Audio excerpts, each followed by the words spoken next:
Ok, muy buenos días con todos. Estamos iniciando el primer evento del pabellón de CAF, Somos Solución, un pabellón de América Latina y el Caribe, en donde queremos poner en valor los ecosistemas, los principales ecosistemas que están en nuestra región. Están descritos un conjunto de acciones que queremos propiciar en la región, poner el enfoque ecosistémico en nuestras operaciones, eh, que tienen y ponen en el centro de la toma de decisiones a las personas y el uso de los recursos naturales de una manera sostenible.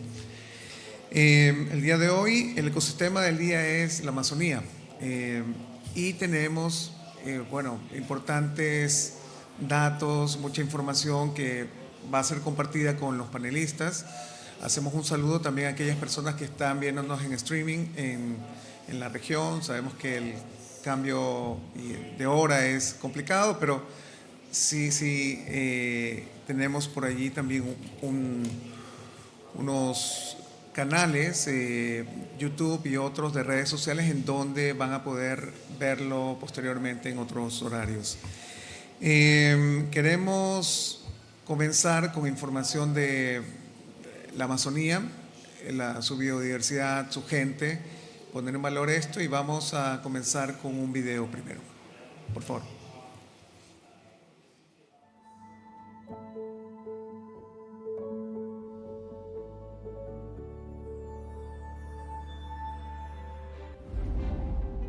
América Latina y el Caribe es una de las regiones más ricas del planeta en diversidad biológica.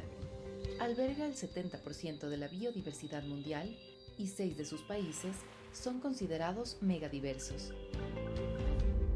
Esta extraordinaria riqueza natural se concentra en una serie de ecosistemas estratégicos que se extienden a lo largo de la geografía americana y caribeña y prestan servicios ecosistémicos esenciales para la vida en la región.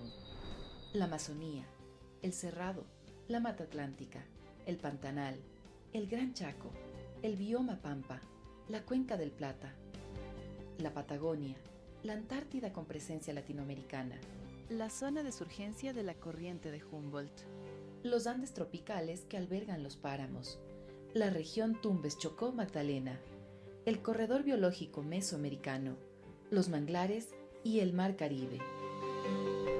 Su excepcional biodiversidad juega un rol fundamental para asegurar y preservar los servicios ecosistémicos de los que la vida humana depende, y su conservación es crítica para combatir los efectos negativos que el cambio climático tiene en nuestras poblaciones. Sin embargo, los múltiples factores que afectan a los ecosistemas estratégicos, como el crecimiento de la actividad agropecuaria, la deforestación, el aumento de actividades humanas y los efectos adversos del cambio climático, amenazan el frágil equilibrio natural que sostiene todas las actividades vitales y productivas. Para alcanzar un manejo integrado de la tierra, el agua y los recursos vivientes que promueva su conservación y uso sostenible de una manera equitativa, es necesario buscar un enfoque ecosistémico que permita comprender las relaciones espaciales y funcionales entre los componentes de los ecosistemas naturales, así como los transformados, sin olvidar que el ser humano y su diversidad cultural son parte integral de los mismos. CAF, Banco de Desarrollo de América Latina y el Caribe, ha adoptado este enfoque ecosistémico en sus operaciones, que trasciende límites jurisdiccionales y permite trabajar en proyectos de verdadera integración regional. Un enfoque con visión de largo plazo que respete las distintas dimensiones, escalas y procesos de estos ecosistemas, con el firme objetivo de proteger, mantener y administrar efectivamente este abundante patrimonio, fuente de soluciones basadas en la naturaleza para los grandes desafíos que el mundo enfrenta. CAF, Banco de Desarrollo de América Latina y el Caribe.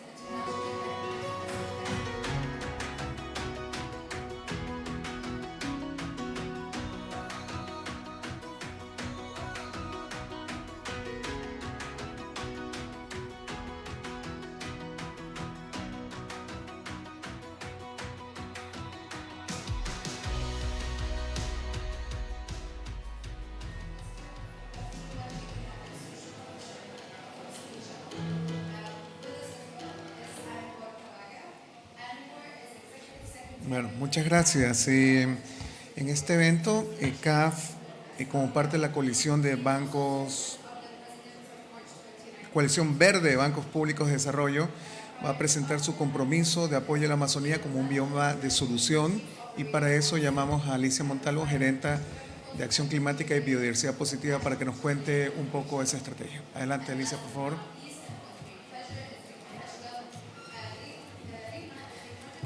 Good morning to everyone, and thank you very much for coming to this session on the Amazon. We have been working with different ecosystems.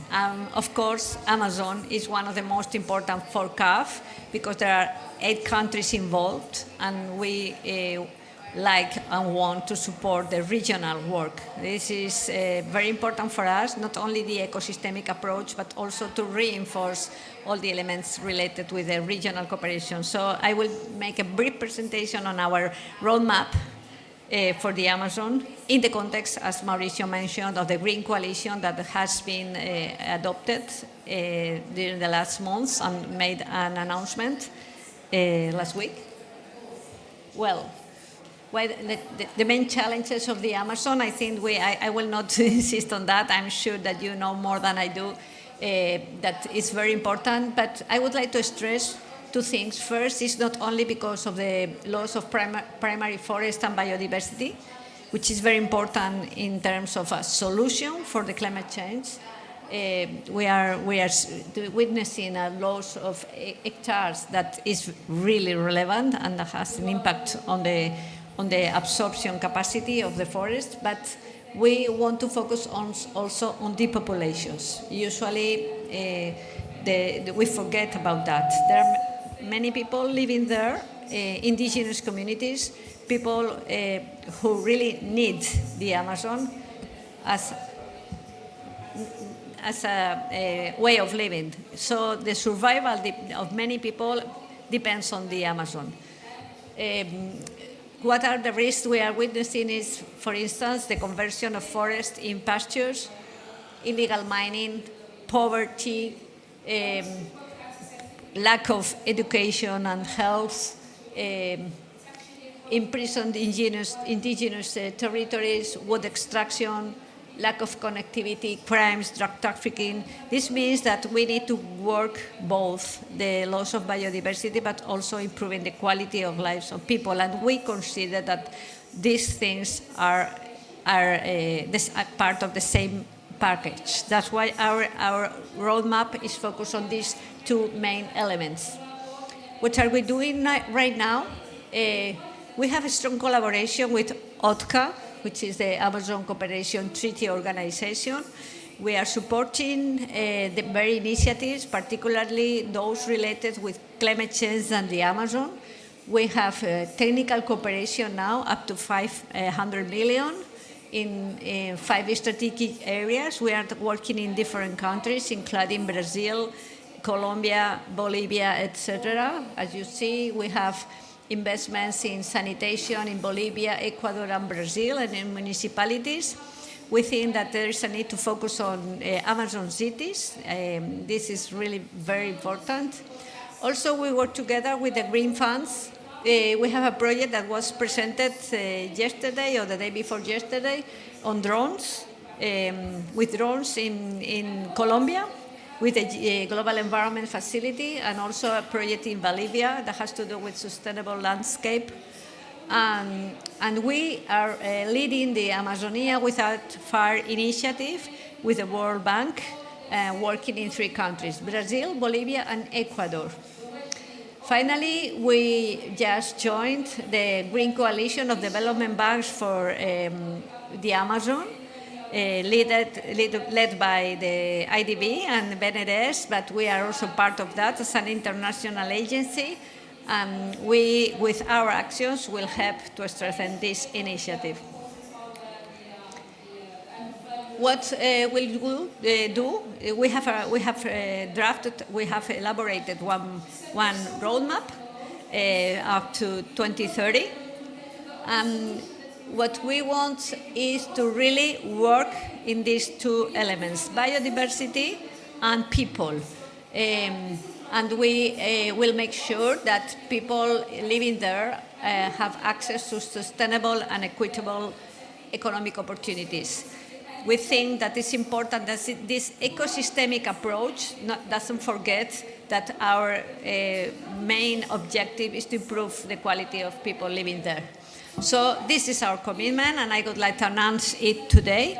We are committing a sum of $2 billion until 2030, and we want to be a strategic partner for the region and the biodiversity and people. This is our commitment today. We feel very proud to make this announcement.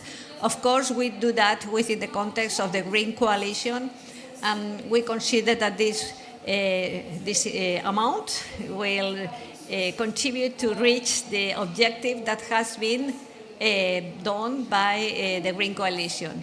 So, $2 billion up to 2030. 2.000 millones de dólares, 2.000 millones de dólares dedicados al Amazonas. Lo digo en español también, que suena a veces un poquito distinto, ¿no? Es una cifra muy importante para nosotros y queremos que, bueno, pues este compromiso sea visto como un gran esfuerzo para trabajar en la región. The roadmap will be focused in 3 transversal themes. First, we are working in innovation, knowledge, and research. We have several goals for 2026 and 2030. We consider that it has to be reinforced, all the innovation activities related with the Amazon. Usually we forget that this is a really very important source of innovation, that we can innovate and create a new business around the biodiversity, and we are planning to work with startups in the biomimesis strategy. We consider that it's important that nature and biodiversity inspires business, and so we are creating one specific program for that in innovation with 3 startups inspired by 2026 and 6 by 2030. This is the minimum, but we consider that this will be a very important signal. The second transversal theme has to do with institutional funding for policy design. One of the problems we see sometimes is the lack of institutional tools. So we want to work with national plans and regional plans. We will be supporting that by 2026. We will keep working on that up to 2030. We think that this is very important. Then innovation, second, institutional funding, and third, regional coordination. As I was mentioning, for us the Amazon is a very key, important region, not only because there are many countries involved, but because the Amazon also plays a very important role in other ecosystems we are working. And the Andean region, the Atlantic region, we all know that the connectivity between ecosystems is as important as the ecosystem itself. So in this case, we are planning to reinforce our cooperation with OTCA, with ACTO, and to support the expansion of OTCA. These are the 5 areas where we are planning to work. Of course, biodiversity, with objectives very specific for 2026 and 2030. Productive sectors. We want to really make sure that all the chain value of the products that are developed in the Amazon really get the result, and we are creating new productive chains. Sustainable infrastructures and basic services. This has to do very much with improving the quality of life of people living there. We know that there is a lack of infrastructures, transport, energy, water and sanitation, and so we consider that we need to work on that in order to avoid people leaving the Amazon, and especially indigenous communities. We want them to have the quality of life access of basic services. Of course, the people are important for us, the most important thing, so it means that we will work in health and education, and other issues related with the quality, sustainable drinking, and so on. And the last one, but very important, the cross-cutting issue of financing. So that's why we are making this commitment, the 2 billion, because we consider that it's important. But furthermore, we want to innovate our financing. We are talking with different institutions to develop a bond or other instruments like biodiversity certificates associated to the resources. So this is our roadmap that we have. We consider that this is Amazon is a solution biome, el bioma de soluciones. This is part of our strategy with all the ecosystems. So this is important because we know that we cannot do this by ourselves. We need a cooperation with many institutions. These are some of them, but of course there are many other institutions working here, and you know well, and I really appreciate those who are coming here today and tell us about the Amazon. But our idea is to coordinate our actions to avoid duplicities. What we see is that now there are many initiatives in the Amazon, but sometimes not so much coordinated. And this is a big problem. So there are initiatives for coordinating where we are involved. So, summing up, thank you. We have this commitment. In this QR, you can find the full roadmap with all the actions.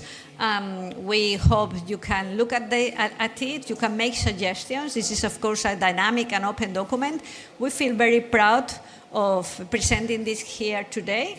This announcement is very important for us, and I would like to thank those in Latin America and the Caribbean region and in CAF that have been working in this roadmap to be presented here today. Thank you very much. Thank you.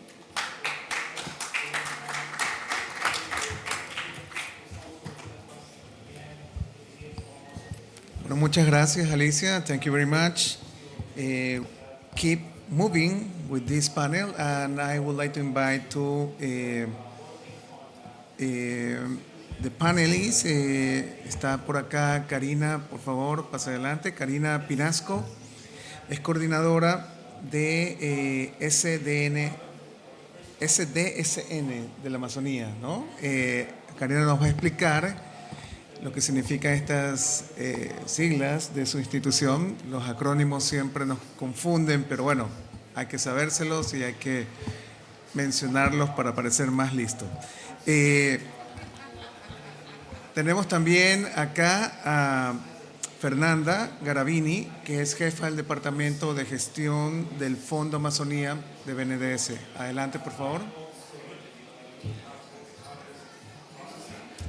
Tenemos también a Melissa Garvey de TNC. Please, join us. Y tenemos también a Javier Peña, que es fundador de Hope, un influencer. Adelante, por favor.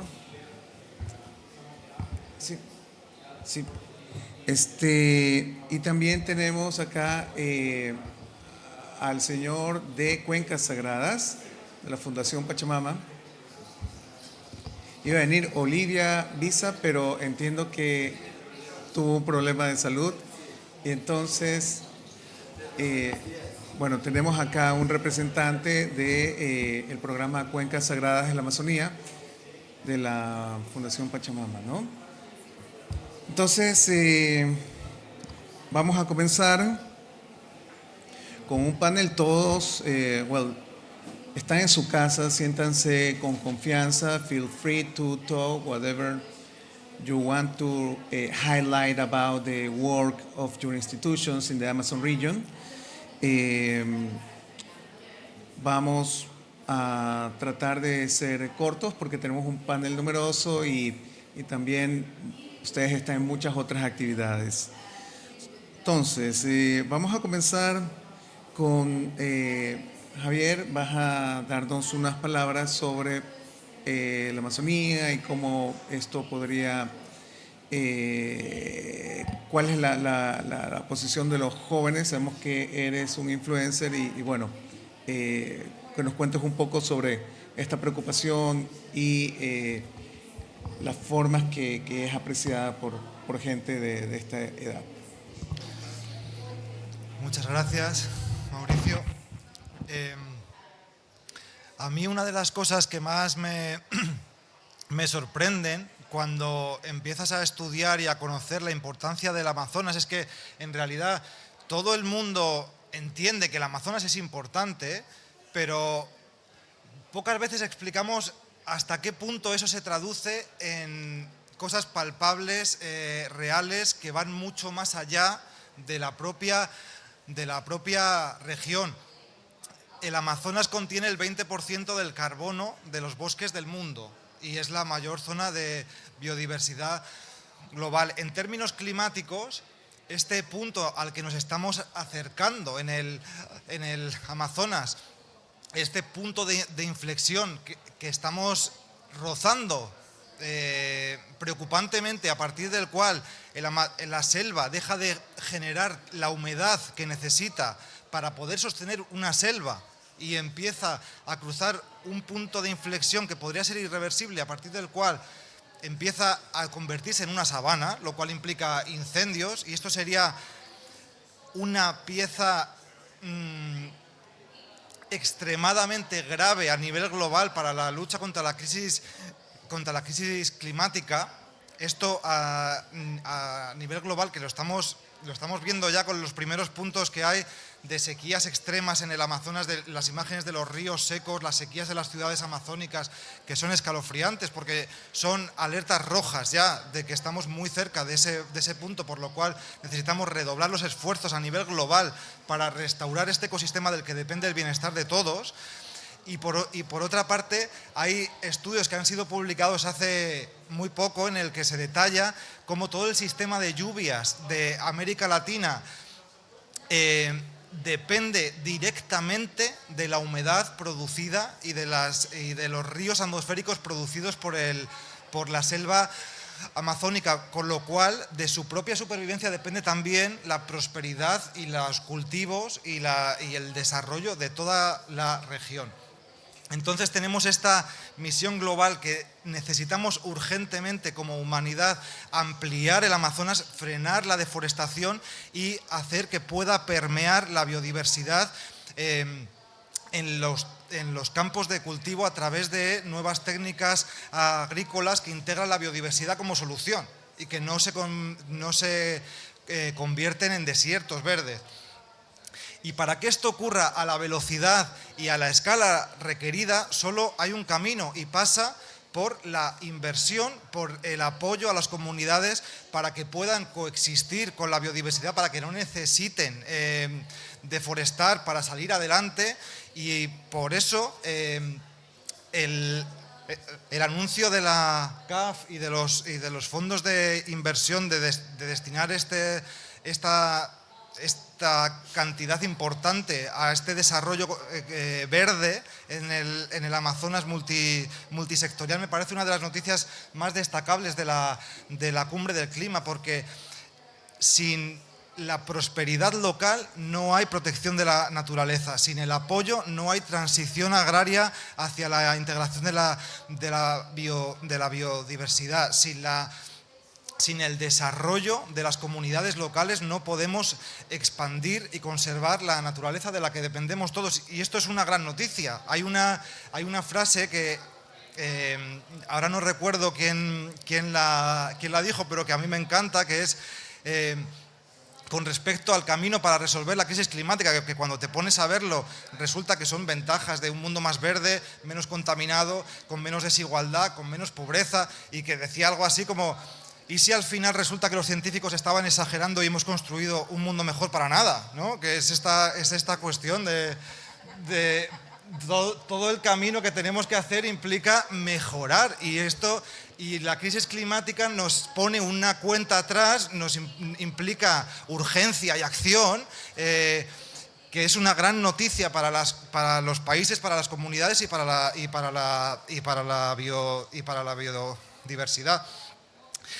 Y ya para terminar, yo hace unos años hace 2 años hice un vídeo estudiando una herramienta que salió de Google Earth, que se podía ver en timelapse cómo había cambiado el mundo y podías poner el foco en cualquier región y ver cómo se había transformado en los últimos 50 años, ¿no? Y el Amazonas para mí fue la región que más me llamó la atención, tanto para lo bueno como para lo malo. Es decir, para lo malo porque se podía ver cómo enormes cantidades de selva eran deforestadas y sustituidas por plantaciones de soja o por ganadería. Y también para el lado positivo, porque de repente veías islas que se mantenían como una barrera infranqueable, que resistían a la deforestación, y luego ponías el mapa encima y veías que esas islas eran territorios indígenas. Y a mí eso me llamó la atención muchísimo, porque, es decir, una gente que podría sacar provecho económico de vender sus tierras, sus recursos, se podrían convertir en millonarios si vendiesen si dijesen, os vendemos toda la selva para que la explotéis, para que saquéis de aquí todos los recursos, y en lugar de hacer eso, estaban eligiendo jugarse la vida, literalmente, para defender el legado de las generaciones que les precedieron y asegurar que las generaciones que llegasen después pudiesen disfrutar de esa herencia. Y a mí esa lección me parece que es una lección de altura de miras, de progreso, de civilización, y creo que la humanidad tiene que estar preparada para coger esa lección, que para mí me parece que quizás sea la lección más importante jamás enseñada, esa capacidad de mirar más allá de tus intereses a corto plazo, y espero que estemos preparados para aprender de ella y que este sea un gran paso adelante en esta transformación que tanto necesitamos. Gracias, Javier. Vamos a continuar con el panel con Karina. Karina, cuéntanos, sabemos que tienes varios sombreros y una historia fascinante en la Amazonía, muy rica. Cuéntanos, por favor, qué está haciendo la institución en que trabajas, la Fundación Amazonía Sostenible y bueno, cuál es el compromiso que tienen. Muchas gracias, Mauricio. Gracias, Javier, por escucharte también y mencionar, para alguien que es amazónica como yo, de nacimiento, corazón, vocación y convicción, saber que existe cada vez más personas que entienden el valor de este ecosistema, que es parte de nuestra vida, que es donde nosotros mismos hemos logrado convivir en armonía con un medio tan maravilloso, y me lleva a los 9 años a caminar sin zapatos en la chacra de la abuela y a entender de que esos conocimientos tradicionales, esos conocimientos que venían desde nuestros ancestros, lo que han hecho es poco a poco demostrar al mundo que sí es posible vivir en armonía con la naturaleza. Yo trabajo en la Fundación Amazonía Sostenible de Brasil. Soy la directora de un programa de cooperación y coalición panamazónica, entonces trabajo con los 8 países, y dentro de ese programa existen 3 redes muy fuertes. La red de desarrollo de soluciones para el desarrollo sostenible, ahí está el SDSN tan complejo, que es una red que reúne a estos 8 países amazónicos y que viene de una red global que está adjunta a Naciones Unidas. También está el App de Bioeconomía y está la red de mujeres, y yo me quiero concentrar en estas 3 redes y la necesidad de articular esfuerzos como países y de trabajar de manera colaborativa. Nosotros entendemos que la Amazonía es una sola, la Amazonía no entiende de fronteras, entonces cuando hablamos de Amazonía brasilera o Amazonía peruana o Amazonía colombiana, siento que partimos mucho la posibilidad de realmente lograr prosperidad y un desarrollo sostenible con inclusión, un desarrollo sostenible que sea mucho más justo y que de verdad demuestre al mundo que sí, la herencia y el legado que le podemos dejar a nuestros hijos, ¿no? Esta cosmovisión de no usar todo, sino usar de manera adecuada todo lo que el territorio y la naturaleza nos brinda. Por lo tanto, ese es mi primer concepto, el tener que la Amazonía es una sola y debemos trabajar de manera articulada absolutamente todos los procesos. Y en ese sentido, en el marco de la reunión de presidentes que hubo en Belén Hasta hace poco dirigimos todo un proceso participativo con los miembros de estas redes para construir una carta de sociedad civil y pueblos, donde también participaron Cuencas Sagradas en Ecuador y muchos actores de los diversos países, donde identificamos 10 prioridades de las más de 74 que identificamos entre todos los países, aterrizamos en 10 que nos unen, ¿no? Donde está el tema de gobernanza, y ahí está otra vez el énfasis de trabajar como países de manera unida y comprometida, porque hay muchos problemas que transfieren nuestras fronteras y que no podemos solucionarlas si no nos miramos y no somos coherentes desde la parte política, pero también desde la parte de intervención y también en la parte de cooperación y colaboración. Los pueblos indígenas nos indican eso, ellos no entienden de fronteras tampoco, ¿no? Se pasan de un país al otro sin saber si están en, no sé, Perú o Brasil o Colombia, en la cuenca del Putumayo, por ejemplo, suceden estas cosas, o en otras cuencas. Luego de eso está el tema de conectividad, el tema de bioeconomía, que es fundamental y que ha resultado ser un eje dinamizador de esta plataforma de soluciones. Y ahí también me quería ir un poco a lo que estamos hablando, ¿no? Estamos hablando de que somos solución. Y en la Amazonía ya existen soluciones, no deberíamos de estar inventando la pólvora, ¿no? La organización que ahora trabajo, que tiene más de 15 años, ha venido demostrando de que sí es posible reducir deforestación y también sí es posible generar actividades económicas que no deforesten, con los bosques en pie y que son absolutamente rentables y que ha generado prosperidad en las comunidades y se mira de una manera integral. Otro de los componentes fundamentales que salieron en estos diálogos es el tema de sistemas de monitoreo y es también todo lo que es transición energética, ¿no? Y en términos, cuando quería retomar el tema de conectividad, no solamente pensar en vías de acceso, sino también el cómo nos conectamos nosotros. Y ahí yo quería enfocarme un poquito más, ya que de hecho las soluciones casi siempre están basadas en cómo cambiamos estos modelos económicos, el cómo miramos estos conceptos de bioeconomía o de soluciones basados en naturaleza. No podemos seguir mirándolos de forma convencional. ¿Por qué deforestan en la Amazonía? Por actividades convencionales que no son amazónicas. El maíz, el café es amazónico, no, la palma no, la soya no son productos amazónicos. Además, existe una riqueza en la Amazonía que creo que tenemos que potenciar, que es nuestra diversidad natural y cultural. El bosque nos enseña cómo hacer las cosas y eso es lo que tenemos que trabajar y seguir impulsando, ¿no? Y por último, la circularidad. Ese trabajo integral también tiene que llevarnos a un trabajo circular. En la naturaleza absolutamente nada se desaprovecha. En la parte urbana, sí. Dicen por ahí, escuché en varias conferencias de que la basura es un error del sistema. Y estoy convencido de eso, absolutamente convencida de eso. En la naturaleza absolutamente nada se desperdicia. Tenemos mucho que aprender, sí. Podemos hacerlo, tenemos poco tiempo, también es verdad. La deforestación está a unos niveles gravísimos, pero la degradación incluso está mayor. Y la degradación sí nos genera mayores problemas. ¿Por qué? Porque de eso dependen nuestros medios de vida. Ahí está nuestro alimento, ahí está nuestra medicina y un montón de otros productos que significan nuestros propios medios de vida como Amazonía.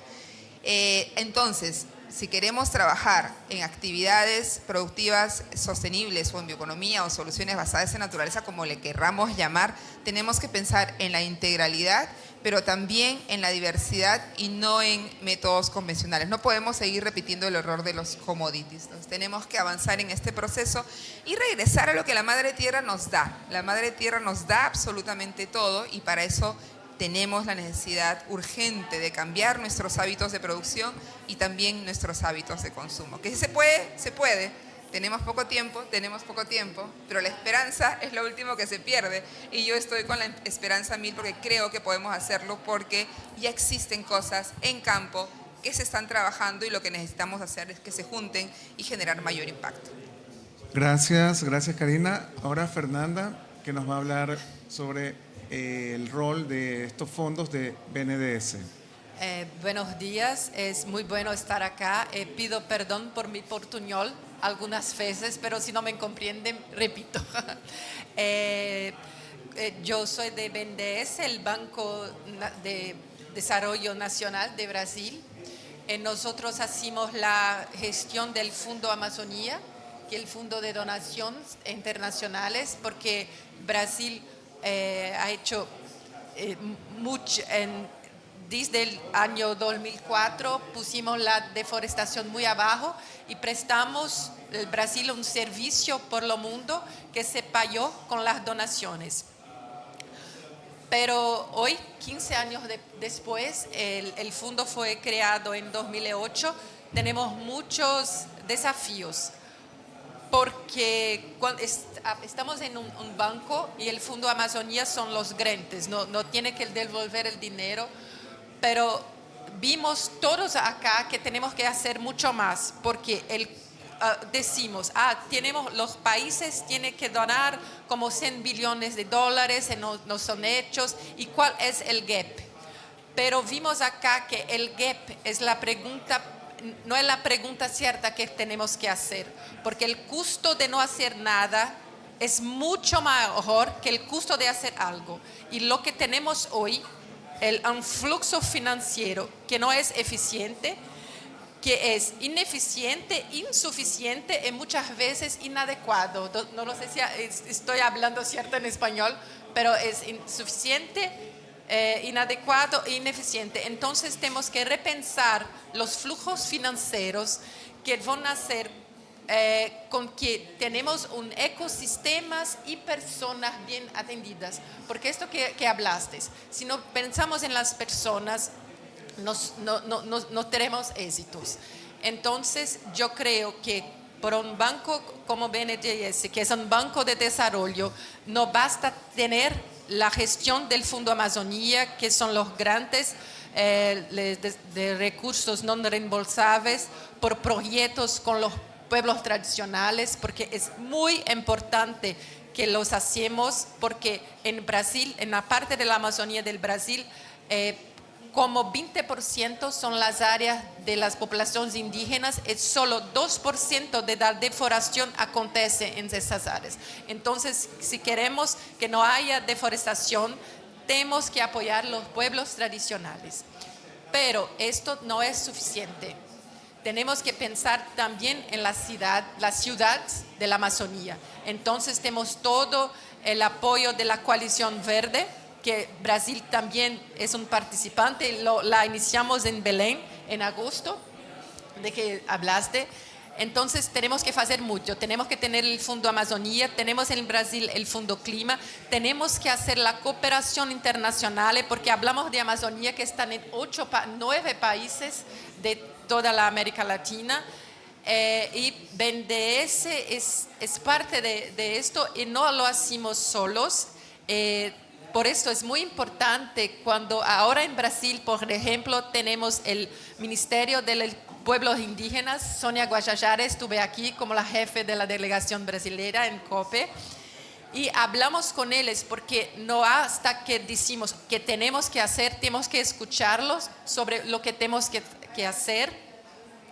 Y también cuando hablamos de Amazonía tenemos dos narrativas. Tenemos que poner la floresta abajo, eso se habla, porque no tenemos todo, nuestra ciudad no tiene agua, no tiene, ¿cómo se dice? Sour esgoto. Entonces tenemos que hacer todo, tenemos que hacer una Amazonía que sea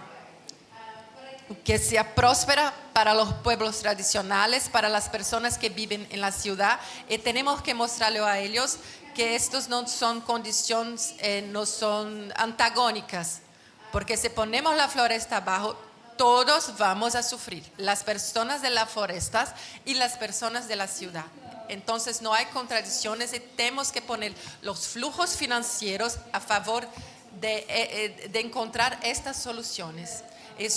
Fue muy bueno de escuchar el roadmap de CAF. Estamos juntos en muchas de esas acciones. Muchas gracias a todos. Muchas gracias. Melissa, please, you are Director of Nature Bonds of the Nature Conservancy. Please tell us how the Nature Conservancy is part of the solution. Thank you so much. It's an honor to be here, and I'm excited to hear the commitments today from CAF, as well as to be celebrating the solutions from my other panelists today. As you mentioned, I work for the Nature Conservancy, and we have been working with innovative approaches to preserve nature and address climate for decades. We're working in 75 countries around the world, and the mission of our organization is to be preserving the lands and water on which all life depends. When we think about the lands and water on which all life depends, it's impossible to think of anything other than the Amazon. It is such an important part of the work for the planet. And it's also a place where the Nature Conservancy is working with offices in Bolivia, Brazil, Ecuador, Colombia, as well as Peru. I want to talk about, very briefly, two things that we are working on. One is some of the ambitious work that we're doing in the Amazon Biocorridor, which is a very innovative approach again, where we're providing technical assistance in the development of that biocorridor. It's one of the most ambitious projects that we've been developing for nature and people in the Amazon to date.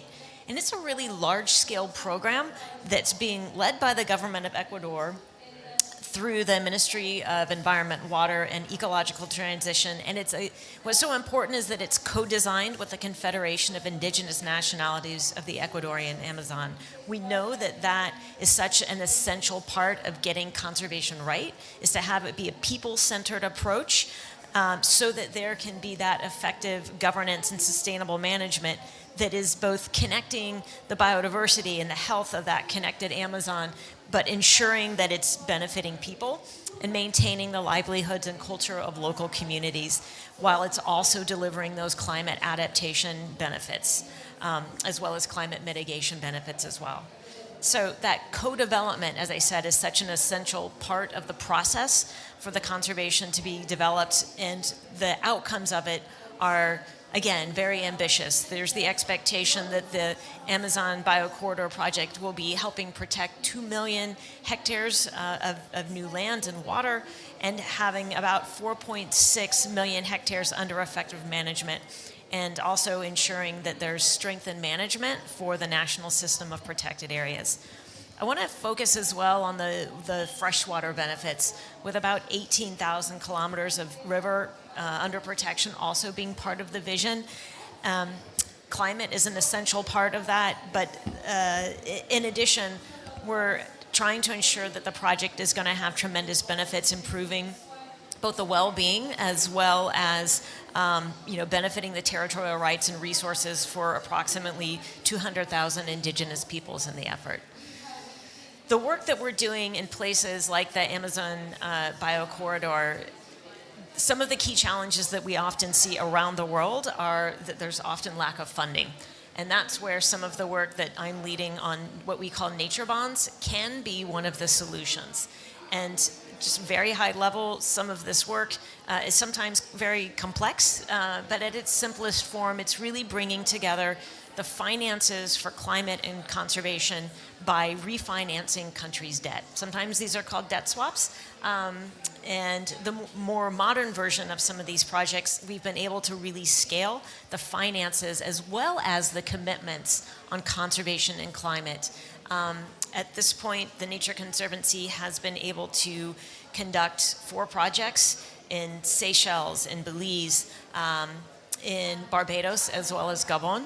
We've been able to refinance more than $1.2 billion in debt and unlock $400 million for conservation.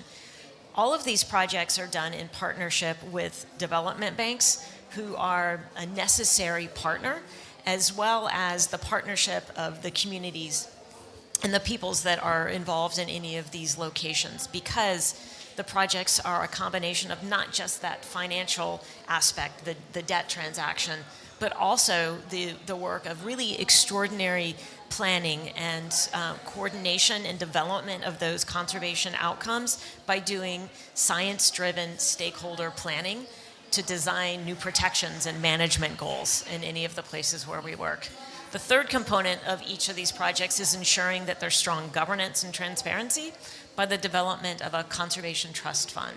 So debt refinancing, that stakeholder planning and conservation trust funds bringing those three things together with technical assistance on implementation are the hallmarks of good long-term durable conservation, and something that we are excited to hopefully be bringing to the Amazon in the future as well.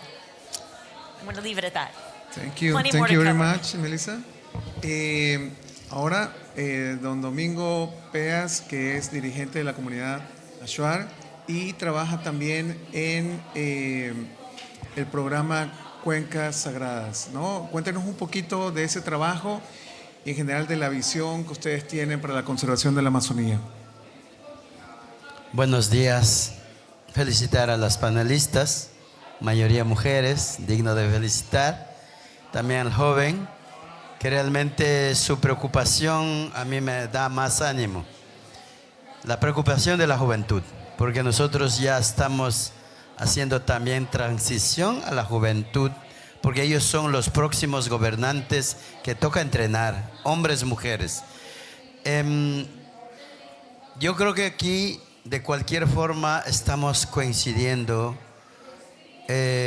Primeramente, Cuencas Sagradas ha sido programa que fue impulsado, acompañado técnicamente, asesorando por la Fundación Pachamama, Alianza Pachamama, con la Organización Regional Amazónica Confeñé, que aglutina 11 nacionalidades, 23 organizaciones, y posteriormente a Perú con AIDC, que estamos trabajando todo norte de Perú con gobiernos autónomos territoriales. Un total de 35 millones de hectáreas que hemos definido entre 30 pueblos indígenas para la conservación bioregional. Cuando hablamos de solución, es verdad que la Amazonía y los pueblos indígenas somos de solución. Está definido eso, no hay cambio más. Lo que sí hay que ver estrategia, cómo empatar eso con otros intereses sociales, no indígenas, porque ya lo está hecho, ¿sí? No podemos llorar, no podemos culpar a nadie, sino ver cómo articular próximo paso. Ahí estoy muy de acuerdo de que nosotros, esta organización, al pasar de tiempo, 6 años, ya hemos pasado a una fundación indígena que fue pedido entre los pueblos indígenas de Perú, Ecuador. Razones no para competir, sino tener voces propias de las naciones en el mundo. Llegar al mensaje con verdaderos representantes de los pueblos indígenas, que cada cual tiene su idioma, su territorio, su cosmovisión. Entonces, de eso nace Cuencas Sagradas. Ahora soy presidente de esta organización nueva de los indígenas, el 80% gobernado por los indígenas, pero el 20% con otro sector social, porque queremos ser ejemplo. La integración es muy importante, la alianza es muy importante. Ni los indígenas solo no podemos dar solución, sino empatando con otro sector social no indígena, porque la madre tierra es nuestra madre, todos somos hijos de madre tierra. Entonces no hay diferencia de que yo esté aquí en Amazonía, allá los que viven afuera, no. La Amazonía es un ecosistema que nos da vida a todos, no importa dónde esté, pero sí importa el aire puro, el río volante que lanza para todo continente. Entonces, ahora nosotros estamos hemos articulado 9 ejes que estamos coincidiendo. Punto número 1 es la gobernanza territorial, que hay que apoyar a los indígenas que sepan planificar, hacer su plan de manejo, aprovechando su tecnología moderna, entrenada por los jóvenes, para que estos hermanos, hijos jóvenes puedan empoderar todo programa. En otra parte, entramos también en la transición ecológica. Hay que reforestar lo que ya está destruido. Entrar a la restauración, limpieza del agua. La mayoría de los ríos de la Amazonía están siendo contaminados. Ya muchos indígenas del norte de Ecuador, especialmente el río Cuyabeno, está seco.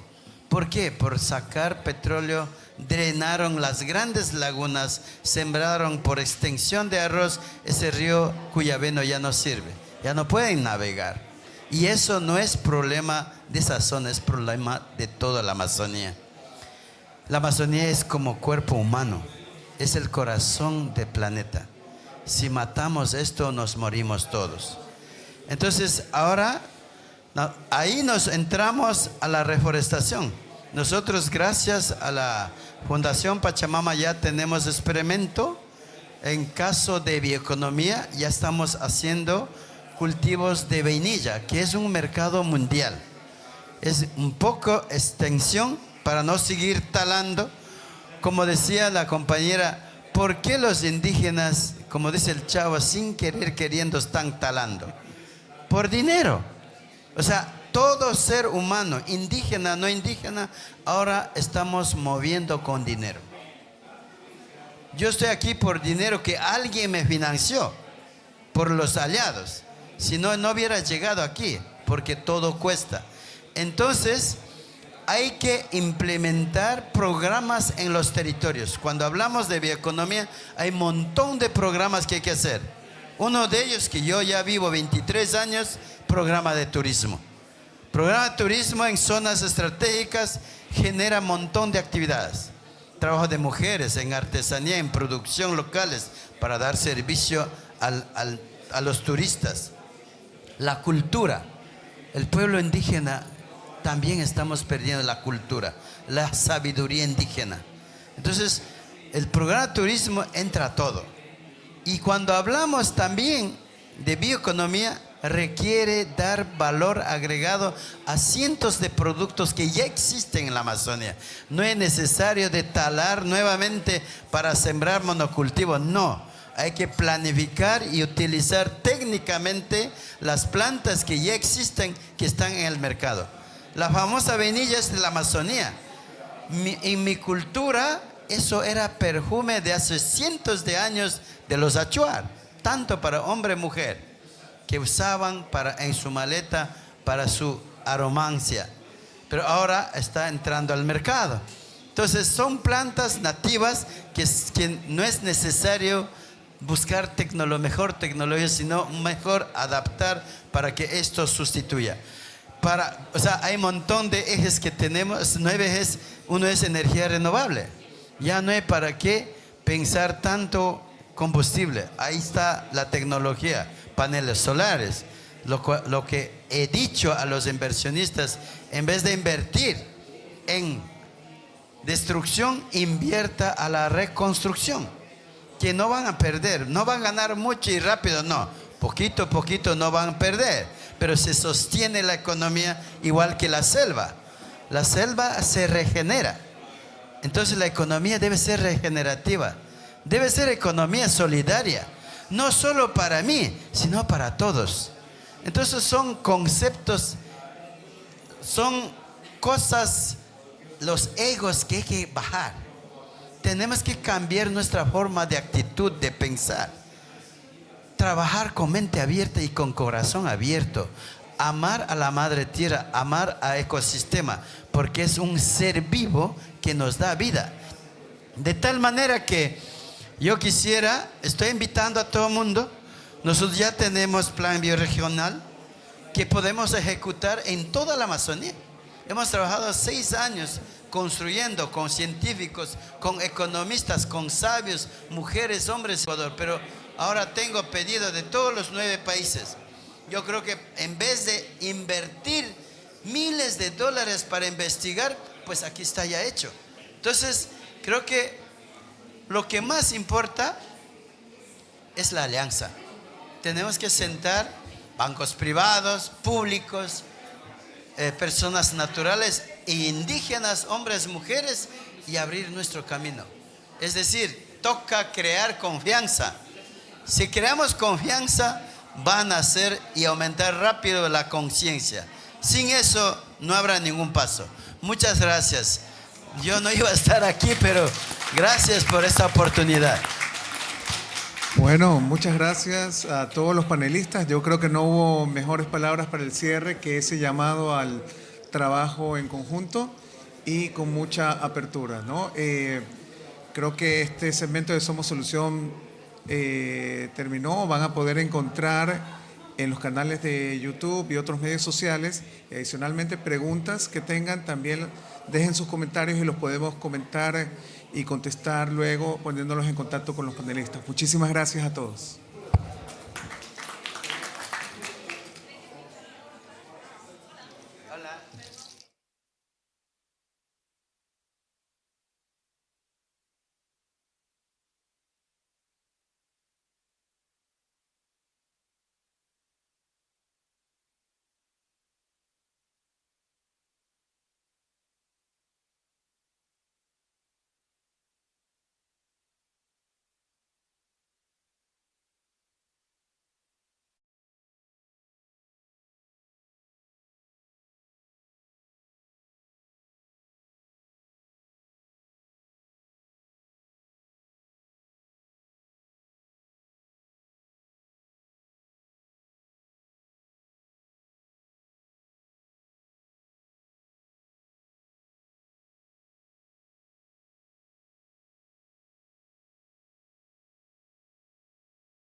a iniciar el siguiente evento. Good morning. Take your seats, please. We're going to start the next event.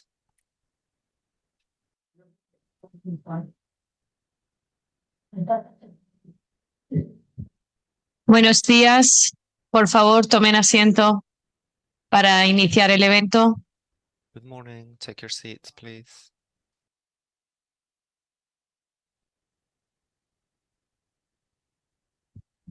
Dan, la PPT, la PPT, la PPT. La PPT. ¿Hay vídeo? Buenos días a todos y a todas y muchas gracias por acompañarnos Good en este. morning to you all. Thanks very much for being here with us in this event. We are innovation, we're a solution, environmental asset market.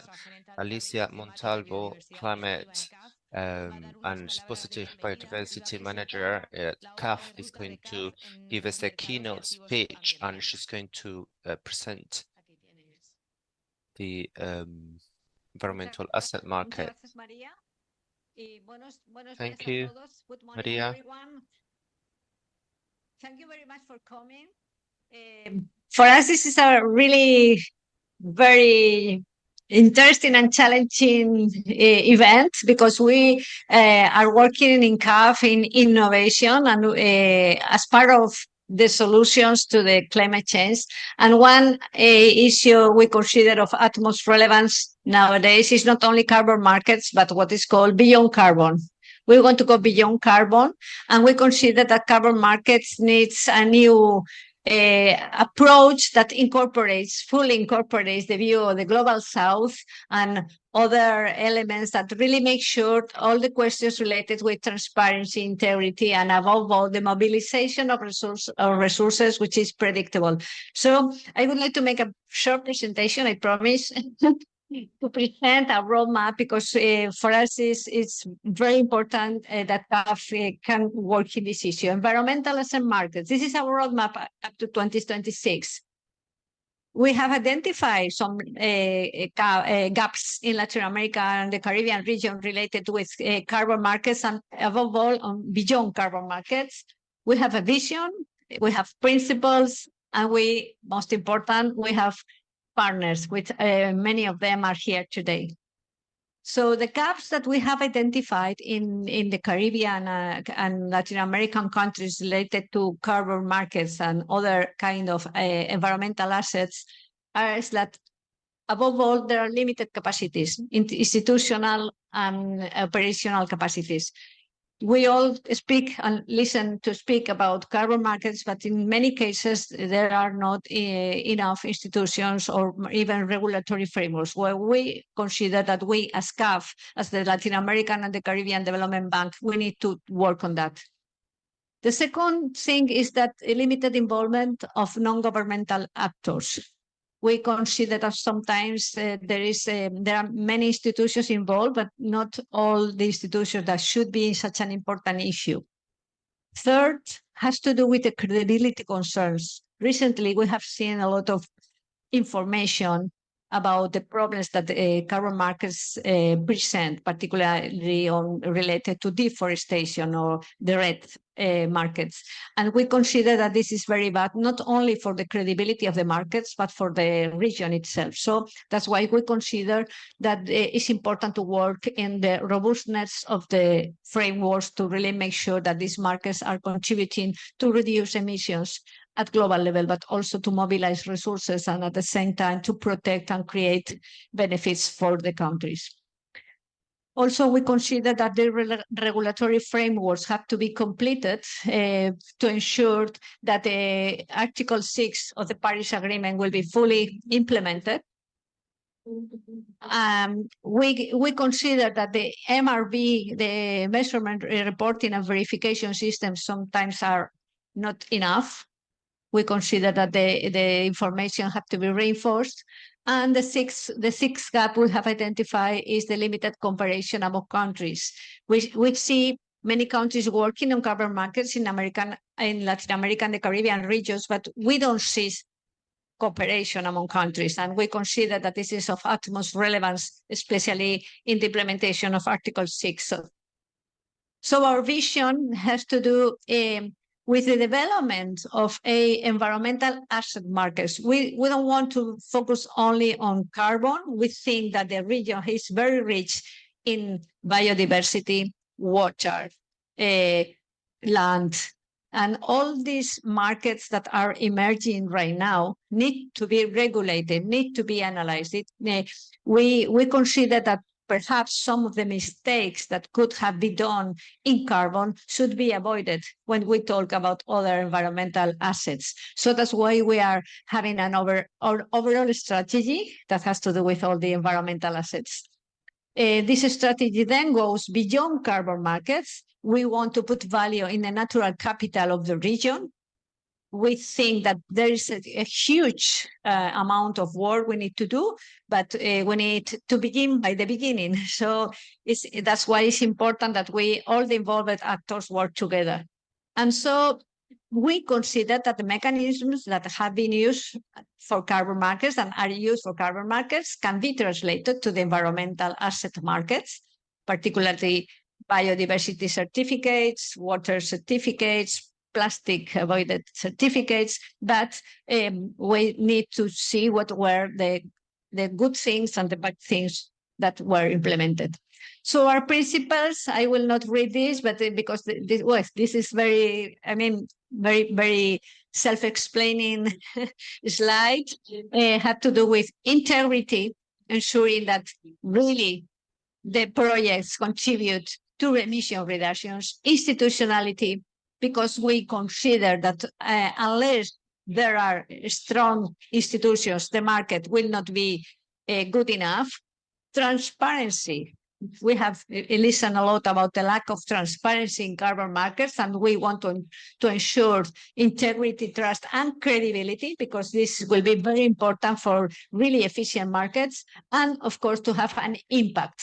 The carbon markets, the environmental asset markets, what is important for them is to have an impact on the emission reductions, on the protection of biodiversity, on the reduction of water misuse, etc.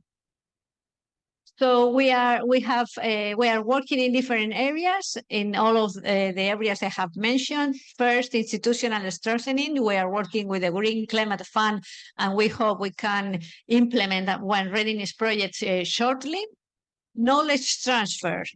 We are preparing policy briefs for decision makers. We are supporting one that will be presented in the next session. We are developing specialized studies looking at the national regulations and international standards, trying to support every country in their needs. Reports on best practices and training programs. This is part of our strategy up to 2026. And we are working with some pilot projects, not, as I mentioned, going beyond carbon.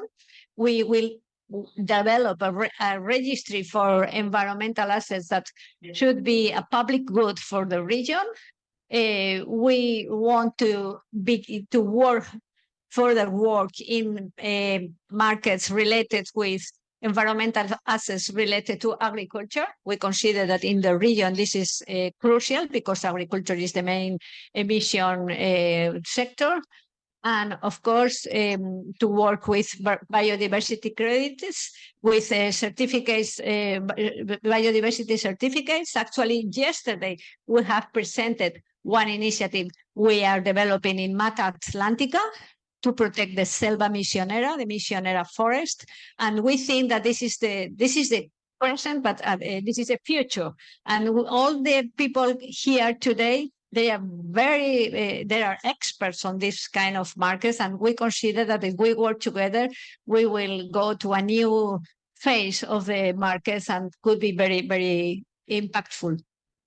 So finally, just want to stress that we are working with the most and relevant actors here today: BCMI, ICBCM, IETA, the ICA. These are our partners right now, and we would like to have more partners. We consider that we all have to work together, not to compete, but to work. And most important, we need to work with other institutions like the bank, the BOAT, yes, in order to really develop shared principles, shared approach, and thank you very much, Ben, for coming. Thank you very much. This is our roadmap, and I hope that we will be able to implement that with your support. Thank you.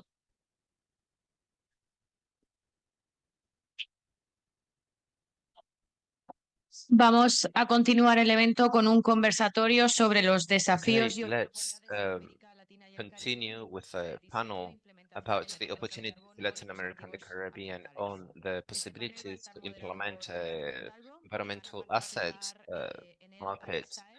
Alicia is going to facilitate the panel. We have Alex Saar, CEO of Carbono, Katie Sullivan, Director General of the International Emissions Trading Association, and Valerie Kojo, Director of Innovation and Sustainable Development, West African Development Bank. Thanks for your patience. No, well, we would like to really elaborate on this question of the integrity, transparency, and how we should work in order to make sure that these markets are credible. So perhaps I will begin with Katie. Thank you very much for being here, Katie. Well, the IETA, this is a reference institution for everything related with markets. So how is IETA working in the region, in Latin America and the Caribbean region, and what are your concerns? What are the principles you would like to implement here? Thanks. Well, how much time do we have? I mean, it's worth to have some context with IETA. Been around for quite a while. Next year will be our 25th anniversary. And we really came out of the UN process 25 years ago, right? So the business voice of markets globally, primarily carbon, but we'll talk about other markets in a bit. And fast forward to 2023, and we represent around 350 businesses and some NGOs across the carbon value chain. Many are here in Dubai and at our pavilion. So we're working across many, many regions, national, regional, and subnational, and obviously the UN Article 6 tracking very closely. But for many years, even when I started a long time ago at IETA, we were focused on a lot of capitals, right? Like Europe, California, Quebec. Asia, we were building. Latin America, we were watching, but it was only within the last couple of years where we have identified it as an absolute top priority region, where we see a lot of innovation related to carbon pricing and markets and policy and financing structures and standards. So we have really leaned heavily into Latin America, including with staff on the ground. He is in the room, Camilo. And also really been building strong relationships and trust with a host of stakeholders, including some on the slide, and obviously CAF, but certainly the governments as well, and other affected stakeholder communities, from NGOs and communities to other business groups. And primarily with IETA, and certainly in Latin America, it's a lot of education and capacity building on markets everywhere. Governments really, really know regulation well. Sometimes they don't know market design that well. So it's everywhere, but certainly in Latin America, a lot of it is educating not just governments on proper carbon market structures that work for business and investors and complying and hedging and project development, but it is really even business to business exchanges of information. What have we learned from outside in these markets that many have been around for 20 plus years? What's the best practice that we can impart into like monitoring, reporting, verification, right? Equity, oversight. How does voluntary carbon market interact with regulation, domestic, and also Article 6? So we're very busy in the area, and we're really excited. We think it is, as I said earlier, one of the top spots globally for opportunity around impact and for capital, even outside of the region, to be driven into greenhouse gas reductions and removals at scale. Thanks. Thank you, very, very clear. So I think it's important everything you said has to do with Latin American and Caribbean countries, but I'm sure that also with African countries. So I would like to know, Valerie, what do you think are the main challenges in their region, in your region, and what is your opinion on? Thank you very much, Alicia. I'm very happy to be here. Just a little story. I've met Alicia at I4C, Innovation for Climate. And I remember that there was a lot of, stakeholders talking around, carbon market. And there was no people coming from the global south. And it was only me and Alicia. And we say, wow. I say, we should be on the driving seat. We are market makers. And we don't know about it, or our people doesn't know about it.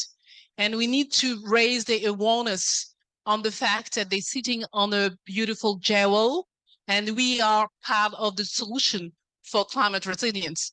And people are not aware of this. And what sounds to me really fascinating is that there was a lot of people coming in a West African country, governments directly, or people like we want to buy, carbon credit and all that. And people, government doesn't know, and something cooking just, underneath without, them, know about it.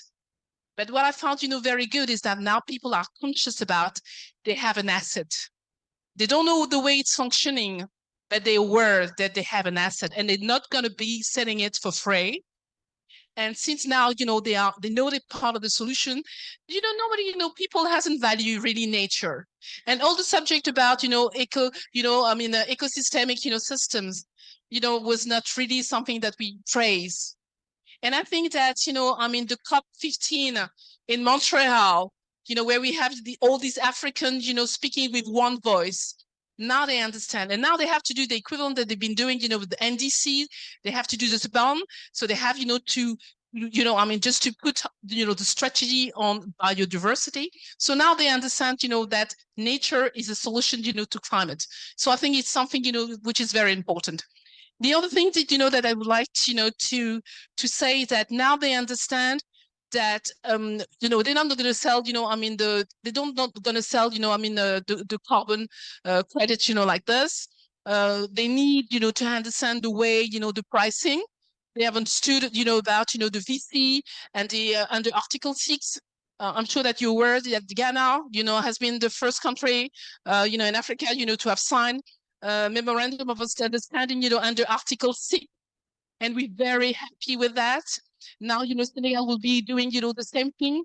So I think it's very important, just to build a kind of framework in order to people, to know the way, the mechanics, of the market.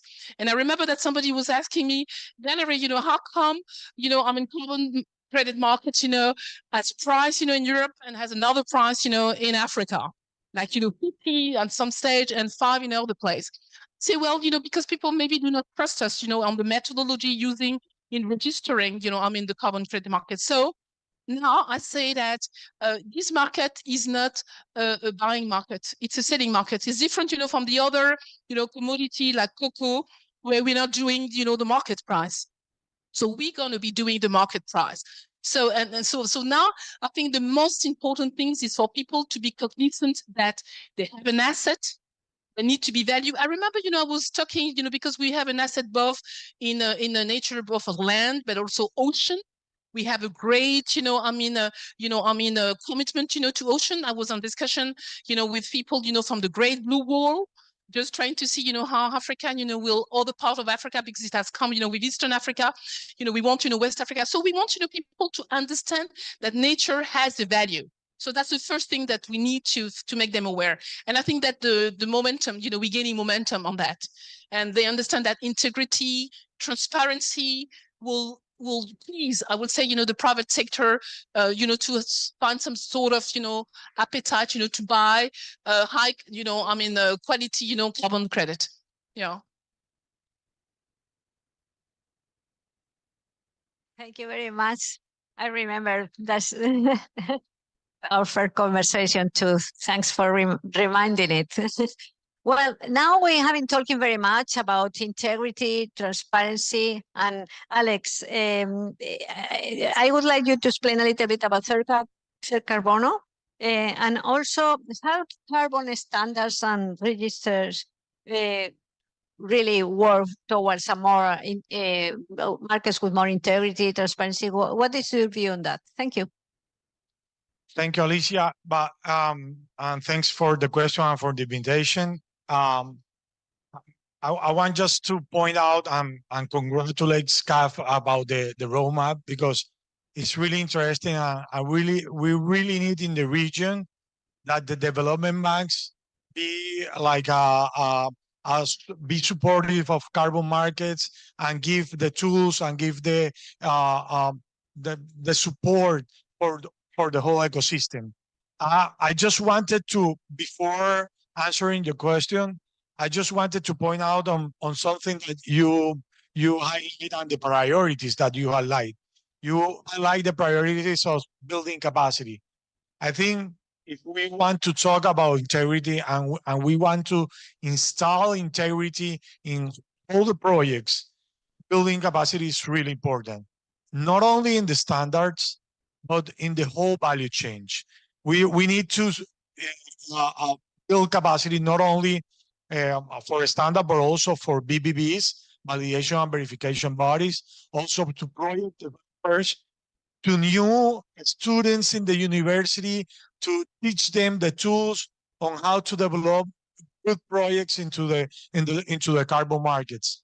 And also, I want to point out, you mentioned that one of the priorities was also like limited.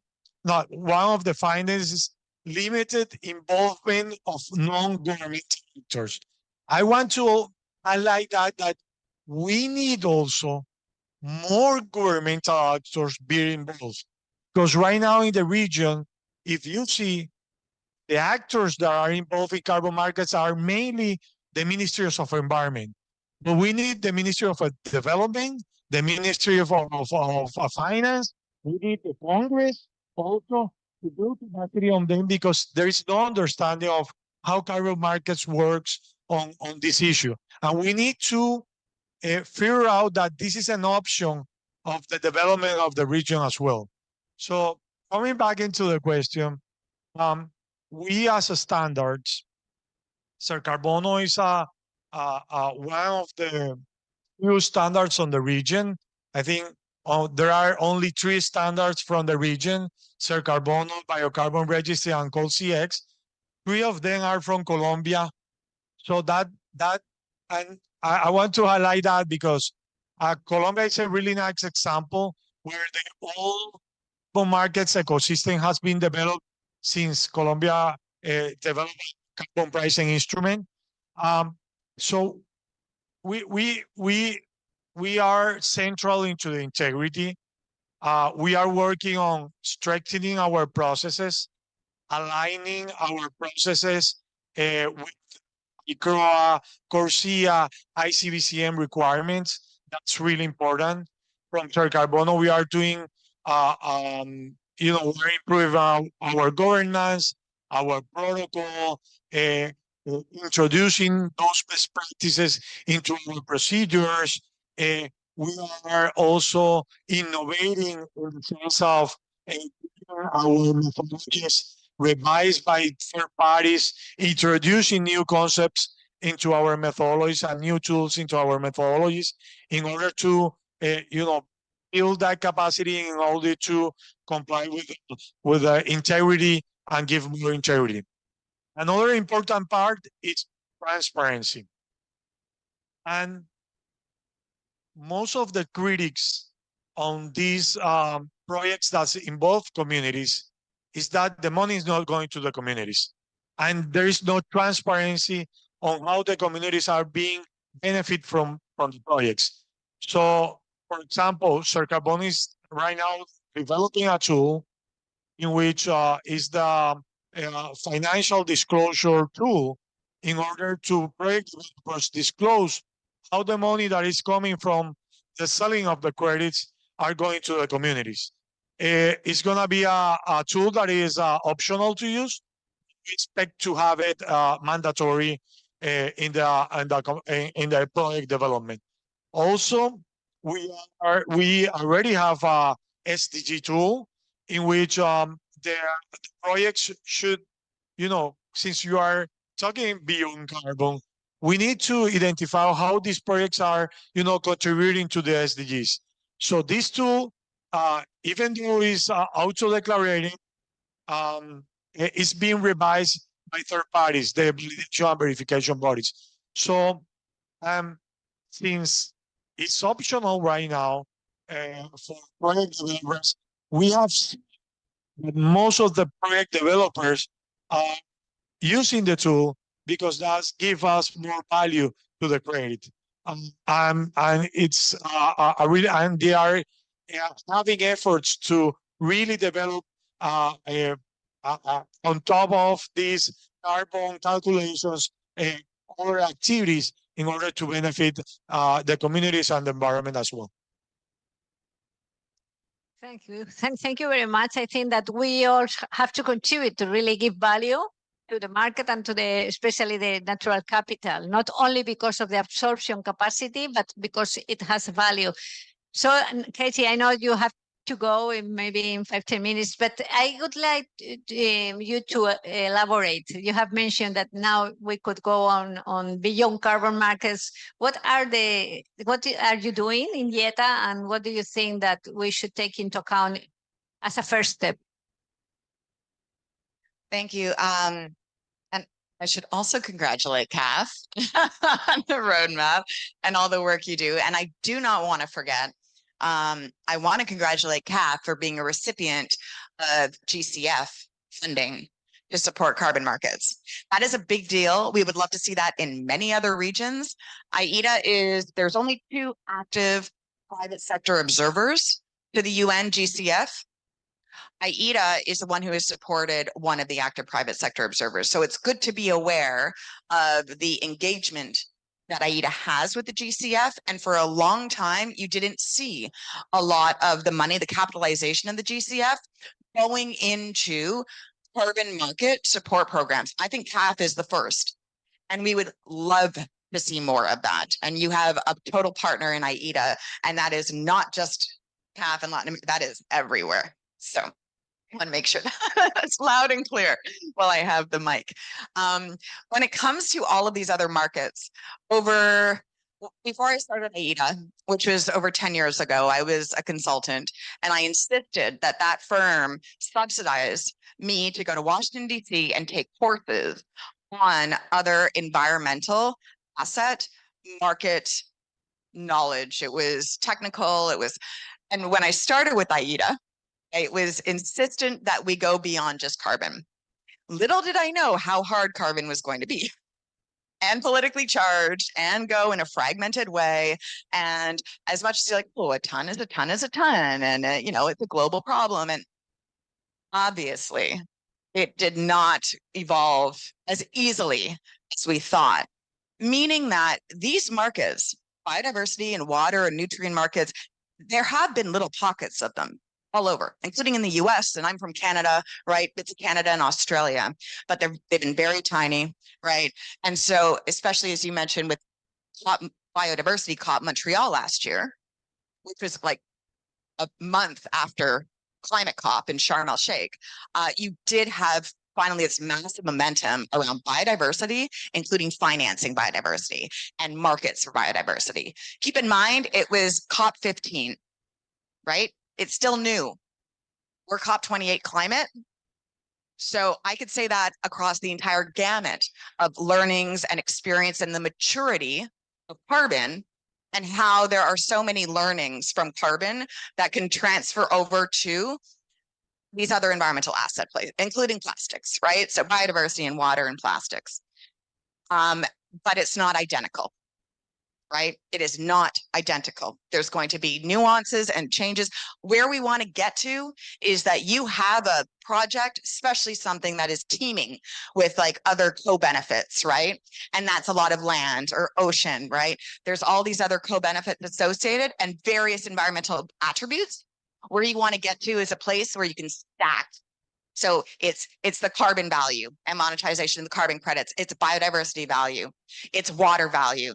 Maybe there's a plastics component, so that maybe the carbon, it's not enough for private sector. But once you stack on all of these others, it makes it economic. And I think we're still in the nascent stages of that, but the work like what you're doing here on the road mapping is exactly the kind of road mapping that should be occurring across many, many regions. So we're working on it at AIDA, and we're going to be prioritizing it more. But again, it's still even newer to us. Thank you. Thank you very much. And Alex, I would like to know about your reaction on Katie's comments and how do you see the environmental asset markets as a next step, but very different from carbon markets? Yeah, thank you. Two things. The first one is circular economy is becoming so important for decarbonization, in fact. But there are some, for example, projects that you cannot go through the traditional carbon markets since they don't save a lot of carbon. For example, plastic recycling. Like the content of carbon in plastic is so low that if you have a really big recycling facility, the benefits, the carbon credits that you can generate by those recycling is not that high. So the projects are not cost efficient, no? So that's why it's important to develop new programs. In this case, circular economy programs that can, issue carbon plastic credits, for example.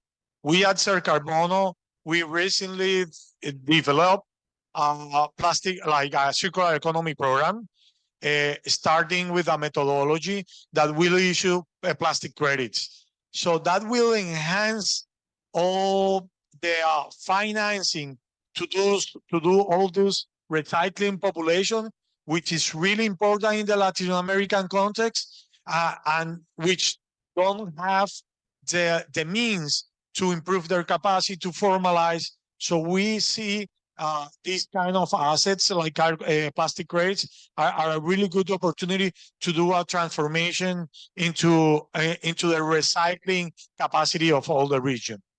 And on the biodiversity side, biodiversity is, we have been talking about the crisis of biodiversity, which is really important, and the region as well. Latin America is one of the most biodiverse regions. So, but similar than these recycling projects, many of these biodiversity projects, when you see through the carbon lens, doesn't make too much benefits. But in the biodiversity side, for example, they are really important. So we also, in Ser Carbono, we just launched 2 days ago in an event where public consultation of our biodiversity protocol.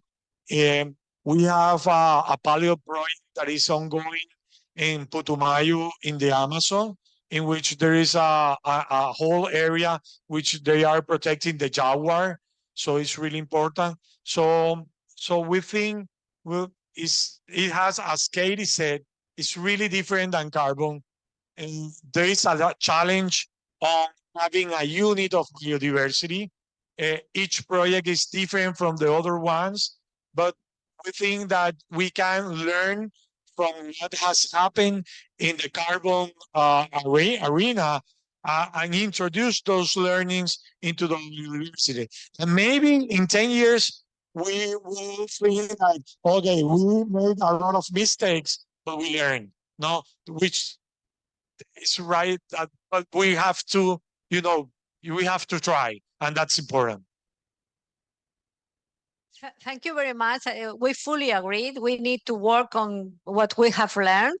There are good things, and I think that carbon markets have made a very important contribution to the emission reductions, but probably because there were commitments related to emission reductions. The question with biodiversity is that we are still in this moment where the commitments are not as strong, especially for for private companies.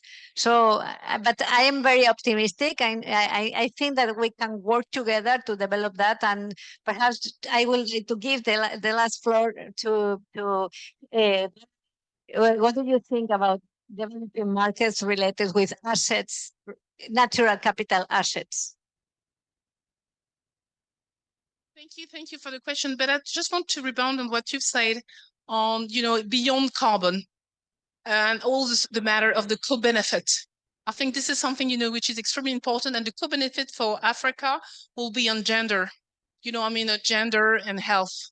So especially, because we think that protection of biodiversity will come with the involvement of communities, and more specifically, women. So they are part of sometimes of the problem with the deforestation, cutting wood and all that, but they will be also the solution for reforestation. So we need to get involvement of the community, and, the pricing and the value of the carbon credit will be enhanced, with the co-benefit. And we need to be sure there's a co-benefit, on all the deals, that we're going to be doing, in Africa. So I think it's quite important. So yeah, so as you correctly say, the biodiversity is quite new, and we've learned a lot, for carbon. And I would even want to say that even on carbon, we haven't learned, so much, because I have a lot of skepticism, from the people, talking about carbon. They say, this carbon under the Kyoto Protocol, the CDM, where the market collapsed because there was no. So I have, just to give back, confidence on the people that is an asset. And, at the BOAD, what we're trying to do, even for our own people, which are originating deals, and we want them, to originate deals, that contains, positive materiality, as a carbon credit. And we have first, to show them that underneath, our balance sheet, we have transactions which are already booked on our balance sheet, which have value on, on carbon credit. And we need to externalize that and show them that, yes, there's money out of it. And if I don't have, my originator to be confident about, the carbon credit and, the possibility, to finance, the transition for our, African, country, how can we inspire people and even promoters to structure deals, that contain, the possibility, of carbon credit? So, so yeah, even on the carbon, we're still a little bit new. I told you. Because, the ones, which are more cognizant of it, are more the people which are buying, the carbon credit, on the westernized country. In the global south, well, especially, in Africa, they're not cognizant. So we need to reconquer them on ability, of carbon before coming even, on biodiversity. Some of our people, when I was trying to build capacity internally on biodiversity, people said to me, what is that again, Valerie? Okay, we've come to climate. Okay, now this is biodiversity. Is it our story? And I have first, for them to appreciate that this is an asset and there's interest to protect it. So if we haven't done that before, there's no need, to do all the things. This is a prerequisite. Okay. You want to say something? I just, I think that, for example, in Latin America, working with diversity instead of carbon has a really good benefit because the community understands better the biodiversity than the carbon. When you talk about in communities about carbon, they imagine a carbon like a coal extraction. Yeah, that's the first thing that they imagine, and it's really hard to explain to these communities. Someone thinks that is a coal extraction. Someone is that they think that is air capture, something like that. It's really difficult to with these communities to build up projects with them for that reason. But when you talk with them about biodiversity, about conserving the jaguar, they know the jaguar, they have been living with the jaguar or conversing on other species. I think there is a whole opportunity to involve the communities in this kind of projects, and they having a higher role than the carbon projects. Sorry. My family still doesn't understand what I do. It's been a long time. And I get carbon emissions, community. Yeah. You want To add something as well, I'm sure that you have the same. In Africa, yeah, they praise plus, especially the community, biodiversity, even from a cultural and spiritual. When you have trees, they know that this one, you cannot cut it. So they know it about already. While, as you correctly say, on carbon, it's becoming more like what is carbon actually. But yeah, so that's what I wanted to say. Thank you very much. We need to finish this panel. It was really great. And I would like to say that instead of talking of co-benefits, we need to talk about benefits without co. It's just, but thank you. Thank you. It has been really very interesting. I hope we can work together, we all, in this new step of on and beyond carbon markets. Thank you very much. And please have applause for our panelists. Thank you. Now we will have the second panel, the presentation of our policy brief for policymakers. And this is one part of our roadmap. So thank you. Thank you. Thank you. Wait, we take a picture of all.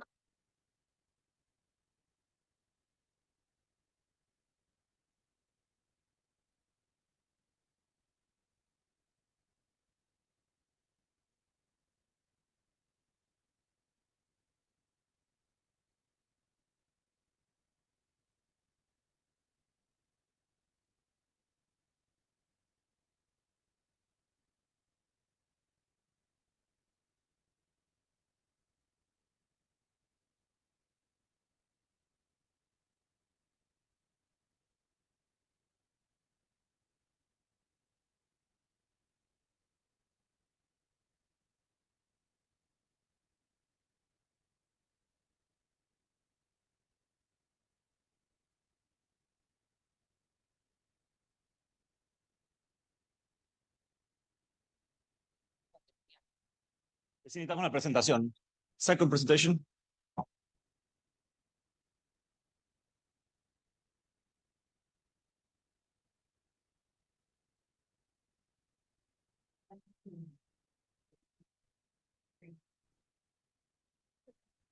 No, María. María. Oh.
Hello, hello. Okay, so we'll continue with the second part of our event.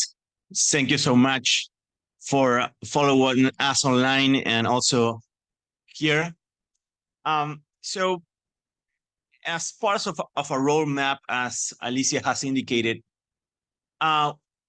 we started to develop our work on this policy brief in collaboration with ICBCM, BCMI, and IIF. Next, please. Next, please.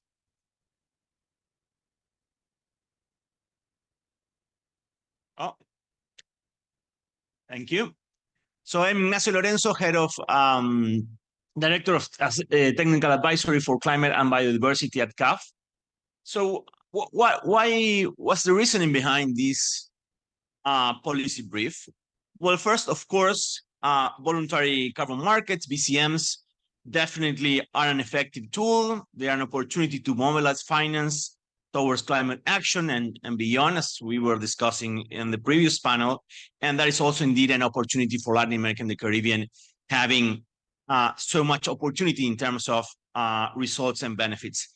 However, concerns, and this is something that we were discussed also in the previous panel, concerns have been arised from both the supply and the demand side, potentially hindering market expansion. So we are somehow in a crossroad here, where definitely the market has been evolved, but there are some concerns. So we understand that this high integrity market development is required from both supply and demand side. We need to make a deeper reflection, try to find out what are the opportunities, the recommendations, the suggestion for even policy in order for us to ensure high integrity.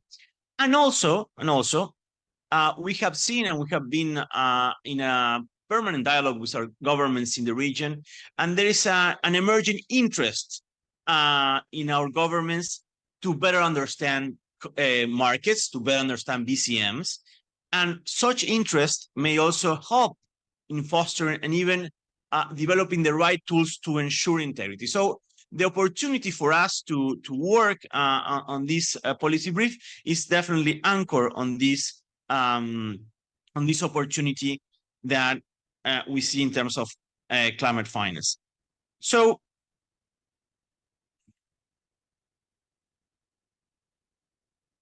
the idea is that on developing of this roadmap is that on one side, CAF held a seminar this year in Buenos Aires in August.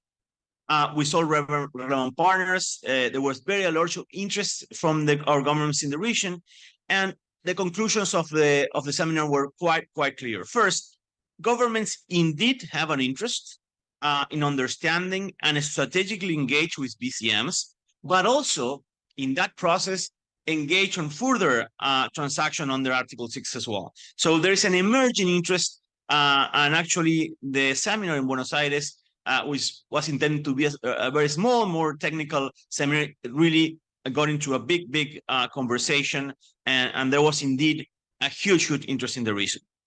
On the other hand, in this roadmap, we also engage with international relevant stakeholders who work together on this integrity vision under the BCMs, and we realized together that we have a common goal: how to build integrity in BCMs in Latin America and the Caribbean.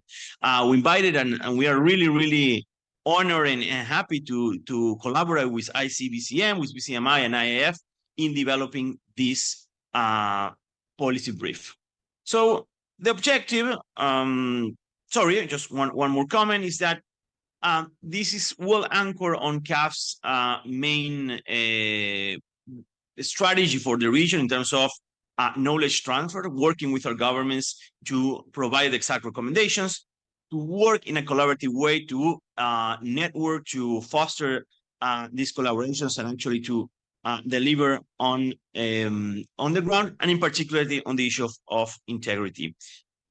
So we developed this policy brief to increase the understanding and awareness in policymakers, to actually bring the issue to their hands, to make a reflection of what are the main issues that are arising around integrity, but also to provide a good understanding of the issues on the supply side, and to provide recommendations in order for governments actually to bring and deliver tools for integrity. So with that, I would like to invite Jeremy McDaniels, Deputy Director of Sustainable Finance, Institute of International Finance. Welcome, Jeremy, to our panel. Also, Daniel Ortega Pacheco, Co-Chair, Expert Panel on Integrity Council of Voluntary Markets, ICBCM, and also Ma'am Carolina Slo, Technical Director of Markets and Standards, the Voluntary Carbon Markets Integrity Initiative. Welcome, everyone, and we were so glad to working with you on this policy brief, and actually release and starting of a conversation to future development. Before we go into our panel, I also would like to present, we have there a QR code so you can download the policy brief, and also, of course, sharing with all your partners in the region. I will join the panel as well to be a moderator, and we'll start in just one second.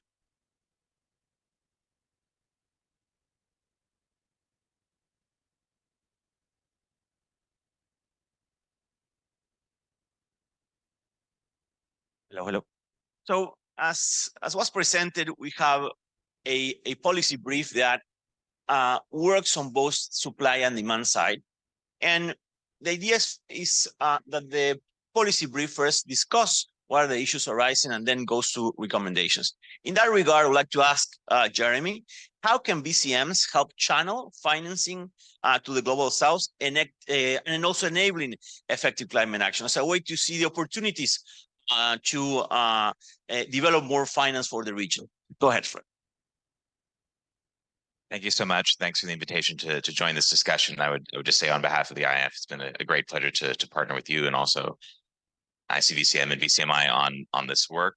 And I think this is also very, very fitting in the sense that the IIF, as the kind of financial sector markets organization, is placed between the supply and demand side right here on this panel. But really, that's what's so important about what we're seeing right now in the efforts to strengthen integrity in voluntary carbon markets. And I'll come to some of those developments in just a minute.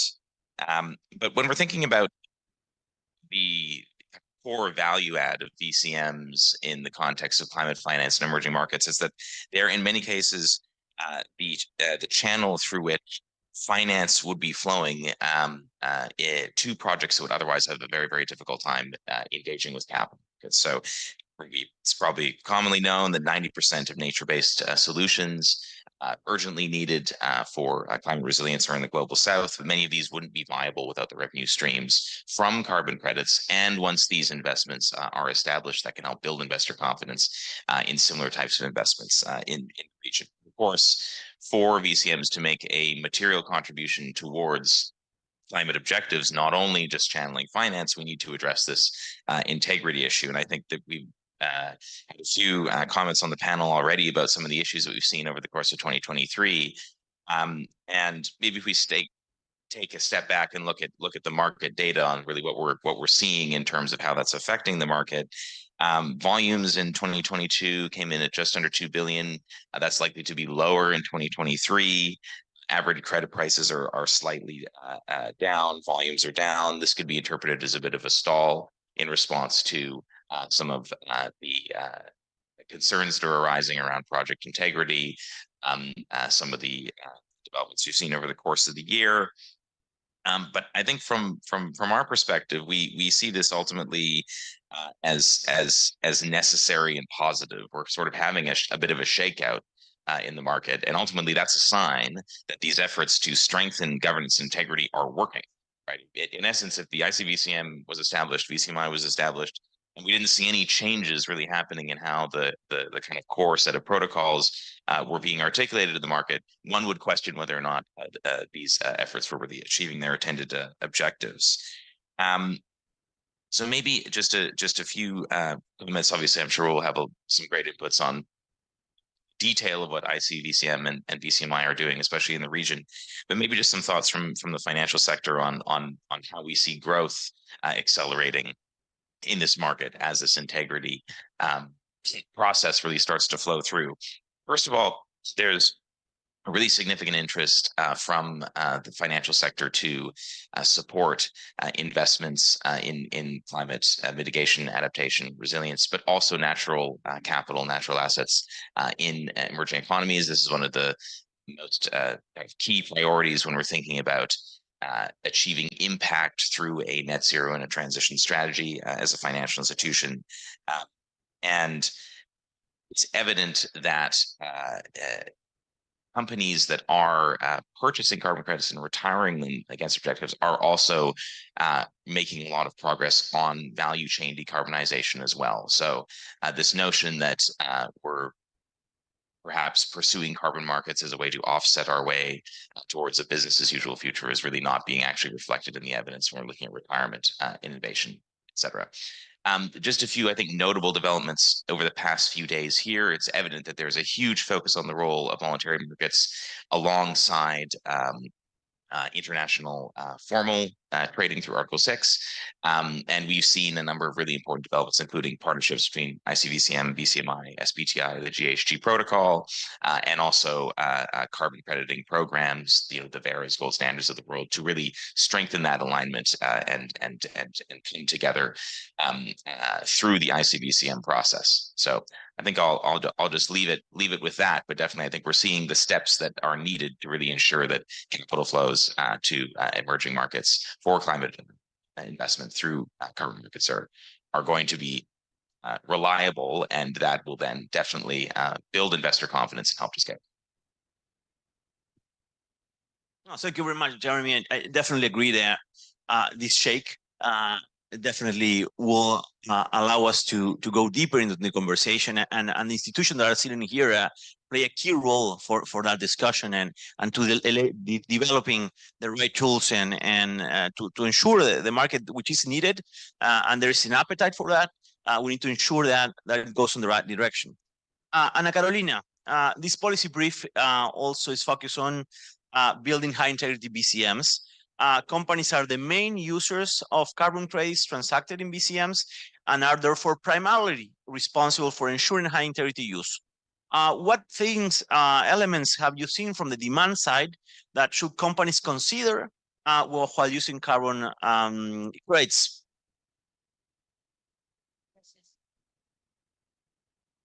Hi, good morning still, I think. Good morning, everyone.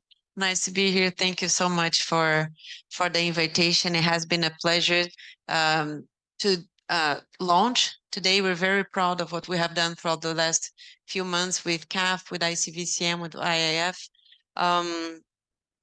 If I am to highlight two aspects of high integrity from the demand side, I would say that one, decarbonization, the purchasing high quality carbon credits must be in addition to internal decarbonization that is undergone by companies, and also that the carbon credits that are purchased and retired, as Jeremy was already mentioned, are of the highest possible quality. And in that regard, of course, we defer directly to the work developed by ICVCM, who has launched this year the core carbon principles. We know that for this moment in time, they are not yet, CCP approved credits are not yet widely spread in the market. So within the claims code of practice that we have released last week, right before COP, we had to provide a transition phase for that. So companies can use credits arising from CORSIA, from specific eligible phases, as well as companies that have their internal due diligence process that are completely aligned with all 10 principles from ICVCM that would also be considered by VCMI so that they could make claims. So carbon integrity claims are ready to be used by companies immediately. So carbon integrity silver, gold, and platinum. We have just launched the monitoring, reporting, and assurance framework. So also after going through a very careful process with consulting with more than 150 stakeholders, companies, government representatives, NGOs, civil society, academia, we were discussing each one of the metrics that companies need to report on, very much as Jeremy was already mentioning, the partnership, the close partnership that we have been bringing and presenting to the market as this close collaboration. We were very mindful of that while developing the claims code of practice. So we don't overlap, we don't undermine, we don't raise any additional burden on companies.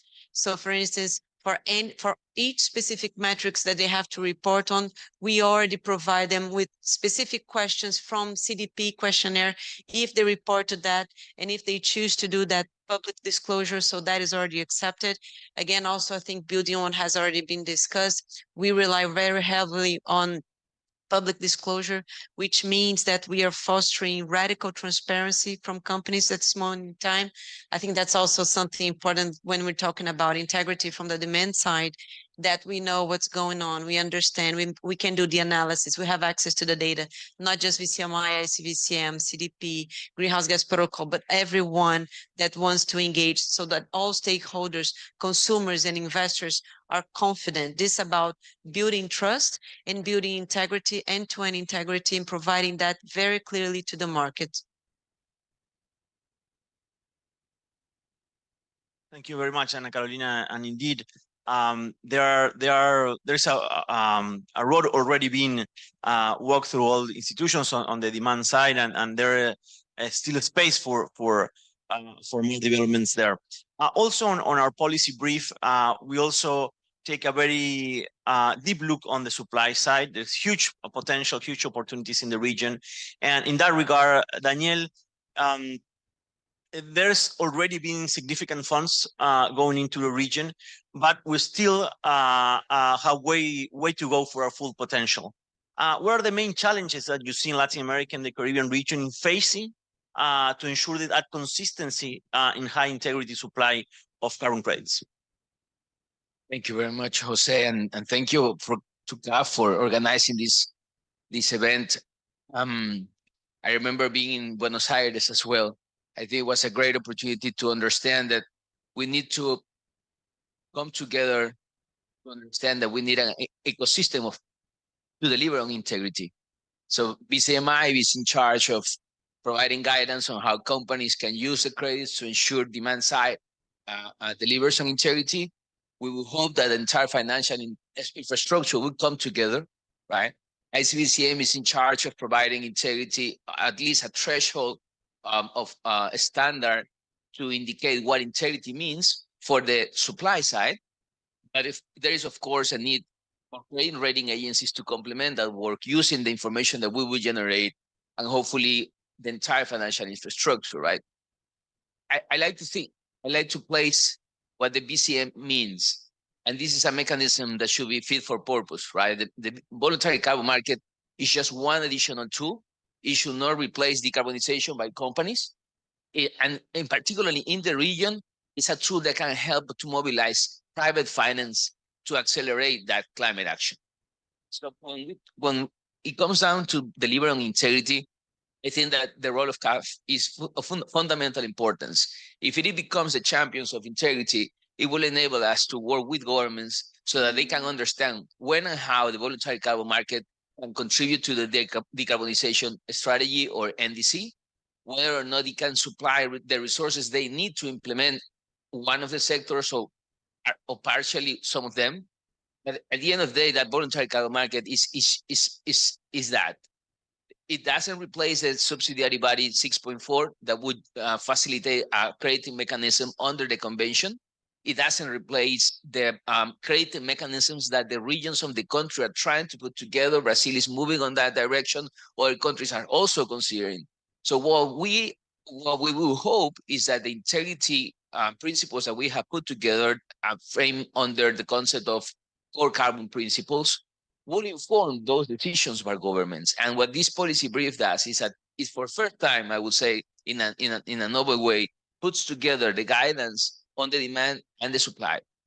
It also provides a role for CAF and translate that as a useful info for governments when designing that alignment with the NDC as we discussed, but also to steer the work on the private sector. Right? So governments may go about indicating that they would like to see more work of the voluntary carbon market in specific sectors, some specific value chains, commodities, that will guide the investment of the private sector at this stage. But when it comes to credibility, there are serious problems around the globe. Some of that has damaged as well the region. So perhaps thinking on competitive terms, the region should strive to become the leading region in the world, striving towards integrity. As in the previous channel suggested, the region can deliver in significant impacts, but if we need to understand that without strong safeguards and sustainable development measurement and guiding principles to do it, we will not achieve it. So what we have in terms of the core carbon principles is we provide guidance to programs in terms of governance, how carbon crediting programs, including the ones in the regions, make decisions, how they develop standards, how they control conflict of interest. But we also provide guidance on transparency. We also provide guidance on the management of the registries. One particular issue has been to focus on the environmental integrity.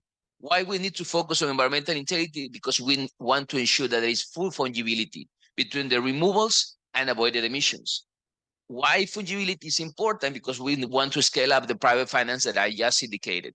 The fungibility of our principle has been recently recognized by the US Commission on a Future Trading Exchange, because the principles provide the notion of fungibility. After that takes place, liquidity will hopefully come. How it will come with future contracts. And after future contracts, we will hope to see the derivatives coming into the game. And finally, perhaps also forward pricing. With those elements in the region, then we can talk about a financial market. And carbon credits, I would like to differentiate it from biodiversity credits and the others. Carbon credits, we need to understand that they are a new financial class, and we need to treat them as such, because not only do they require governance, they also require supervision.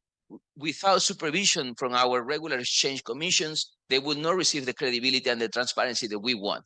So perhaps I will say that as an initial remark, and I thank you very much. Thank you very much, Daniela. And indeed, we'll go deeper on this second part of the conversation to the new part of the policy brief that is not only about placing the context of what are the challenges that we have right now and the opportunities, but also to establish very clear recommendations for our policymakers in the region that somehow can deal with all these issues that were presented. And in that regard, I would like to open the second round of conversation on the issues of recommendation. The policy brief, as we were saying, provides a chapter for recommendations that also addresses the supply and demand side.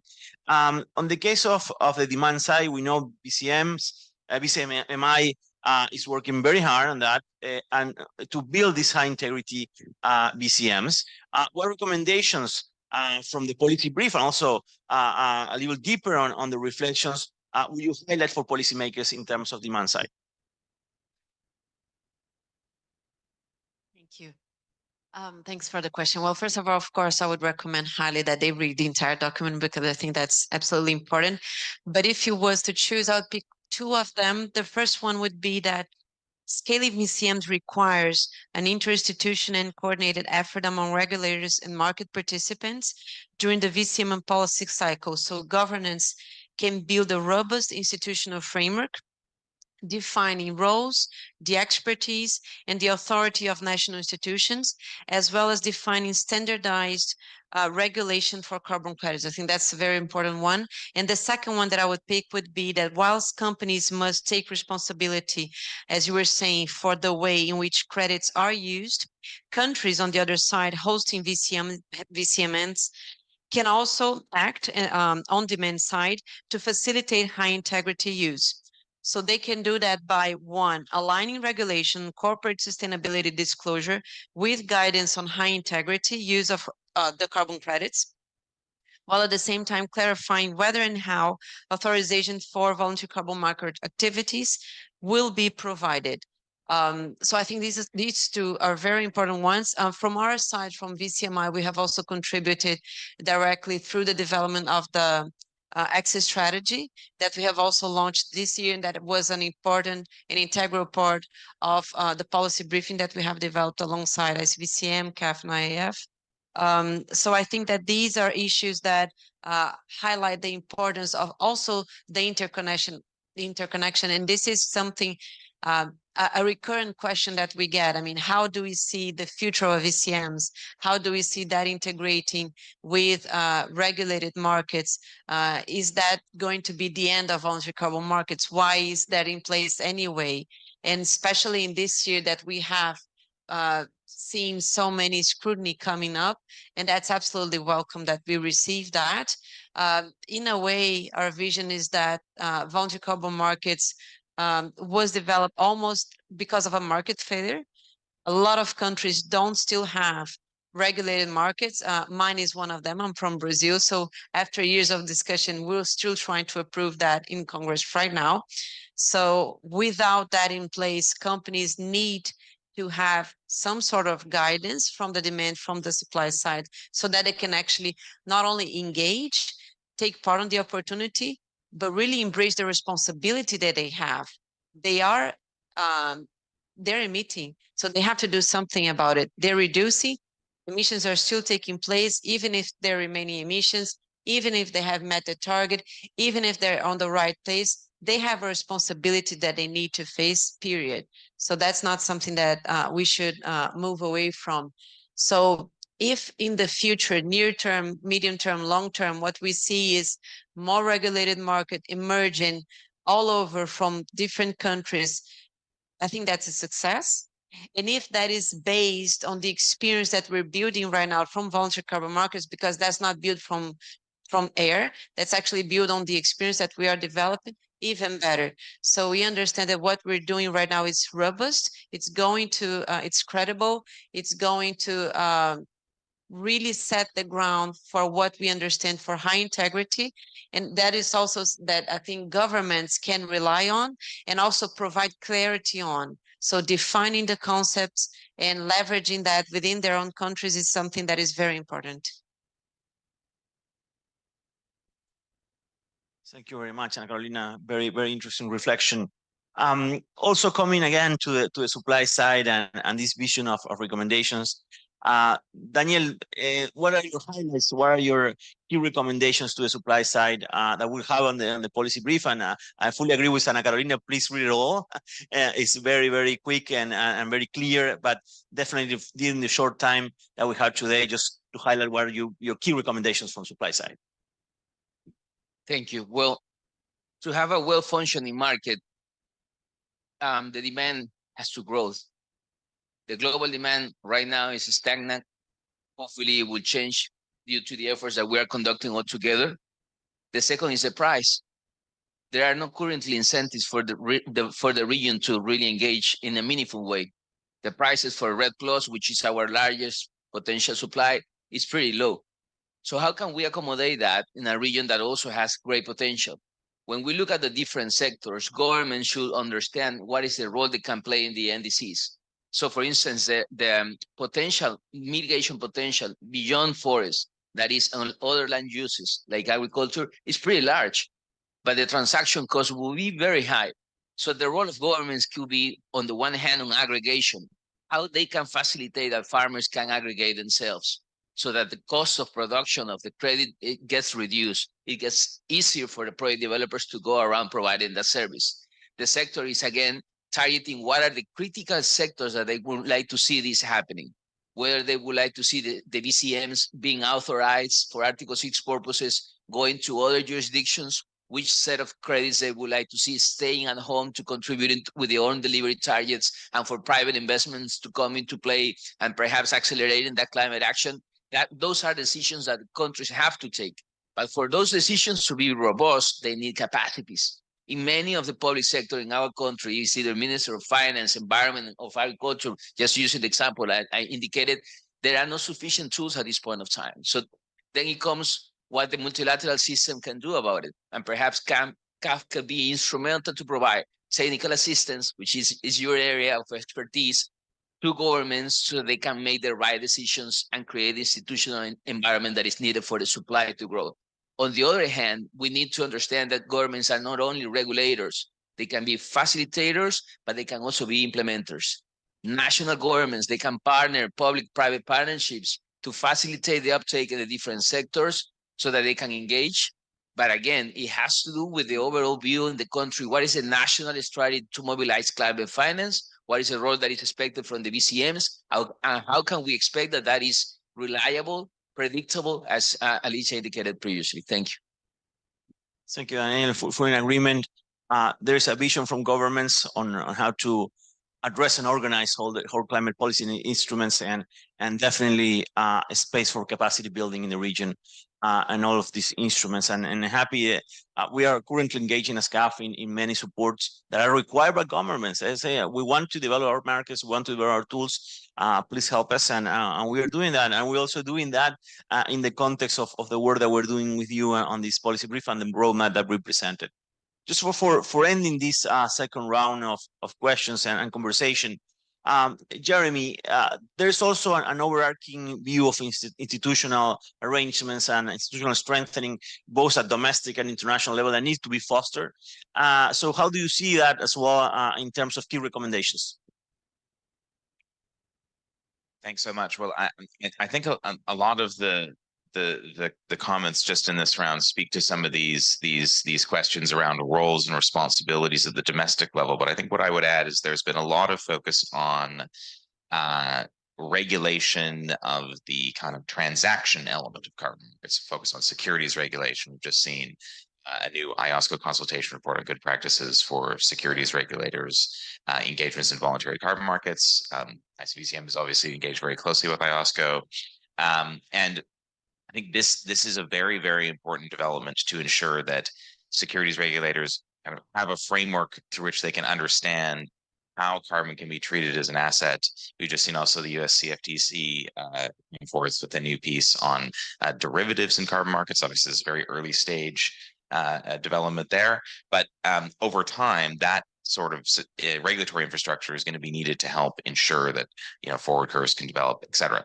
But I think it's also important to recognize that securities regulators should be responsible for market integrity, but not necessarily responsible for environmental integrity. And that, in many cases, needs a different set of regulatory architecture and needs to involve different actors in the government. As I said, here, I think the role of CAF is really, really critical, as you were just saying, not only focusing on regulation, but also support for implementation.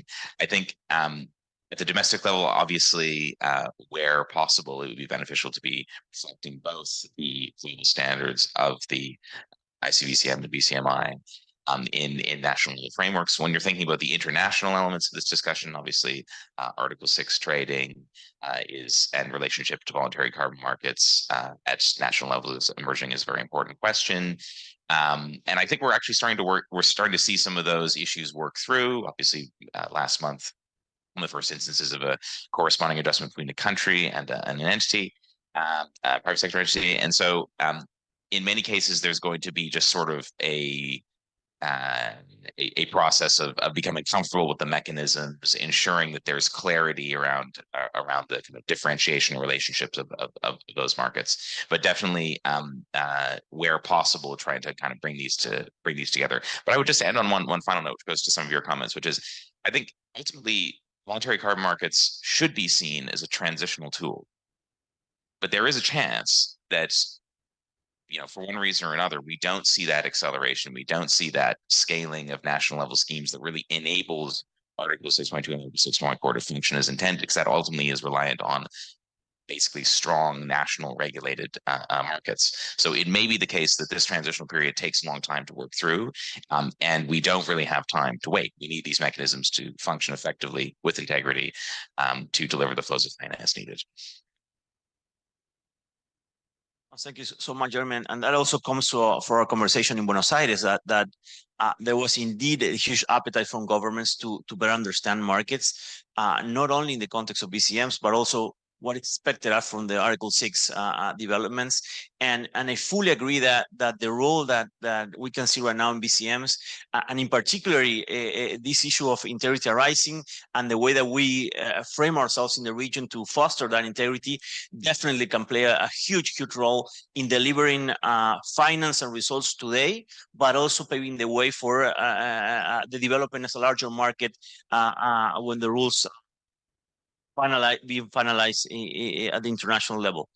Just to end our panel today, just like a very, very brief comment from three of you as a final statement, a final view, of course, can reflect on all our conversation, not only this second panel, but also the first one, where we discuss also innovation in terms of beyond carbon, thinking of the region, and also thinking from this perspective that we have bring to our pavilion here, the region as a solution, as a place that goes beyond the stars, the conversation, that wants to place itself as a region that, of course, has so many challenges, but also wants to deliver on a high ambitious agenda. And the idea that we can further develop these markets can definitely provide for this solution, Somos Solución approach that we wanted so much at CAF. So welcome your final remarks. Very briefly on my side, the region faces a severe levels of debt. Without finance, there's no ambitions. So the means to the end, how we get there, if we can link the voluntary carbon market and carbon credits to a structured debt that countries are exploring, or the debt swaps they want to explore, we have seen the case of Uruguay. They have already issued a thematic bond that is linked to emissions reduction. Just to put it in perspective, the voluntary carbon market is a market of $2 billion. ESG market is beyond $3 trillion. So if we really want to ensure that we can complement the government limited capacity to invest, and we want to engage the private sector in a meaningful way. I think the voluntary carbon credits with high integrity and with a high integrity market, and it can work if we link those with the debt swaps negotiations ongoing. Thank you. Thank you. That's a great point, and covers a really important issue. I think maybe link to that.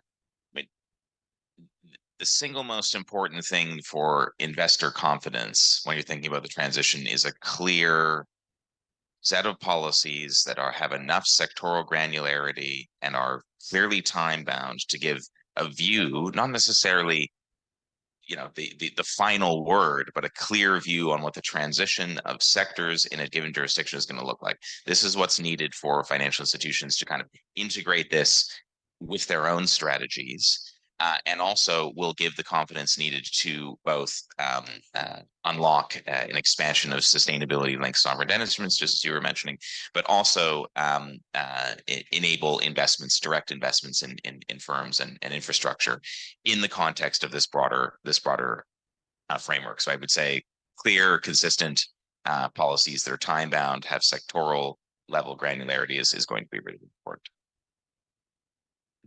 Thank you. Since I'm the last one, I think I just wanted to again restate the appreciation that I have to CAF for reconvening all this work. We gathered in Panama when BCMI has released the first phase of the Claims Code of Practice in 2023. We got together, we got this going. I think it was really important, really successful, but a first step. And my invite is that we continue the work, because I think that, as Danielle and Jeremy were saying, this is very much needed for the region. I think it's an important example. I think there are much more to be done in terms of providing more guidance, providing capacity building, educating, the awareness, all the instruments, clarifying what high integrity means from the demand side, from the supply side. So my invite is for us to continue and move forward with the work. So again, thank you so much. It has been a pleasure. Congratulations. I'm very honored to be here and to be launching this today.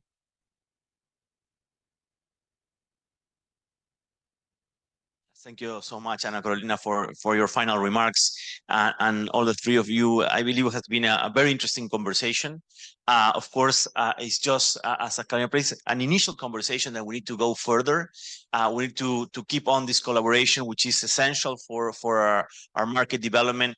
It's needed from the region. We have that appetite from our governments to go deeper. So definitely we'll continue our joint efforts in order to continue supporting our countries in these matters. So with that, I would like to close this second panel. Thank you very much again, Jeremy McDaniels from Institute of International Finance, Daniel Ortega Pacheco, International Integrity Council for Voluntary Carbon Markets, and Carolina Slo from the Voluntary Carbon Markets Integrity Initiative. Thank you so much for being in the panel. Thank you so much for the work together on the policy brief. And well, we invite all of you to go and take a look at the report. Of course, also share with your colleagues. Again, it's a start of a collaboration that will go deeper in the next weeks and months. Thank you so much.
1, 2, 3, 4, 5.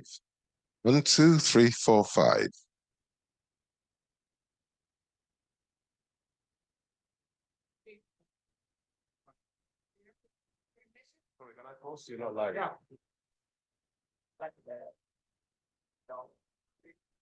Okay, it's not okay.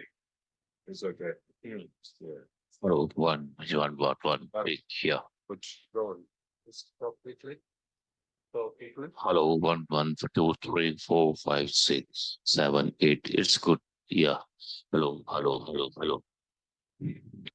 What? Okay. Yeah.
It's working? Okay. Buenas tardes. Vamos Good afternoon. We will start the event now. Please take a seat.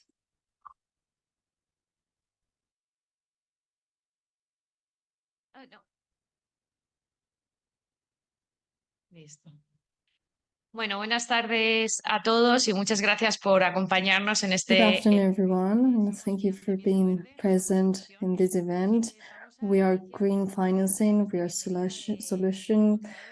We will start with some words from Alicia Montalvo, Climate Action and Positive Biodiversity Manager at CAF.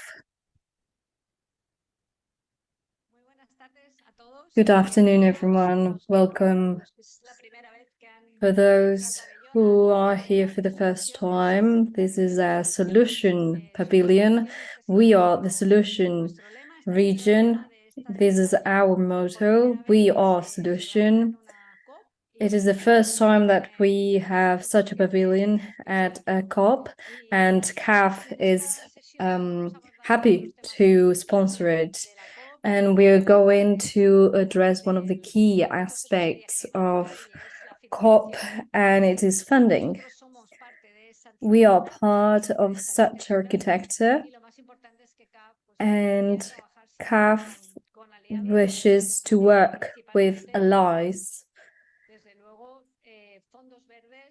such as green funds, multilateral elements, and the private sector. Due to the peculiar context in this region, environmental funding is key to address carbon neutrality and resilience. We can only achieve this with a partnership between all the institutions. The main challenge that we face is reverting the biodegradation tendency, because the loss of biodiversity is linked to the fight against climate change. You cannot consider one without the other. And that is why we always spoke about biodiversity as a solution to climate change. Can you hear me? I hear an echo. And therefore, our vision addresses biodiversity, ecosystems, and all those resources. You cannot consider biodiversity as a limiting element for development. Sometimes it seems like these two are linked, but not in that way. And we understand that fighting climate change is the drive for development in the region. Funding is key to such a transition, especially in on an energetic level, a resilient structured, and so on is an environment, is something that we're working on with the institutions that we collaborate. And however, there are specific challenges in terms of funding. We are constantly speaking these days of the need to revise the international architecture in terms of biodiversity. There was a deeper debate in Paris in June, and also in Cartagena in the C20. So this is a thinking pattern that has made us think how we can use all these resources in a more efficient way, and how we can coordinate to use those resources in a better way. We need to work in environmental sustainability strategies, including other elements. And I would like to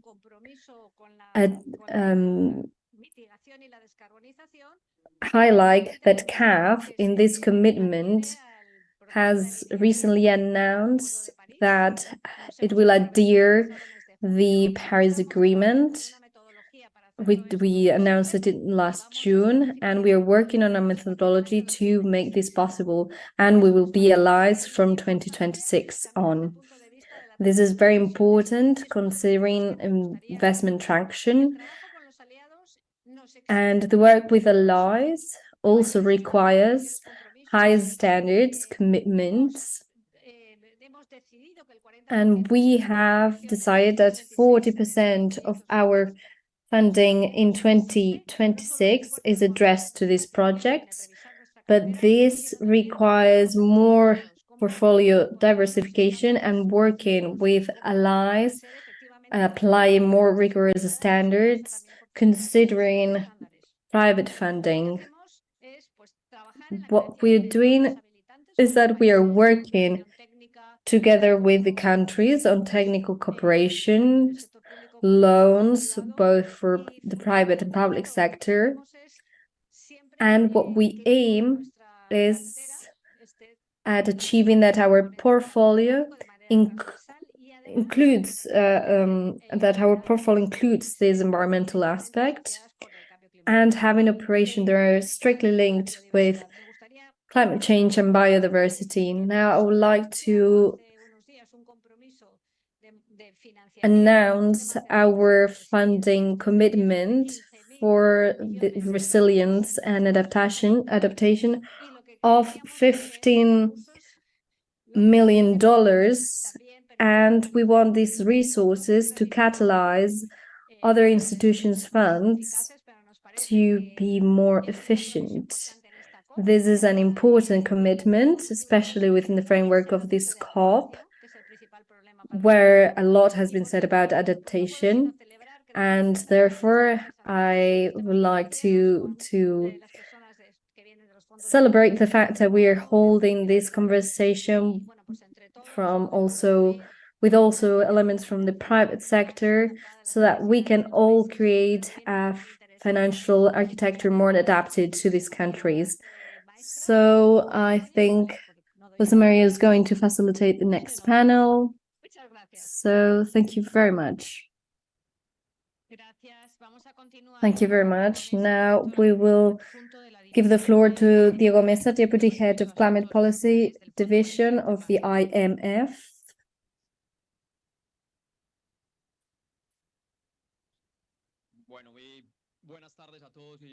Good afternoon, everyone. Thank you, CAF and Alicia, for the invitation. I have a presentation today to contextualize the funding challenge of the energetic or green transition. And I'm going to address different aspects to speak about the background. We will talk about the mitigation challenge, what is happening with emissions, what are the goals at global and regional level, and also in terms of country income and how this translates in financial or funding requirements. And from the perspective of the IMF, we want to, what type of public policies we want to see implemented to mobilize the financial resources needed. So we shouldn't repeat this now, but just to contextualize, we need to talk about the Paris Agreement, which is trying to stop climate change so that we don't go over 2 degrees compared to the pre-industrial area by 2030, and if possible, making all efforts possible so, as we said, it doesn't go over those 2.5 degrees in temperature. This is linked to the greenhouse emissions, and here you can see an image of this situation at a global scale, and it is classified on the type of country, since we have to consider a concept that has been distorted, and it's the concept of advanced economies. But if we see how emissions have increased since the 1960s, we see that it was indeed an advanced economy problem. However, the middle or high income countries represented almost 50% of global emissions. And if we add the ones of middle and low income as emerging economies, they increased emissions. They are beyond the emissions of the other block of countries. So if we see cumulated emissions, these middle and low income countries, which are the light blue and yellow bars, we see that they're above the emissions coming from developed countries. So we also need to consider the economic sectors to see where we have to address investments at a global level. We see that 3/4 of all emissions are linked to the energetic sector, followed by the agriculture sector, industrial processes, and waste. And within the energetic one, what we can see is that the electric energy sector is the highest contributing one, and then transport. Obviously, the biggest issue is fossil fuels, starting by carbon, oil, and other gases that also contribute to these emissions. And with regards to the emissions, if we want to achieve those goals, we see that there's this peak that we have to reach, and then that we've reached and we have to go down from. And as we spoke about those 2.5 degrees in temperatures, we also have other goals. And we see that countries have been more ambitious since 2015 compared now to 2023. And the lesson is that we are not being ambitious enough. There's a gap between what was established in the Paris Agreement and what each country has proposed individually. And this same information can be reflected on the contribution of the different countries and what they have to do in the future to address it. And here I would like to highlight that gap that there is in terms of ambition and implementation. The easiest way to explain it would be to say that to achieve the Paris Agreement objectives of those 2 or 1.5 degrees, we need to reduce emissions by 2030 between 25 and 50%. If this was completely implemented, if this was not implemented, we would only achieve a reduction of around 11%. So if we keep our current goals, emissions will increase by 5% by 2030. So there is, as I was saying, a gap between ambition and implementation.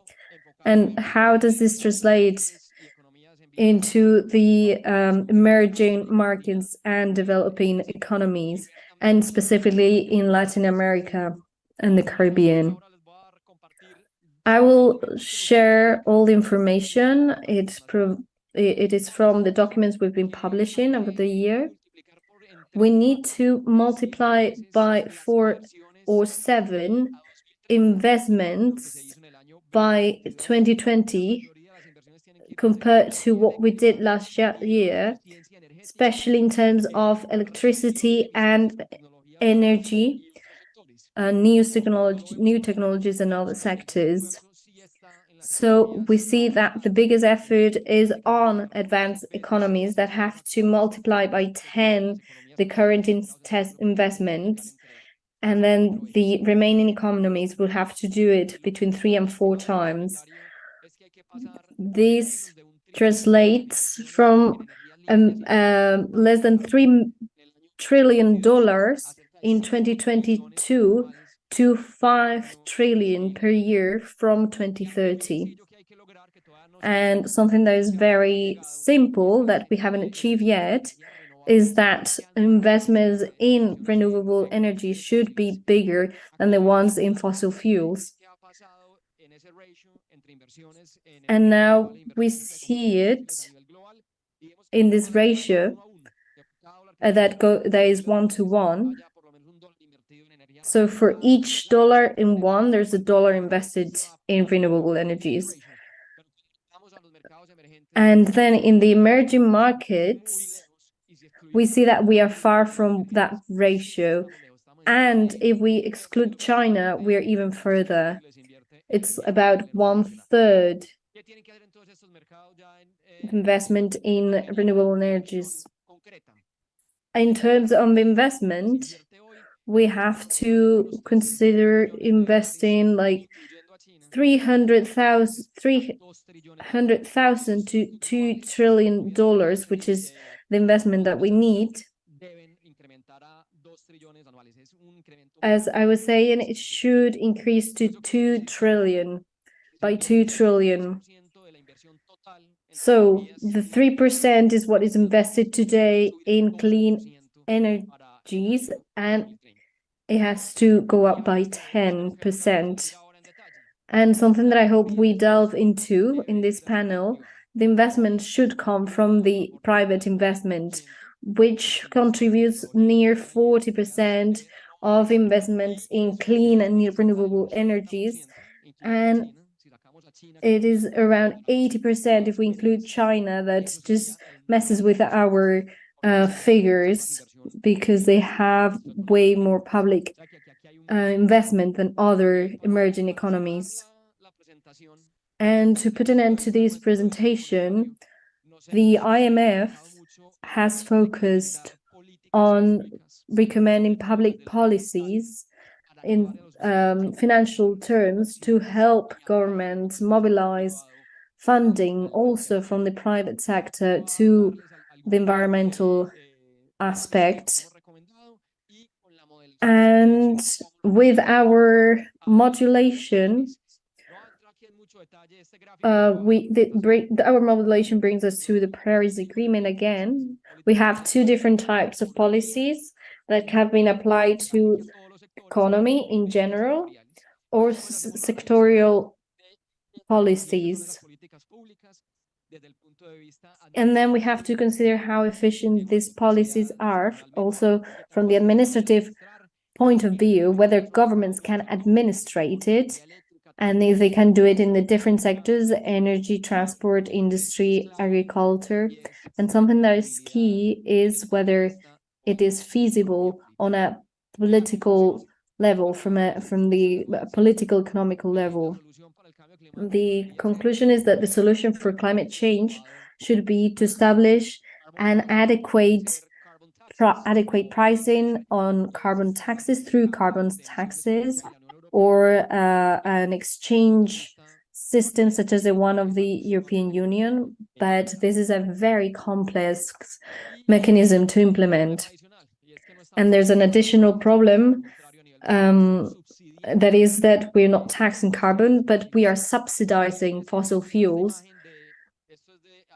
And I wanted to show you this image from 2023, and you see which countries are applying the carbon tax pricing. The yellow countries are the ones that have taxes. The blue ones are the ones that have an exchange system, like the European Union, and then the remaining are the ones that combine both. And the vertical axis shows the CO2 ton equivalent price, and then horizontally the coverage in the CO2 coverage in every country. So we see that globally is around $20 per CO2 dollar, and then the coverage is even lower.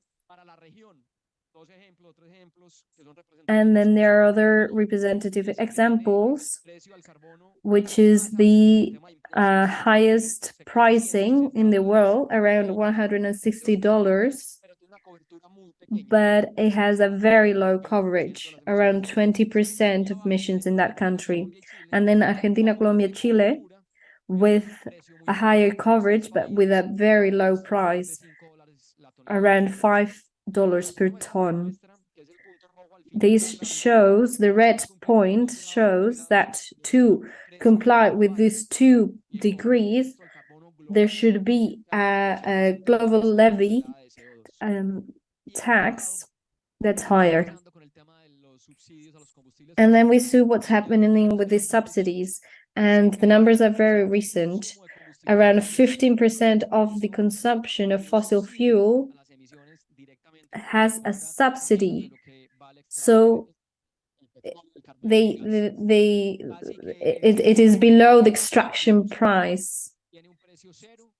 Consumption has a price of 0 or a very low price, and the total of emissions have a tax above $60. So this is where we need to work on. And there are other sectorial aspects that we can discuss, such as green subsidies, such as the different standards, something to penalize energies that emit above a certain standard and provide a subsidy to those ones that are below, which we see also in Nordic countries such as the Netherlands and Norway, that incentivize new energies and innovation. What we recommend, and this is my last slide, with our moderation, with our supervision, we propose doing it by the country income. So those of high income should have a price of 75 per ton. The ones that are middle to high, 70, and the ones of low income, 25 per ton. And we're not including the countries where it is not politically feasible to establish a price. If we want to achieve 1.5 degrees, we need to increase this effort by 20%. And these are the publications we have based this study on. The first one is for the interpreter apologizes. The quality zone is not enough to interpret. There, we have a third one, which is the climate, and we have just published this one, and we have taken stock on all the mitigation international mechanisms. And then we have another document on the technical assistance that we provided to Chile in terms of the carbon levy in the country. Thank you very much.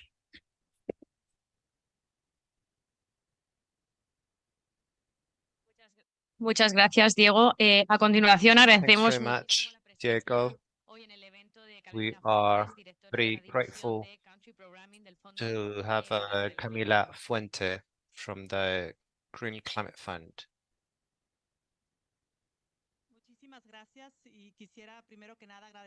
Thank you very much. First of all, I would like to thank CAF for the invitation here. It's a pleasure to be here as a GCF, the Green Climate Fund. Is a very important dialogue in order to see how we can cooperate and have a greater impact in our countries. We should try and support direct access entities. Some of them are represented here, including CAF, because they should act as a vehicle to achieve the national level goals. Thank you. It's key for GCF to take part in these conversations because, at the heart of what we do, we try to serve our countries, in particular Latin American countries, and we want to do so in cooperation with delivery actors and agents. We have 22 direct access agencies certified in Latin America and the Caribbean region. Some of them are represented here, such as Fundación Avina, ICAF, CAF, and CABE.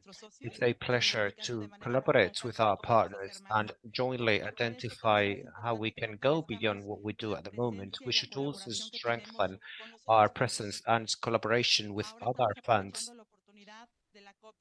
Now we're making the most of this opportunity here at COP28 to showcase that cooperation. You might have visited the joint pavilion. We are in that pavilion with the Adaptation Fund, the Global Environment Facility, and last week we signed a joint statement in order to support in a more coordinated way the different countries. As part of this joint statement, I would like to highlight a few issues, such as the commitment by climate funds to tighten our cooperation and strengthen coordination and coherence in our actions as climate funds. Complementarity is key in what we do. We should come up with a complementarity concept for climate funds. Another key aspect is to contribute as multilateral funds to the climate funding architecture. We also consider that it's necessary, since we have so many funds operating in the same space, to coordinate when it comes to the reform. It's also fundamental to improve access. Climate funding is being mobilized, and it's a pleasure to see that the GCF replenishment is being successful. We've reached $2.5 million mobilized as a result of the recent announcements, but we should keep on mobilizing in order to improve access too, so that countries have greater access to the funds. In order to do so, we are promoting the capacity building program called Readiness. It's the greatest capacity building program at global level for climate action. We are supporting over 200 projects in 142 countries. We have invested so far over $500 million in this readiness project. We also adopted the reviewed strategy by the board, by which each country will have the opportunity to access up to $4 million in the 2024-27 period in order to strengthen capacity building. We hope that this will help us to overcome the different obstacles so that capacity building becomes the foundations of change and our climate actions.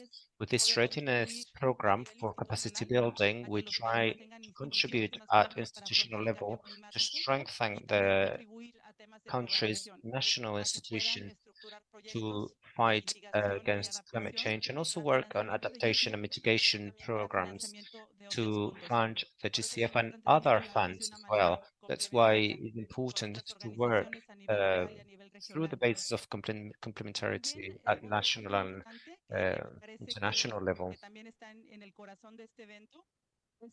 Another very important aspect is to think and see collaboration as something that makes us stronger. All of us, we have a network of 200 partners. Some of them are represented here, and out of those 200 partners, 22 are direct access entities in Latin America and the Caribbean. So far, in Latin America, we've funded 67 projects for $3.3 million, which accounts for 25% of the investment of the Green Climate Fund. We are also interested in supporting even further direct access entities This is one of our guidelines given by the top management in the new strategic plan. We need to double the amount of direct access entities with approved projects, which should also increase the funding flows towards direct access entities. Some of them are represented here in the panel. They're part of the portfolio of entities that can help us to reach that goal. I'll leave it there. Thank you for the invitation. We have a common goal to strengthen Latin America to make it cleaner region where we find solutions. Thanks very much for the invitation. Muchas gracias. Vamos a continuar ahora con el conversatorio, pero antes... Thanks very much. We are moving on to the panel. But before that, let's take a picture, please.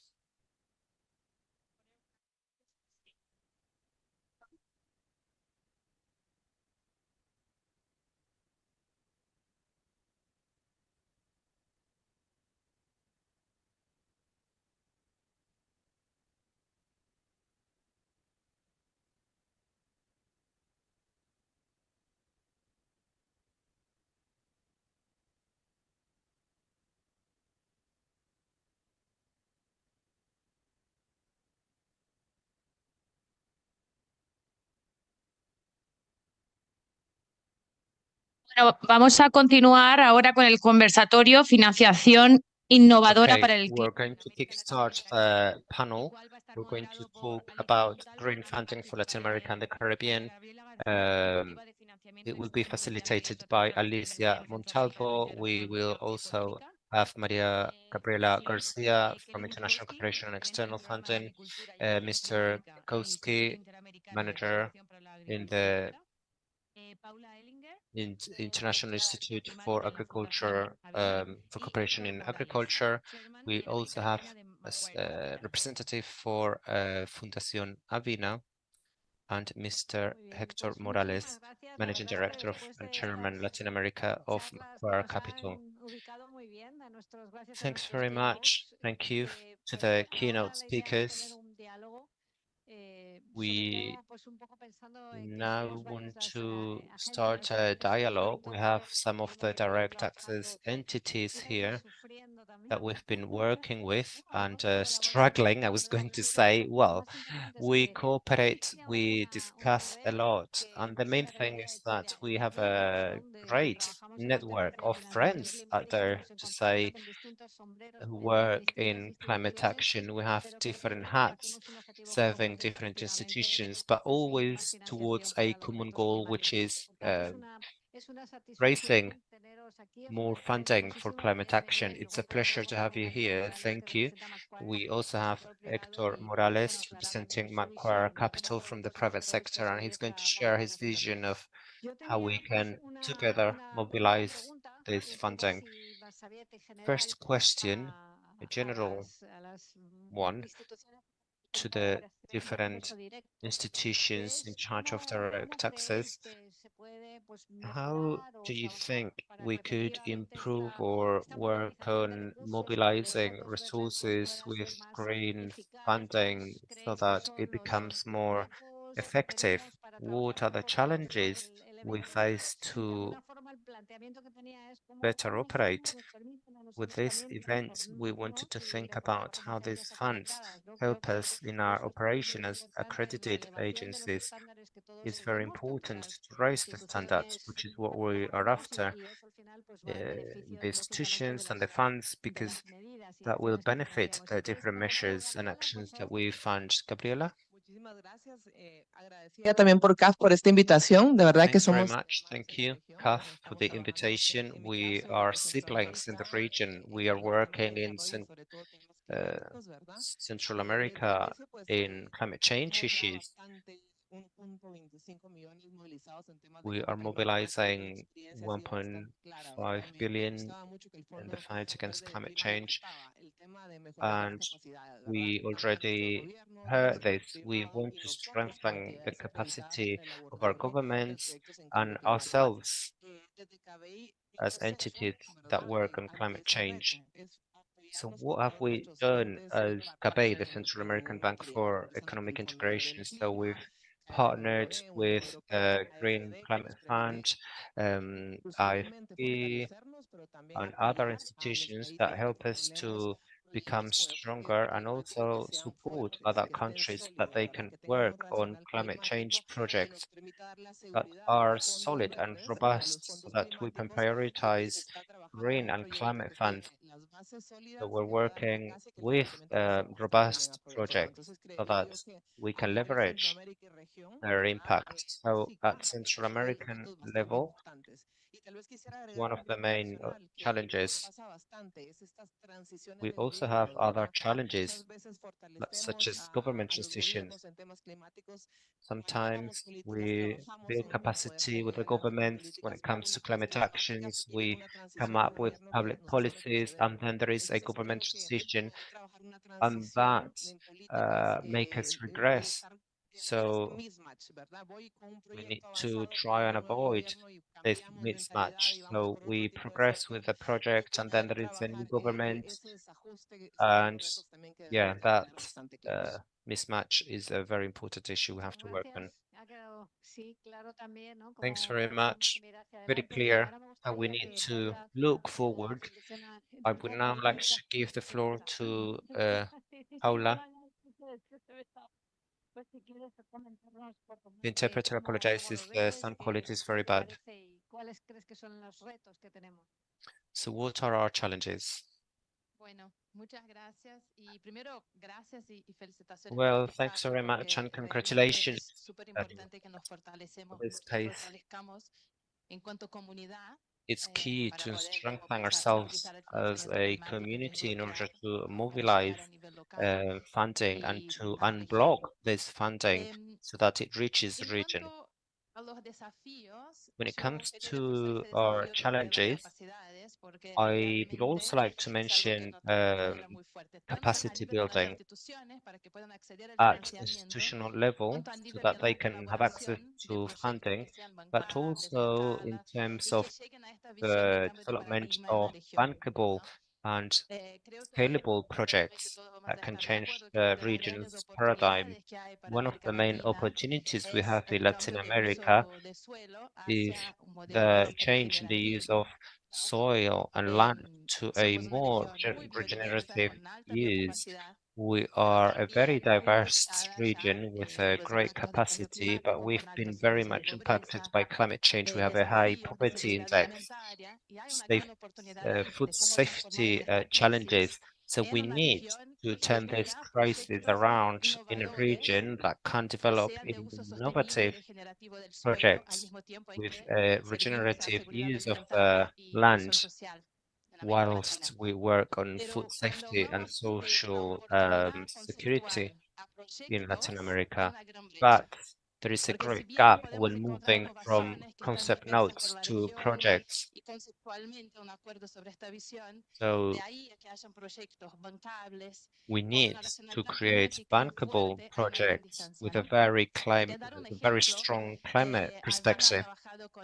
For instance, Avina has worked with Pepe and others in order to map the resources, regenerative resources in the Amazon. We've mapped 181 agri-generative businesses. So basically, I mean, agro businesses that have at the center agriculture and regeneration. Out of those, only 35% of them were using this concept of regeneration. They might know what we were talking about, but they weren't really using it in their narratives, and not many of them were women-led. So we took that innovation and made it a more integrated and bankable project. But in order to do that, we need capacities to develop projects, etc. And that's where the different institutions can complement each other in what we do. The different stages of capacity building, project development, and integration into bankable projects.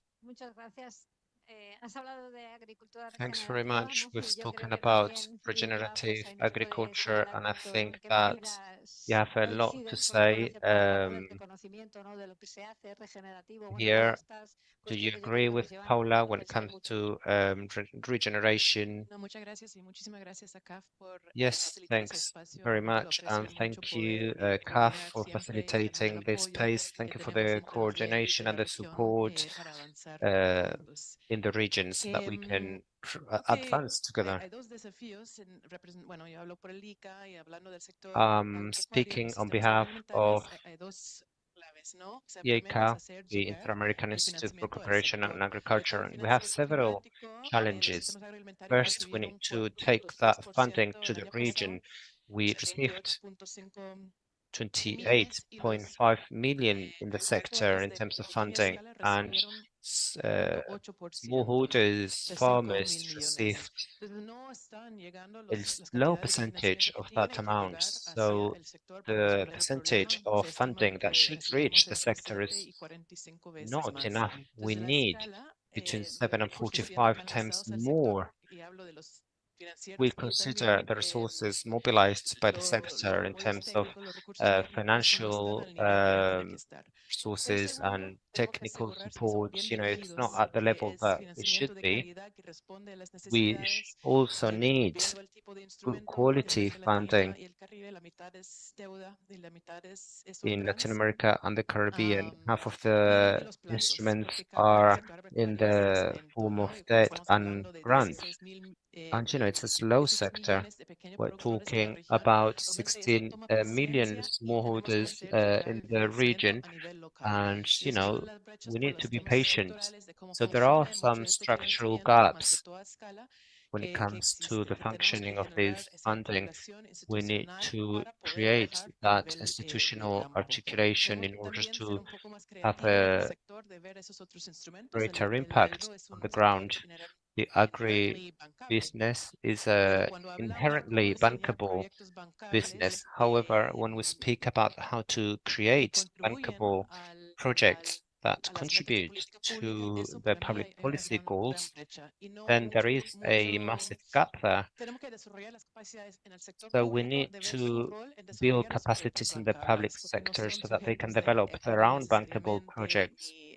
ni garantías, pero cómo podemos pensar un poco más And creativo en esa how can dirección y we tener be more clara la creative visión y el in this pathway para sense llegar with a ahí. Y clearer mi pathway pregunta and a a vision to todos, get there? todavía no tenemos Because whoever you perfeccionado asked, los we mecanismos de see consulta that y we haven't coordinación para definir still qué preguntarías quieres en el nailed sector, qué the quieren y no dar 10 processes and respuestas o quizás you 20 know respuestas. what people really want in Y the finalmente, sector. You ask them creo 10 que different la presencia questions, they técnica, give como you bien 10 estaban different hablando mis answers. colegas, When it comes to capacity cómo building at entender y technical usar los level, as my tipos de colleague instrumentos, said, cómo how pensar un do we poco más understand and creativo use the y different tomar el tiempo para crear instruments? esa How articulación can we be institucional more necesario creative y and take construir enough juntos, time cada to uno build together con su ventaja comparativa, pero using our complementando y contribuyendo a una visión competitive más advantages, colectiva? Creo contributing que towards aún a tenemos more trabajo por collective hacer para vision? I robustecer el think that there is financiamiento a great climático y work llegar a to escala. do there to scale up our funding.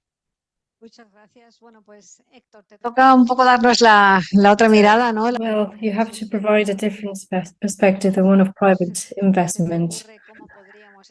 Could you give us ideas on how we can reinvent ourselves?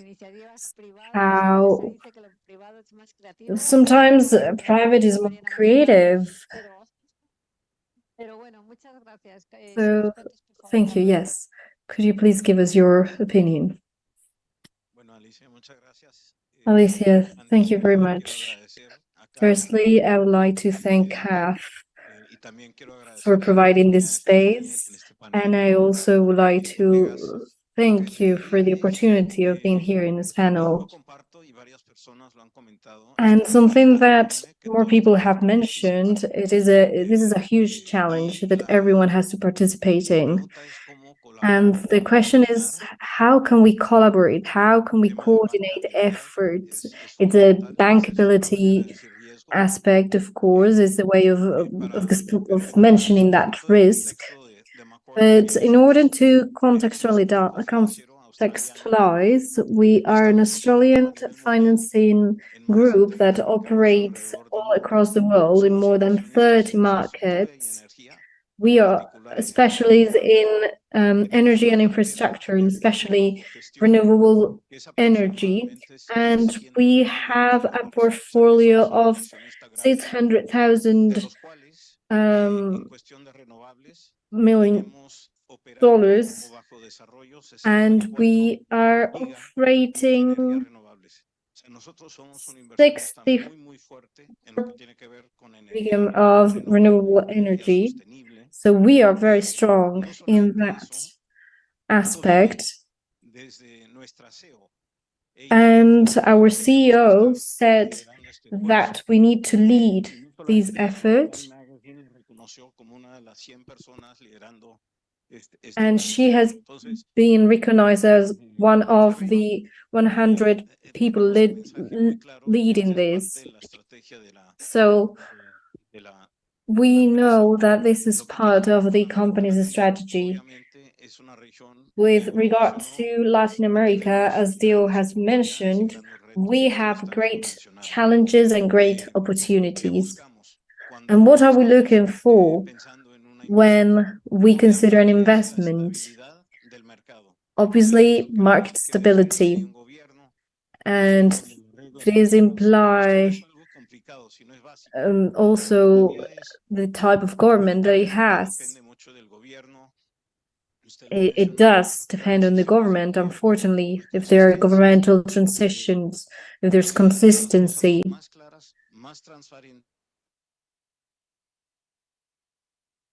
And transparent, the more investors would like to participate in the market. There's a lot of capital that's available. But what we need is clearer conditions, or at least this is the problem that we have identified.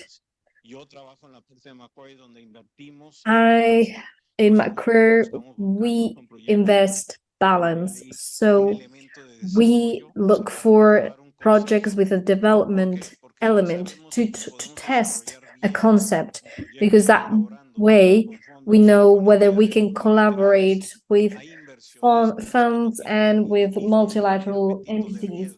But there are some investors who don't have the same degree of appetite, and maybe they would like to invest in those projects at the long term. So we are like catalytic capital. We are aware that if we can be a part of this, then we can create necessary investments for the current development. And two examples of this that have to do with the political aspect.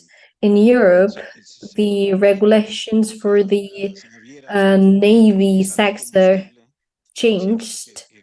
The Navy companies have to use a fuel with a lower carbon footprint. So there is now a different one with the participation of IFC, and they're using biomethane. And now we're working with a Norwegian company that have an aluminium plant, and they want to produce it in a more sustainable way. And then we also have a wind energy plant. So we believe that we can participate in these projects, but this has to be a collaborative effort.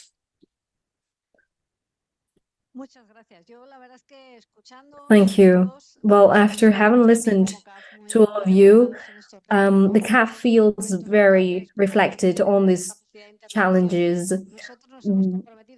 We have committed to 40% of investment in green areas, but sometimes it's hard to identify the projects. Also, in terms of demand, mobilizing the funding, there are relevant challenges that have to do also with this capacity, which is something that I share. We hear this in the long-term strategies, and there is a theoretical aspect, but someone has said it, like we need to consider the number of people that will adhere. If we can bring 20 more, for example. So we need to all consider how we can contribute so that the counterparts and the dialogue with green funds to make sure that everything's clear. And something very interesting is what you have mentioned, Hector, how to generate traction for investments. But sometimes we also need like budget measures, and I'm not going to look now at anyone, but budget support from institutions that are not the International Monetary Fund are not well considered, but they are very necessary. So, and this is what we are now working on. We need some sort of capacity, an environment that induces that capacity. So Carolina can shed more light on this. But it is hard to find good and bankable projects. And now I would like to start the second question round.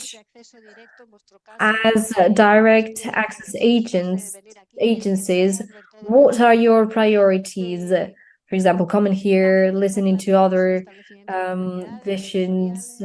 What are your priorities? Are they sectorial, transversal? Well, this is interesting, and especially what my colleagues have said. I think we all agree that even though we work in different sectors, we face the same challenges. And in terms of priorities, the Central American Bank believes that we have to be creative and innovative.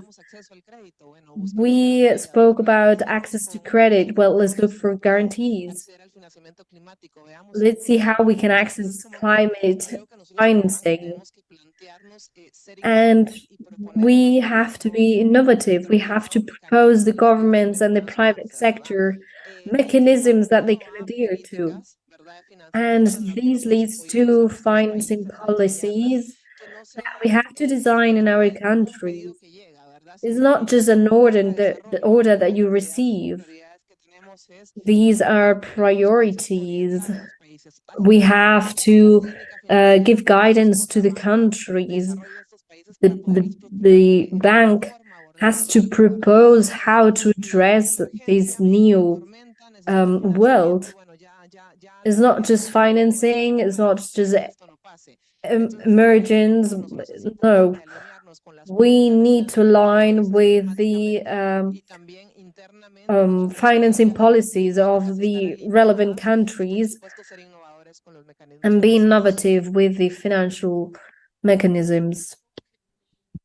Creo que eso es una pregunta como muy tricky en el sector That was a agropecuario. very tricky question for the agropecuarian sector because it depends on the context. The question for me would be how we can overcome these structural barriers and how the ministries and the public sector works at a functional level.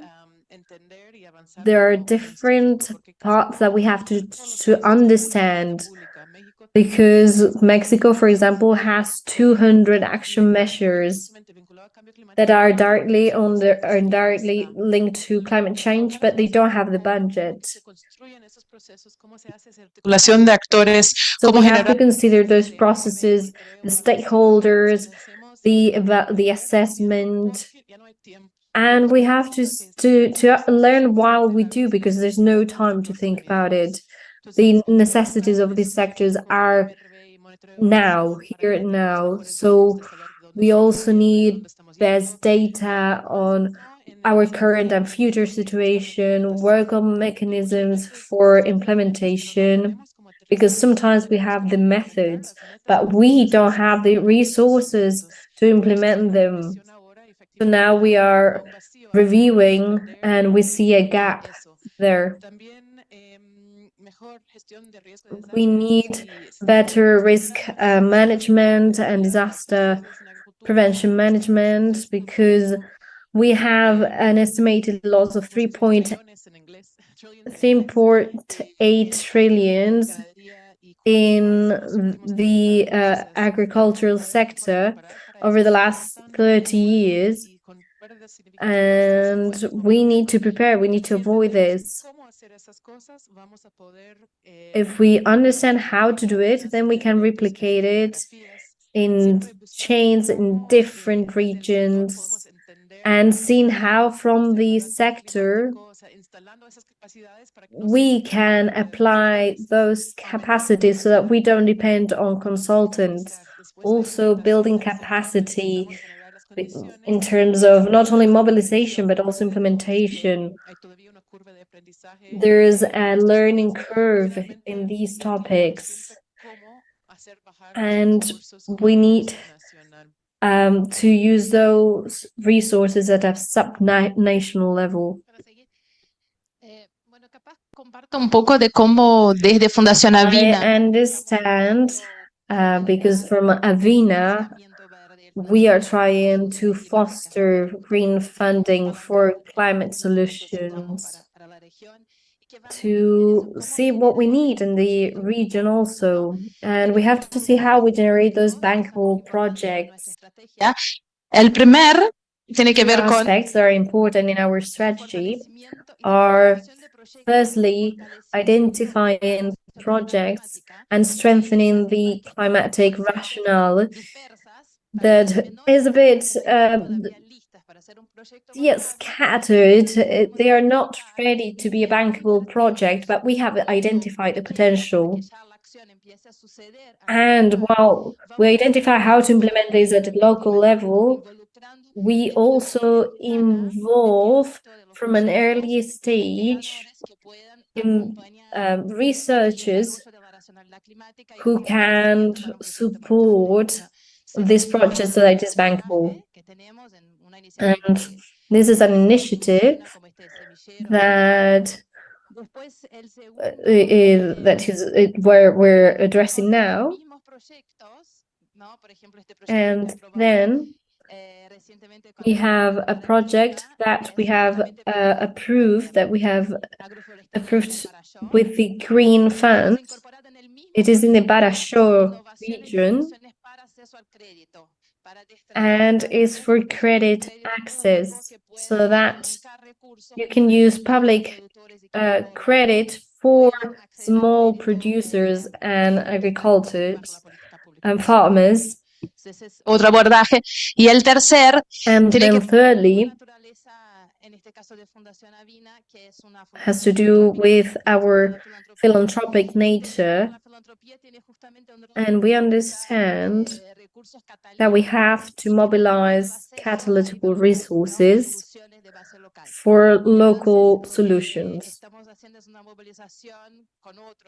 So together with other agents, we are seeing how we can mobilize philanthropic resources to invest locally at a small scale, to allow for innovation, for the strengthening of institution, but that is scalable. So it's the initial stage of the chain para dar escala a los proyectos. to collaborate with other ecosystems. Gracias, no, porque la pregunta, no, que, no, te quiero dar el micrófono, pero también quizá hacer un matiz. Yes, I would like to give you the floor, but I would like to just make a small remark, because we do work with funds, and and Macquarie nature is different. I wanted to ask you about adaptation. You have spoken about investment, regulatory frameworks, but also mitigation. experiencia, ¿crees que también hay algún Do aspecto you consider that there is any other key aspect for adaptation? You have spoken about agriculture, but there are many other topics. So could you tell us a bit more about this? A ver, sí me gustaría un poco tocar a la... Yes. I would like to ask for permission now, but and I'm not going to avoid the question. But there are three different aspects here too: harmonization, coordination, and demonstration. En la Or respuesta. showcasing. And I'm going to give an example of these three. Harmonizing. Countries have commitments to achieve their goals, and this is fantastic, of course. However, if they all have different regulations, it is very hard to escalate investments. And this is not easy. It's not easy to say we should all adopt a regulatory framework. And we said, oh, it's so good that we have wind energy or solar energy. But this is not a 24-hour energy. So then they bring the solution of batteries, but in order to promote that, we need regulation. Si fuese posible tener un The marco. problem is that countries have different regulations. If we had a general framework, the amount of investments would be huge. And I believe this is a role for entities such as yours. The good practices or the best practices should include these elements and then invite investors, developers, builders to participate in those conversations. And this leads to the second point, which is coordination. These conversations should take place in a coordinated manner. This event and this panel is a good example of that. However, such coordination has to be materialized in some sort of database that we can all access. And before I got to this company, I worked in a multilateral one. And I won't mention the country, but there was a country where there were great necessities, great needs, and there were 1,200 NGOs working in the countries. And among those, there were many that were doing the same. So they have great intentions, but they needed to coordinate their efforts. And they needed to coordinate those efforts also with the private sector.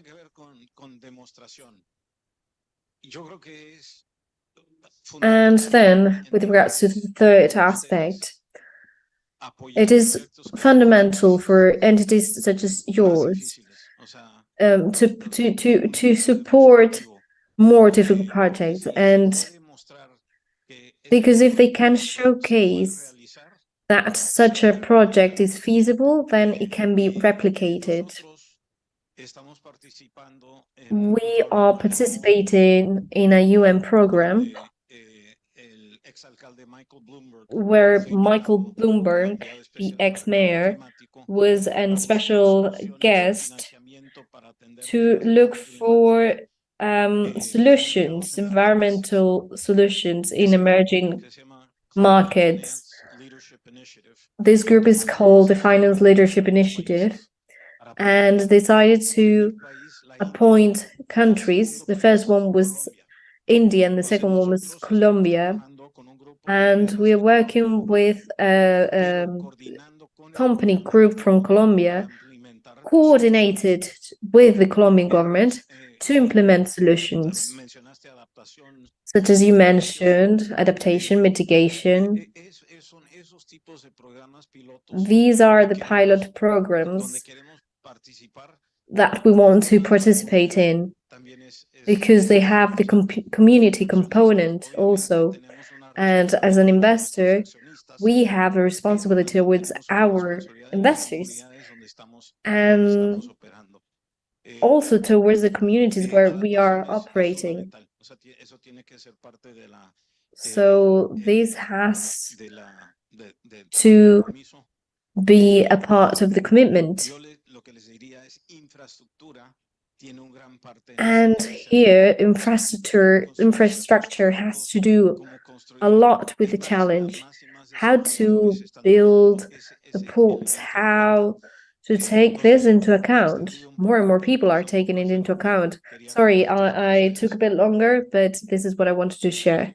No, muchísimas gracias, Héctor. La verdad que es muy interesante. Yo quería hacer una reflexión sobre el tema que has dicho de la innovación. So just a reflection as regards innovation, as you mentioned, I think that direct access agencies, we should be better at innovating because of how close we are to the field. And sometimes we find some resistance, you know, because we find, you know, ourselves amidst the governance of institutions, governments, green funds, and we need to put all the pieces of the puzzle together. So, you know, from CAF, we want to innovate, and we're doing so.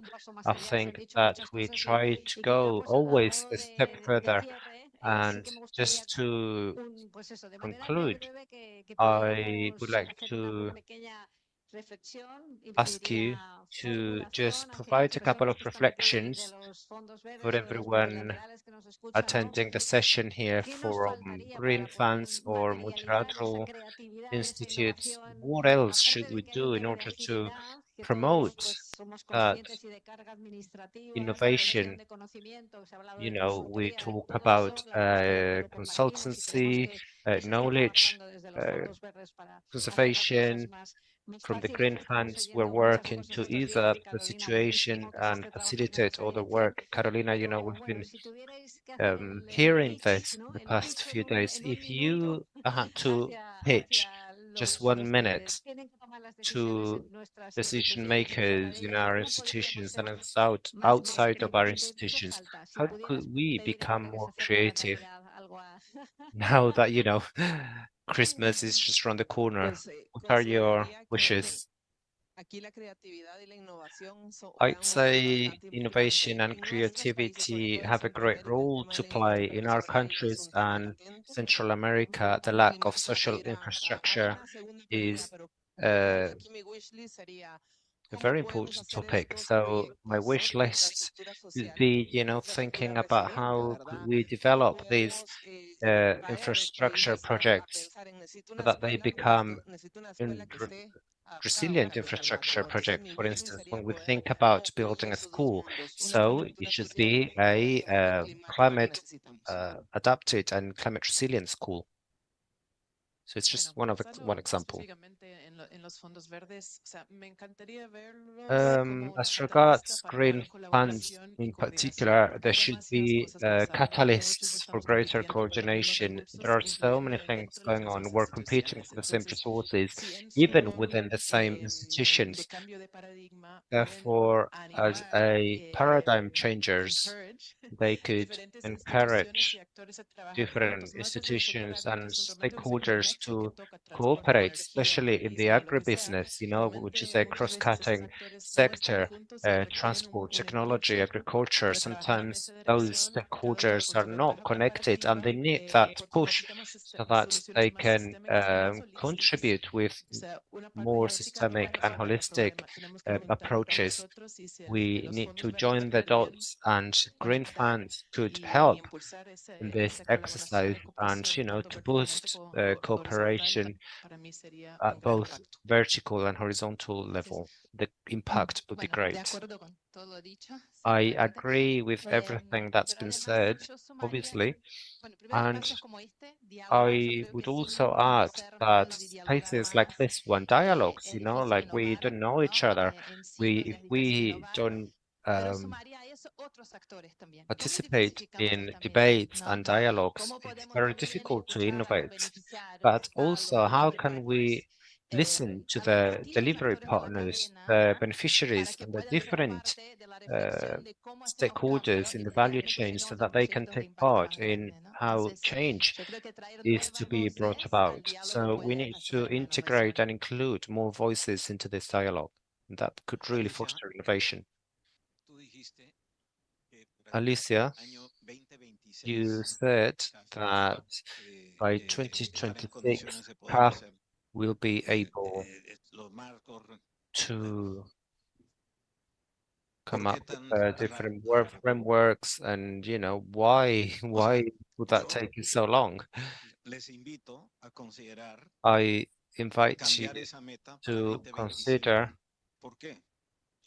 shifting that goal to 2025. Why? Because of COP30 in Brazil. Would it not make sense to announce it there?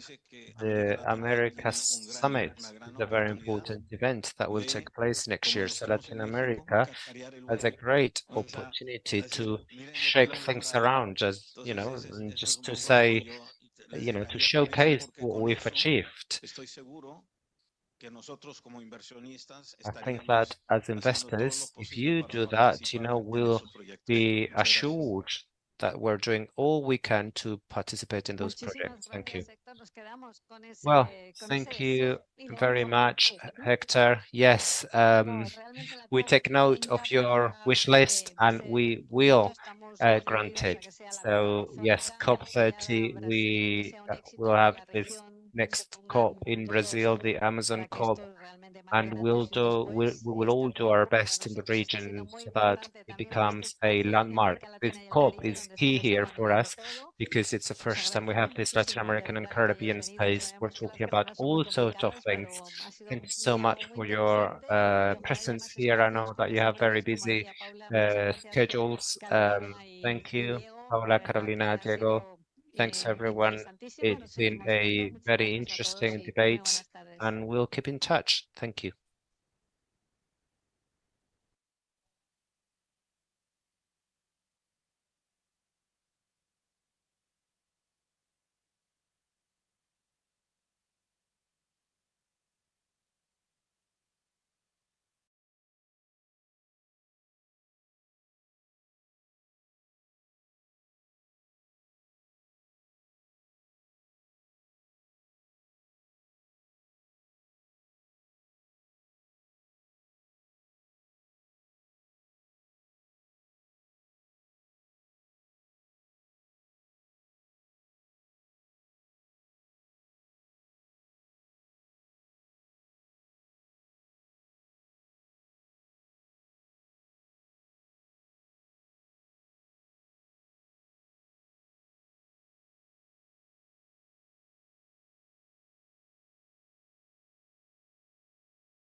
are part of our ecosystem.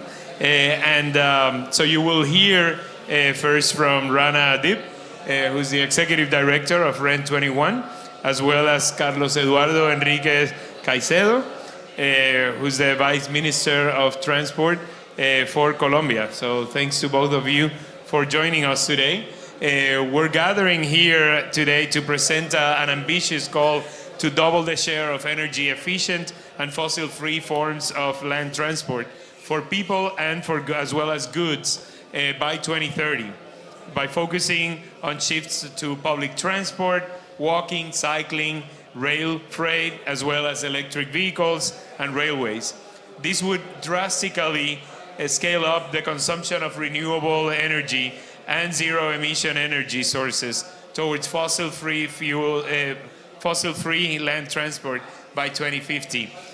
So why this target right now? You know, we need to achieve decarbonization and sustainability pathways, and we need drastic reductions in emissions and energy demand, coupled with improved access to integrated land transport systems that do not use fossil fuel. Public transportation, walking, cycling, rail freight, electric vehicles, and railways, energy demand reduction and renewable energy are all pillars of sustainable low-carbon transport. So this call to action has so far gathered more than 50 signatories from a multi-stakeholder background, and now we're very excited to announce that Colombia and Chile have signed it too. So these are the first two countries to join in these remarkable efforts. So let's start with you, Rana, first. I want to ask you why this call to action is so important, especially in order to align the energy and transport sectors in order to achieve this common target. Mm-hmm. Thank you so much, Ramon. I think we're from the, I'll answer to start with from the energy side. We actually live quite a historic momentum here at COP28, where we have 123 countries calling for tripling renewable energy capacities and reducing, doubling down basically energy efficiency. This is historic because it's the first time that we are at a COP and renewable energy might find its way in the cover text. So there is a momentum around it. What we see, however, is that it's not enough to look basically at the energy transition from the supply side. We also need to make sure that the energy consuming sectors like transport are really engaging in the decarbonization, but also in the energy transition for CO2 reductions, but also for sustainable development. And this is basically where, so transport is responsible for 30% of the energy demand, and we only have a share of 4% of renewable energy. So here we see that we need to reduce the energy demand and shift the fuels. Now from the transport side, very clearly we see that the move to shifting basically transportation to public transport, public collective transport, walking, cycling, rail, basically electrified rail also, the electrification of the energy sectors, and the fuel switch are basically the pillars to move ahead. What is very clear here? Why joining forces? Joining forces creates actually real synergies because ultimately both sectors need to move away from fossil fuel.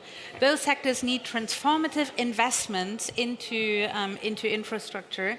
And we also have synergies on the infrastructure development when we are speaking about, for instance, the development of grids, charging infrastructure, using railway infrastructure, etc. There are multiple cross-cutting economic and societal and environmental opportunities or opportunities to increase basically the benefits and accompany those sectors to move away from fossil fuel. By building on each other, by having very strong demand signals that we need better energy supply and energy supply signal that these sectors can also offer 24/7 transport supply. Great. Well, thank you so much, Rana. And I wanted to also ask you, there's over 50 organizations that have signed this call to action. And now we have the first two countries, Chile and Colombia. Why is it so important, that countries like this, like Colombia and Chile, are joining this effort, and become leaders and models for other countries to follow? I think this is very clear. Why is it so important? First of all, we're here in Dubai at the COP where government gather together and we need to have very strong and clear and ambitious messages that there are powerful synergies between the sectors. Another aspect, however, is also that the governments are responsible for setting the political ambition, but also creating the regulatory frameworks to really be able to make those shifts happen in the sectors, attract investment, repurpose fossil fuel subsidies, for instance, for transformative investment in sustainable transport infrastructure and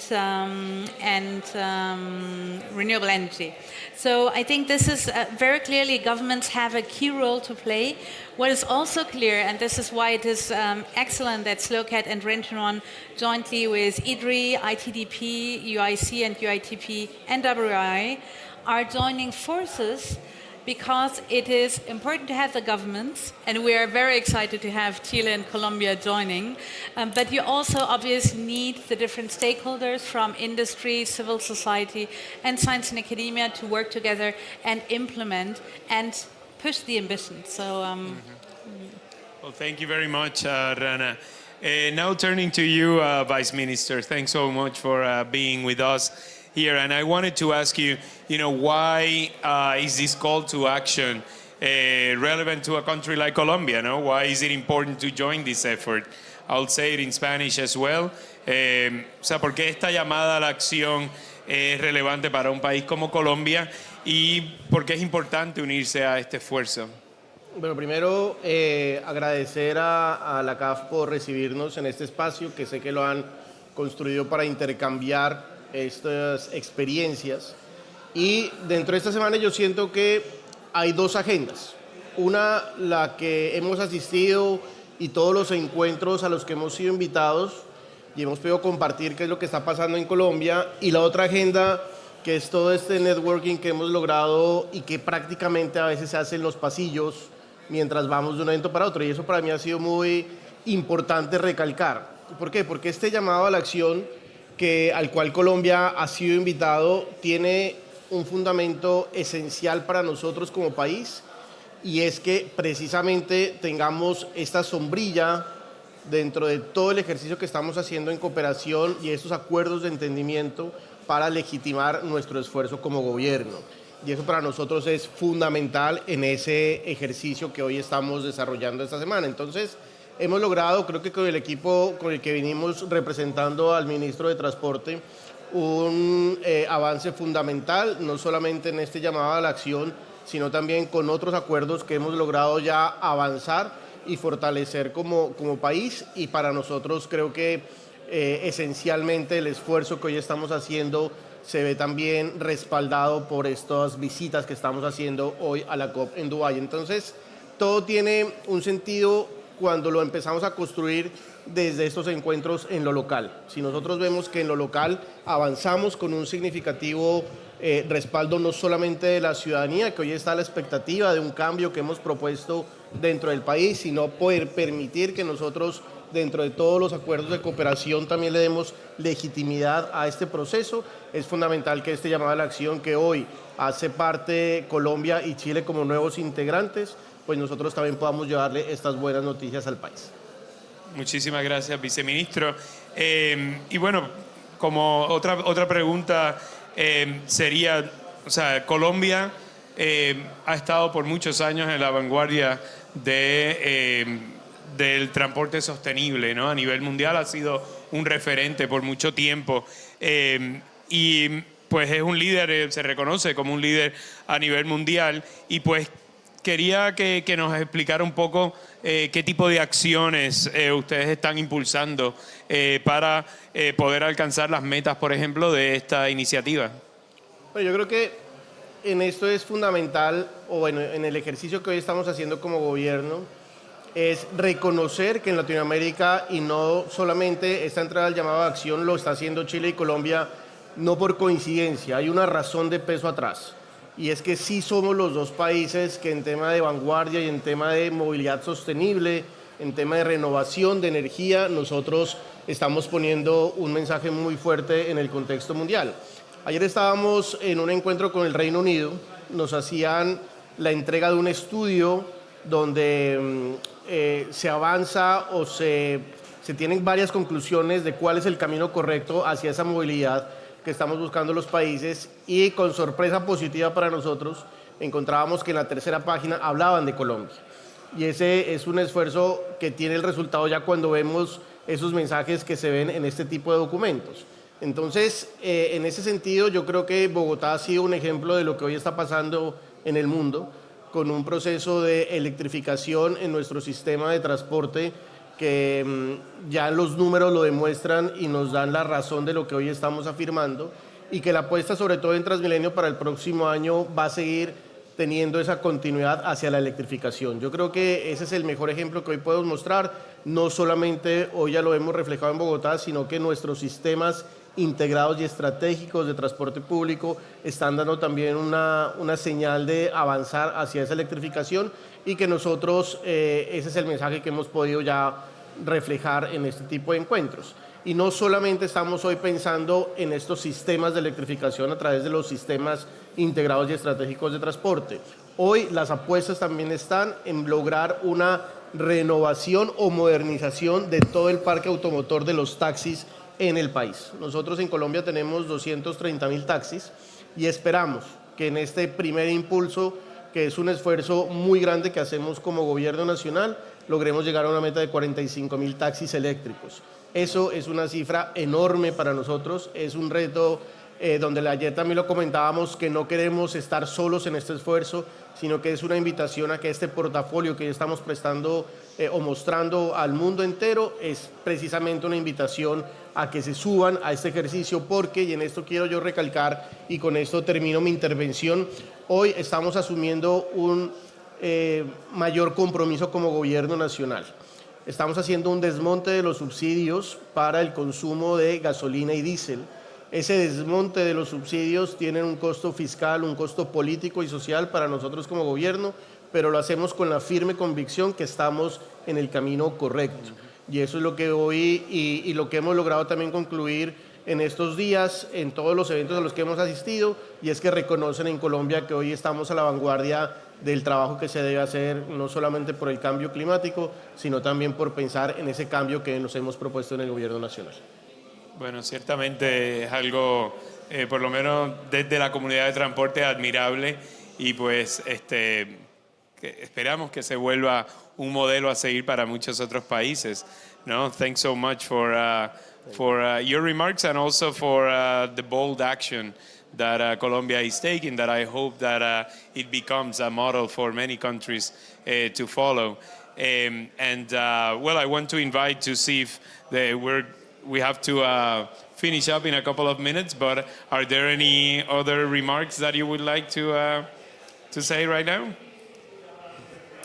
Yes, I think one remark is probably to underline, because we are at COP, and this is why we are very excited to launch this basically also and mobilize around COP. But on 26th, there was the first World Sustainable Transport Day, and I think this is really important to also see that this call for action is not only important for the climate, but it's important for the social, economic benefits, for health, addressing air pollution, etc., from the transport side, but also from the energy side. And I think this is in particular a topic which we hear very often also in developing countries more and more, that it is not about climate mitigation, but it is about development. And I think it's really important. I also think to underline certainly the role subnational level and cities and citizens also play and here I think we see really key developments. And then I guess this is only the start of a journey, and the objective is very clearly to mobilize more. So I basically invite everybody here to join us, to join the two governments, I guess, in becoming more governments, but also the multi-stakeholder community, to ask for more action and join us in calling for urgent transformative action now in the transport sector and in the energy sector together. Thank you, Rana, for reminding us to do that. Vice Minister, is there any last remarks?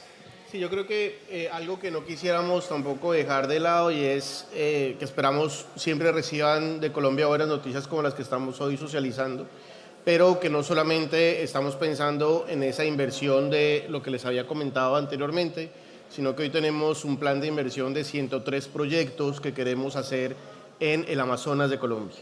Es un proyecto de plan de multimodal, de transporte multimodal en el Amazonas, que es un sector que hoy debemos proteger, pero sobre todo entender cómo culturalmente se debe intervenir. Entonces, ese es un proyecto ambicioso también, donde estamos buscando que la inversión sea superior a los 5 billones de pesos.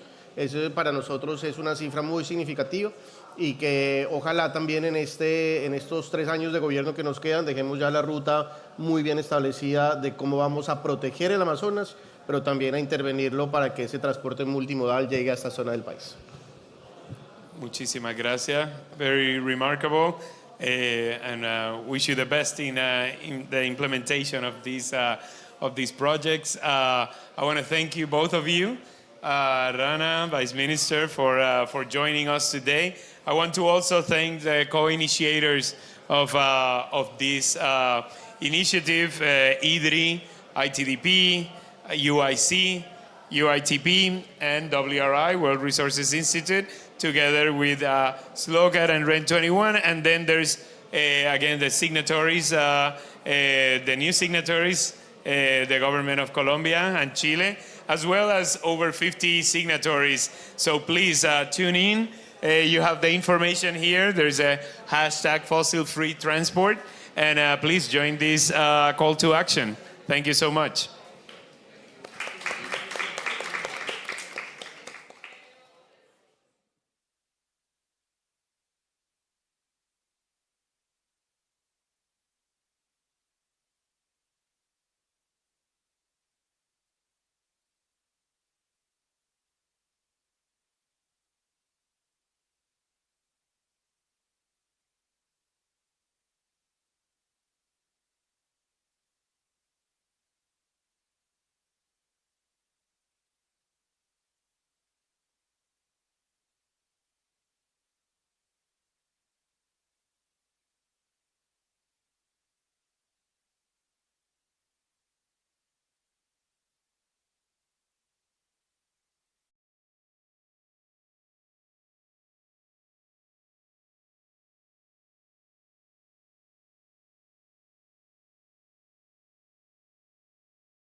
Aló, aló, aló. Probando, probando.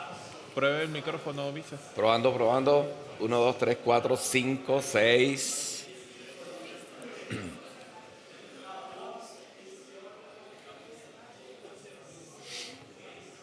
Bueno, cuando usted quiera, inicie. Listo, hoy, ok. Bueno, primero, muy buenas tardes. Va a ser una presentación en español. Hablaré lento, poco a poco.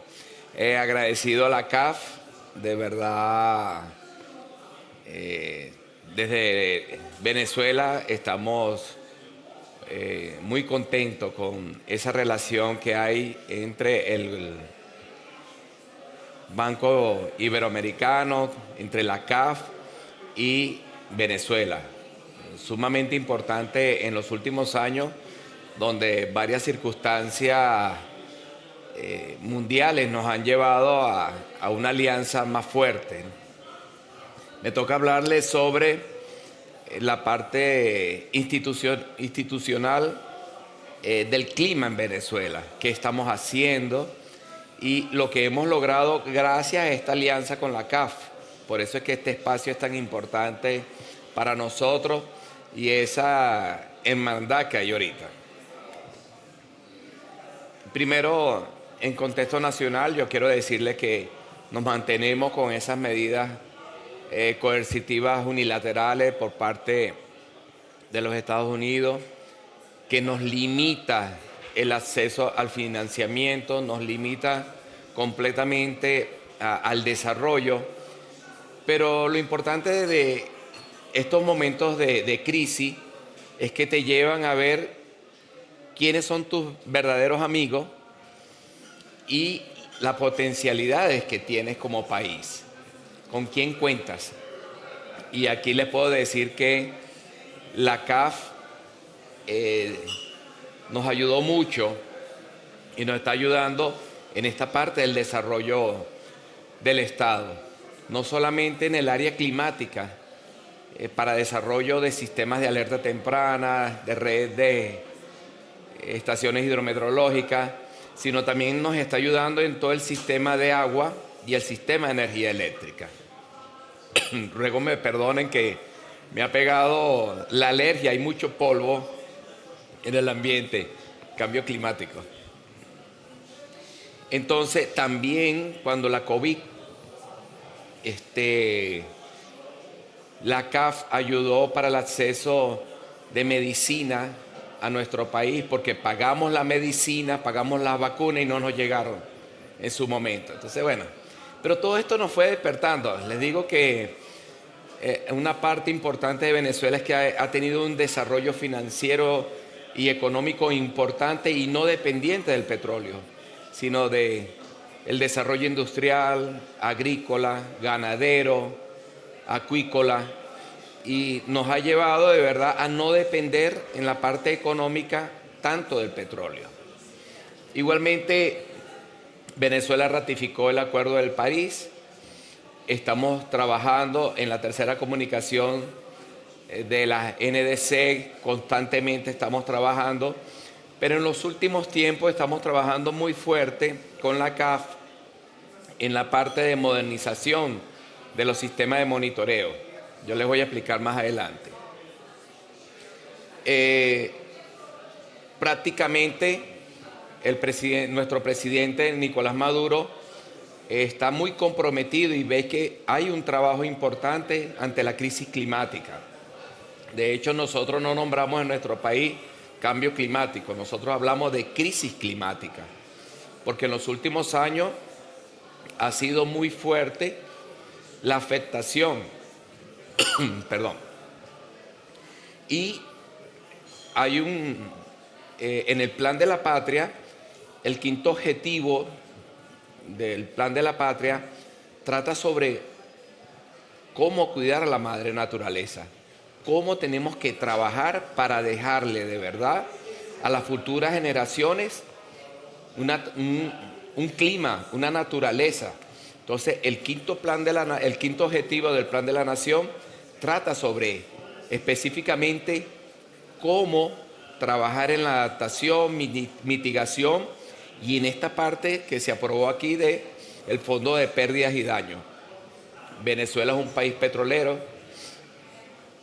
es el único sistema importante de generación de energía en este momento, de combustible, y se nos ha querido tachar o señalar a los países petroleros. No tenemos culpa de que en nuestro suelo haya petróleo. Sí, y aquí reconozco que estaba hablando con unos jóvenes de nuestro hermano país de Colombia que están claros en la situación. Es muy difícil la transición, es decir, el proceso de transición es muy difícil. Y les puedo decir que en los próximos 50 años no vamos a encontrar todavía algo que sustituya completamente a los combustibles fósiles. Y más porque en energías alternativas están como encerrándose también de nuevo como en un sistema que nos va a costar entrar a los países en desarrollo. Toda esta parte es le estoy poniendo en contexto lo que estamos encontrando, pues lo que vemos.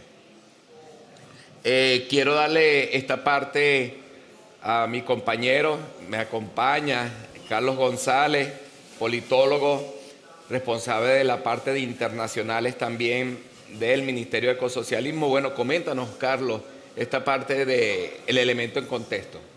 Bueno, Venezuela, como dijo nuestro viceministro José Pereira, les habla Carlos González y soy coordinador de cooperación de la Oficina de Internacionales del Ministerio de Ecosocialismo. Venezuela ratificó el Acuerdo de París. Sin embargo, bueno, hemos tenido muchos desafíos porque, bueno, después de nosotros ratificar el Acuerdo de París, hemos estado trabajando en sistemas de información forestal, en sistemas de información de diversidad biológica, porque para poder ver esa transición de la que estamos conversando, tenemos que saber dónde estamos. Y la única forma de saber dónde estamos es estableciendo sistemas de información. Para establecer esto nos ha costado mucho, bueno, el acceso a financiamiento, por lo que mencionaba el viceministro, las medidas coercitivas unilaterales. Porque, bueno, todos requerimos financiamiento porque a pesar de ser un país petrolero, con las medidas coercitivas unilaterales hemos dejado de percibir cerca de 50.000 millones de dólares desde que las tenemos. Entonces, imagínense la cantidad de cosas que hemos dejado de hacer o que no hemos podido hacer por falta de este dinero. Entonces, aquí yo presento dentro del contexto es que es desafiante hacer políticas climáticas sin el financiamiento requerido. Más adelante les voy a mostrar cómo nos costó comprometer el financiamiento en el STAR 6 producto de las medidas coercitivas unilaterales. Y le devuelvo la palabra, viceministro. Ok. Creo que, a ver, la siguiente lámina. Ok, sí, empieza la institucionalidad climática. Una de las partes importantes de Venezuela es que tenemos dentro del Ministerio del Ambiente, que nosotros llamamos ecosocialista, tenemos un área exclusiva, un viceministerio para cambio climático. Y tiene el nombre para preservación de la vida y la biodiversidad. No solamente nos corresponde el área de mitigación, adaptación y monitoreo, sino todo lo que tiene que ver con diversidad biológica. Y hay tareas específicas en las 5 direcciones generales. El trabajo, y lo vemos desde Venezuela de esa manera, es que cuidando el clima, adaptándonos, mitigando, es como podemos preservar la vida. Y de nuevo aquí viene la conversación que tenía con los chicos de Colombia, de que tenemos que hacerlo. Nosotros somos responsables en este momento de lograr. ¿Cómo lo vamos a hacer?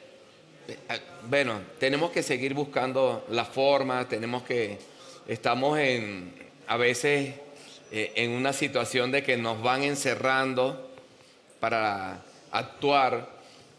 Caramba, con las medidas unilaterales, coercitivas unilaterales, una guerra financiera. Imagínense ustedes que ganen $100 y al día de mañana yo te voy a decir, no, yo no te voy a dar $100, ahora tienes $1. Y era mi dinero, o es nuestro dinero a través de la banca internacional. Y ahora vas a vivir con $1. ¿Cómo? Si ya, entonces, ¿cómo hace con la salud, la alimentación y en una crisis médica como el COVID? Pero todo esto te va enseñando de que hay diferentes maneras y de que hay nuevos aliados o que aliados que no habías visto que en realidad están contigo en las buenas y en las malas. Este viceministerio se formó en el año 2022.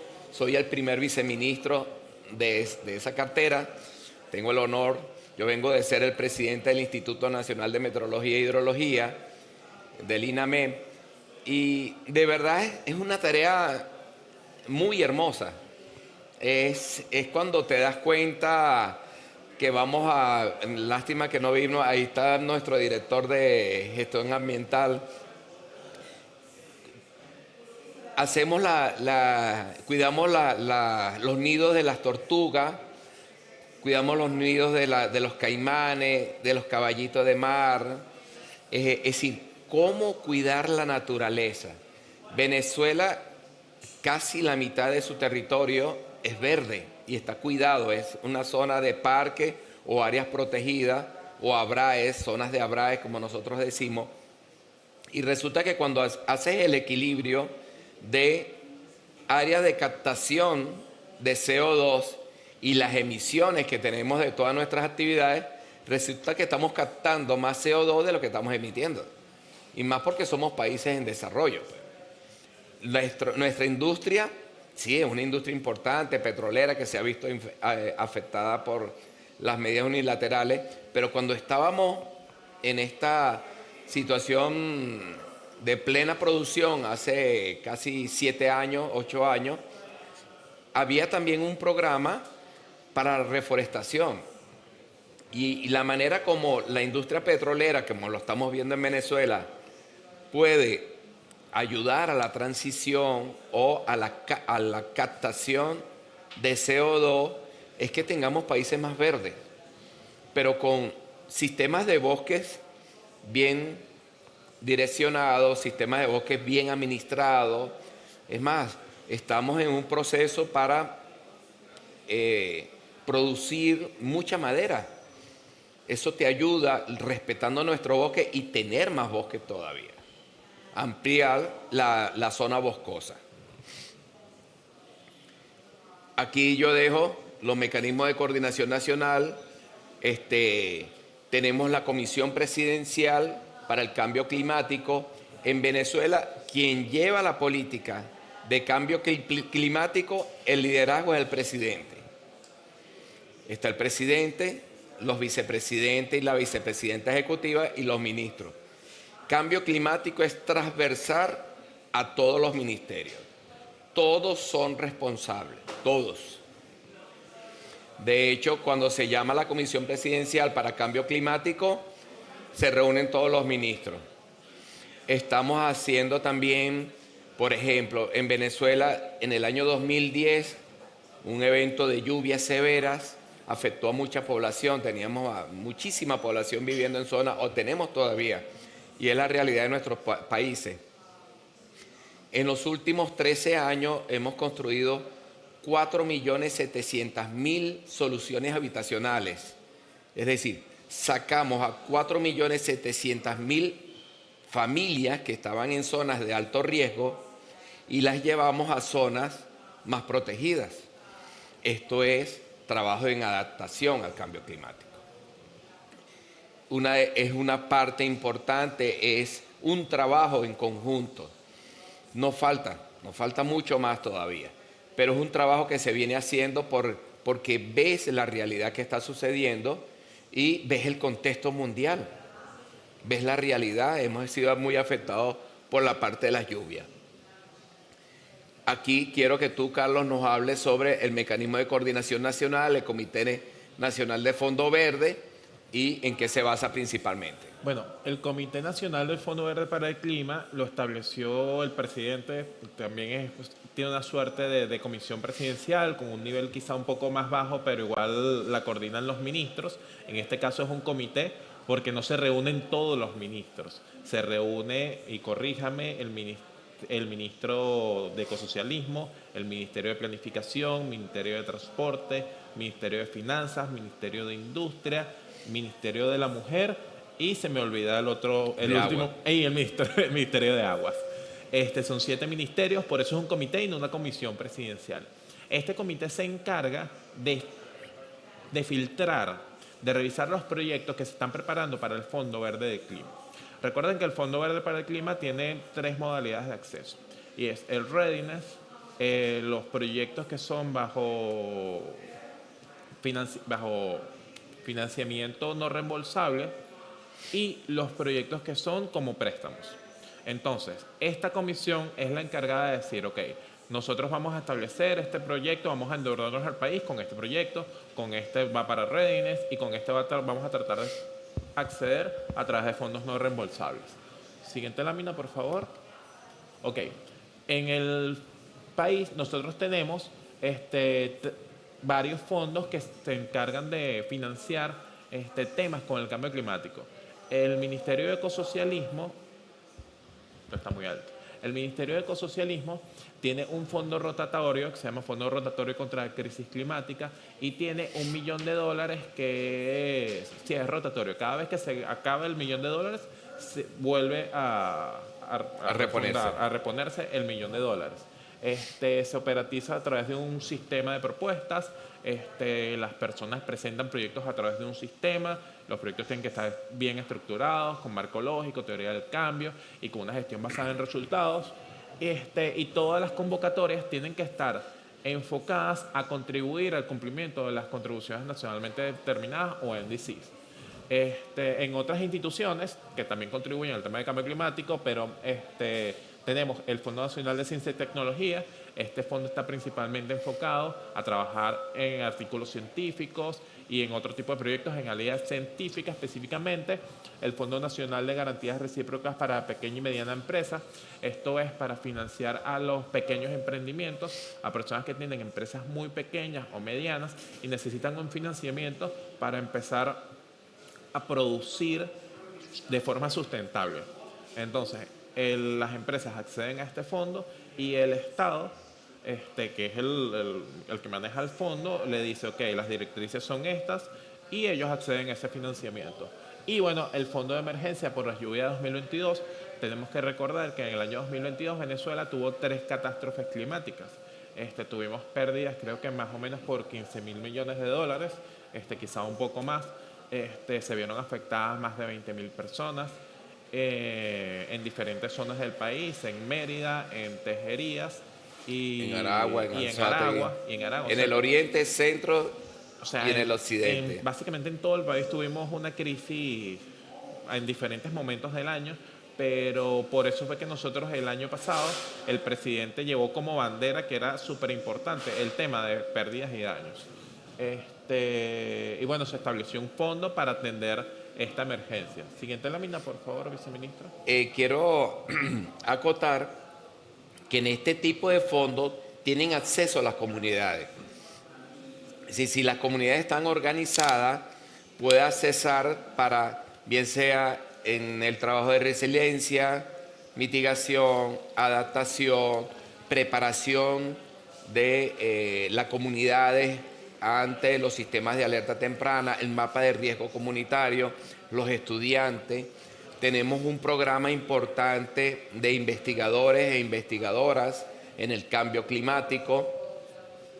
Vamos a las universidades y se lleva en concurso a los diferentes, a los muchachos que quieran integrar las diferentes áreas de investigación en el área del cambio climático. Y para esto el Estado venezolano ha apartado recursos.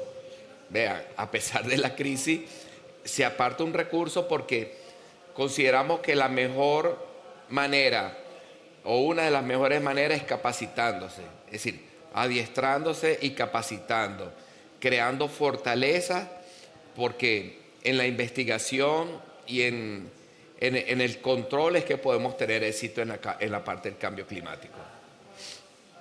Aquí, bueno, la parte de cooperación internacional, aquí ya entra tanto el Fondo para el Medio Ambiente en 1994. En el 2021, el Fondo Verde, quiero que nos hable sobre esto. La voy a pasar a la siguiente lámina. Ok, Venezuela tiene acceso a 3 fondos de cooperación no reembolsables, que son el Fondo para el Medio Ambiente Mundial, o GEF por siglas en inglés, el Fondo de Adaptación y el Fondo Verde para el Clima. Permítame un segundo el control. Venezuela a través de... Ay, apagué esto, ¿qué hice? Ah, lo siento. No se ve el láser. Bueno, en el primer cuadro donde dice cooperación y ejecución, podemos ver en qué cantidad hemos comprometido los recursos de GEF del estar. ¿Aló? ¿Aló? ¿Aló? ¿Me escuchan? Sí. Ok. Podemos ver cuáles son los recursos que tenemos comprometidos ejecutando en este momento. Entonces tenemos el proyecto Caroní, que es un proyecto que está enfocado en proteger la ribera y la cuenca del río Caroní. Tenemos el proyecto Readiness, que este año, ese es a través del Fondo Verde para el Clima. Ese es a través del fondo... Oh.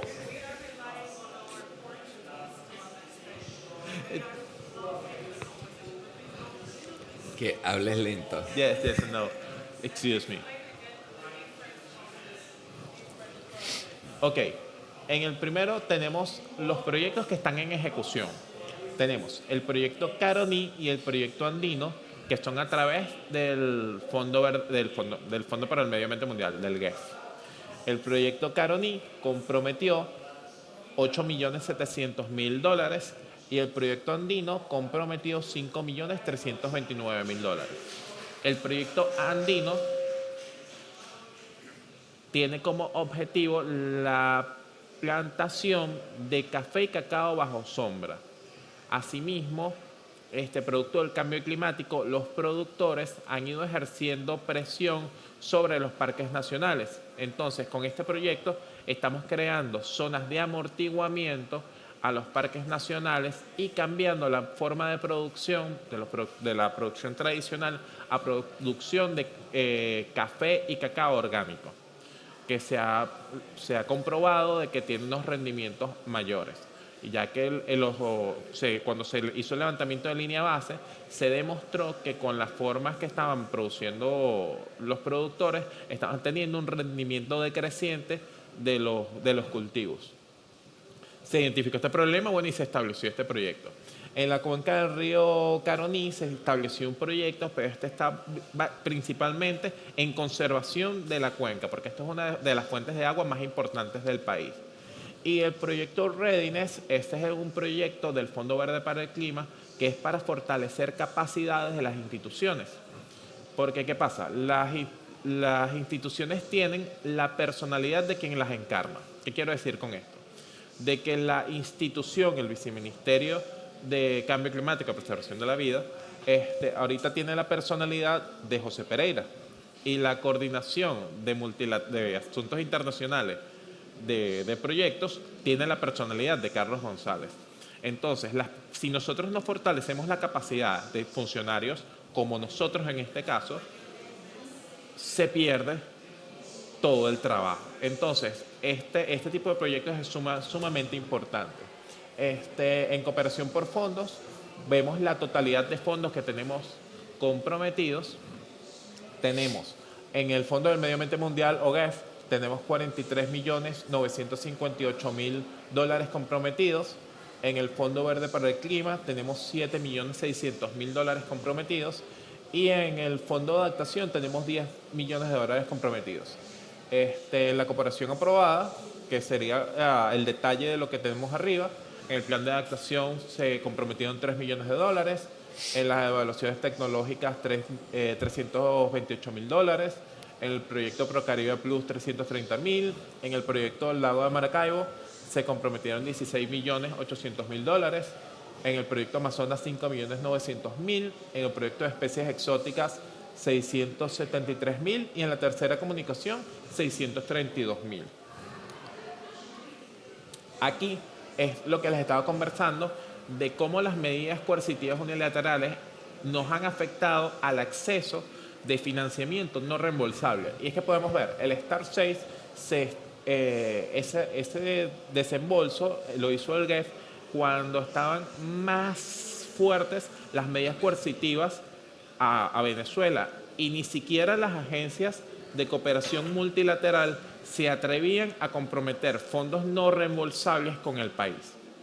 Entonces, imagínense que Venezuela nos quitaron el dinero, nos establecieron las medidas coercitivas unilaterales y aparte, a los fondos que nos tocaba por derecho no nos dejaban acceder. Entonces, bueno, con el tiempo, gracias a Dios, se fue liberando, se han ido liberando un poco las medidas y podemos ver que en el STAR 7 nos faltó comprometer un solo dólar, comprometimos todo el dinero, y en el STAR 8 esta lámina está desactualizada, lo siento, ya hemos comprometido 26 millones de dólares, nos faltan solamente comprometer 400.000. Bueno, este proyecto lo llevó a cabo el presidente, cuando era presidente, y el viceministro, y bueno, es un ejemplo de cómo nosotros hemos establecido políticas climáticas a pesar de las medidas coercitivas y, como dijo el viceministro, reconociendo a los amigos que tenemos como han sido la CAF. En este proyecto se está ejecutando desde el 2018 y es la modernización de la red hidrometeorológica, que es importante para ver lo del cambio climático, temperatura, precipitación, humedad. Pero lo más importante de esto es que le dimos un cambio en la gestión de riesgos. Es decir, tener el sistema, pero bajarlo a las comunidades. Enseñar a las comunidades cómo se operan los sistemas meteorológicos. Gracias a la CAF estamos fabricando en este momento estaciones meteorológicas de bajo costo, en una alianza entre el INAME y una empresa privada. Pero gracias a la CAF, es decir, esa visión de seguir incompleta, seguir completamente todo el proceso y la gestión de riesgo. Es decir, ¿de qué es importante el dato? Porque la comunidad tiene que saber qué valor de precipitación es peligroso para ella y cómo actuar. Ahí es cuando entra la gestión de riesgo. No solamente el monitoreo, sino prepararse con la protección civil, la defensa civil, prepararse con los bomberos, con las comunidades, organizar a las comunidades, una sirena cuando hay un valor de precipitación. Entonces, todo esto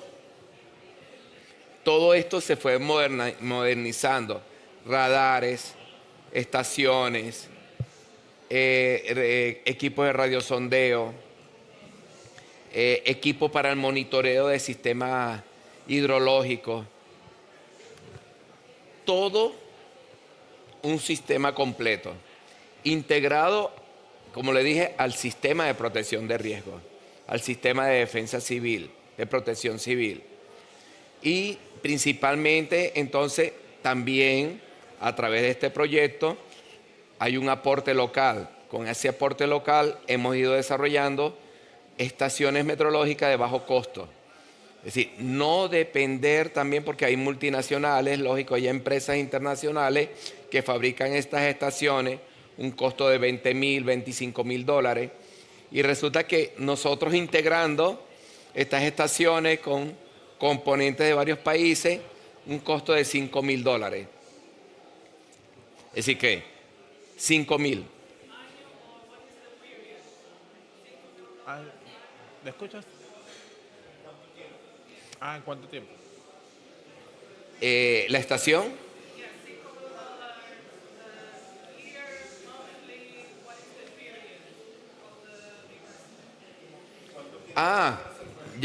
Este proyecto está en ejecución. Actualmente está en ejecución.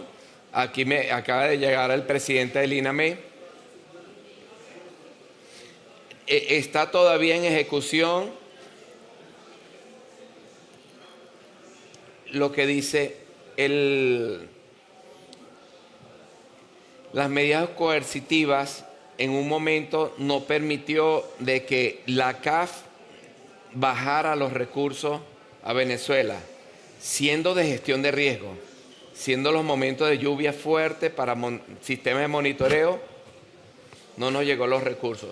La CAS siguió insistiendo y bueno, ya se ha abierto, ha habido una apertura. Recientemente va a haber pequeños centros de pronóstico en el país, eso se llama áreas operativas, y luego viene en la parte última del proyecto es un sistema de formación para todo el personal en el área hidrometeorológica, gestión de riesgo, trabajo con las universidades, llevar a las universidades la formación, la carrera de hidrometeorología y la parte fuerte de gestión de riesgo. Entonces, es como de verdad hemos visualizado, y con este apoyo de la CAF, como podemos ver, una pata importante de la mesa, vamos a decirlo así, de esta parte del cambio climático, ¿no? Que es la preparación y el monitoreo y las capacidades. Esto es todo. Espero que les haya gustado. Estamos completamente a la orden. Nos ponemos a la orden en el edificio 31. Allá está el pabellón. Esta charla la vamos a dar el viernes allá, pero pueden visitarnos para que vean un poco más sobre lo que estamos trabajando en diversidad biológica y en cambio climático, pero también para conocer el país. Muchas gracias.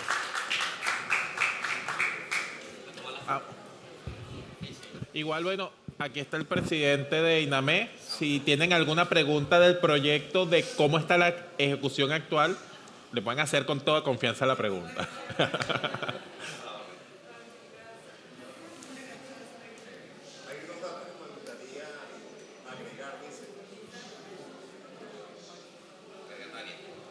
Dale, pues.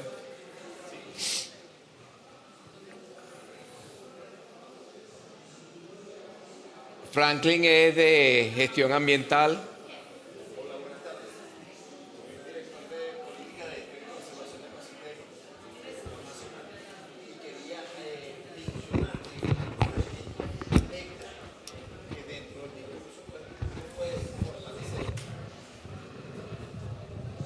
Sí, buenas tardes. Franklin Linares, director general de Políticas de Gestión y Conservación de Ecosistemas del Ministerio de Ecosocialismo en Venezuela.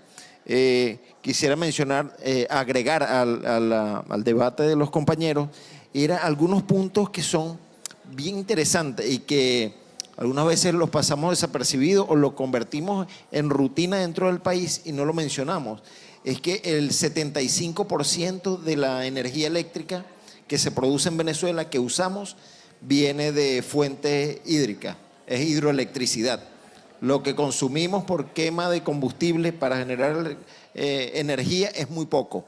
Y lo otro es que también tenemos una abundante disponibilidad de gas, y entonces la distribución se hace a través de cilindros, es un porcentaje bien alto también que se hace allí. Le agregaría también, hemos formado unas brigadas de lucha contra el cambio climático, un grupo de jóvenes que salen semana a semana a llevar el mensaje del cambio climático, a enseñar en casa por casa, van con un mensaje, con una señalización, tocan la puerta y hablan, ponen el tema del cambio climático en cada una de las casas. Hemos visitado un número muy importante de viviendas en cada una de las regiones, en cada uno de los estados. No se hace en la capital o en un estado específico. Cuando la orden baja, cuando la instrucción sale, es para cada uno de los estados. Se dispersan porque nosotros tenemos, digamos, estados, regiones, tenemos 24 y en cada una de ellas hay hasta 3 grupos de jóvenes que salen a llevar ese mensaje. Entonces es parte de lo que estamos haciendo, es parte de ese trabajo.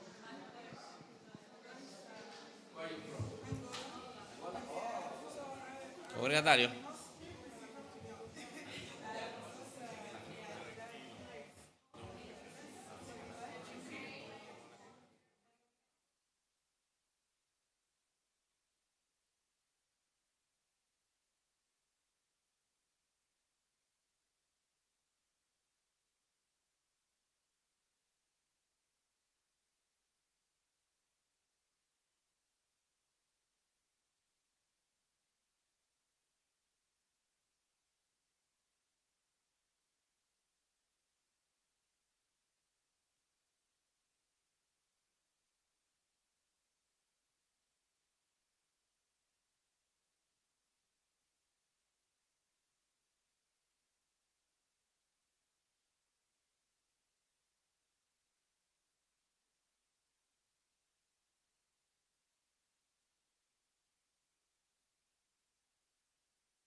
la presentación. Gracias. Gracias.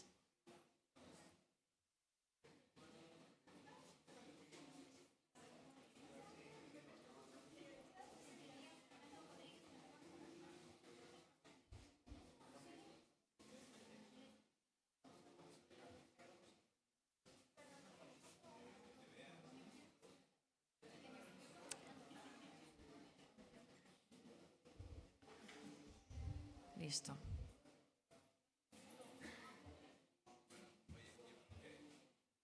Podemos en español, ¿por qué no? Iban a venir unos amigos de Europa, quizás van a venir al rato. ¿Me avisas, Miguel?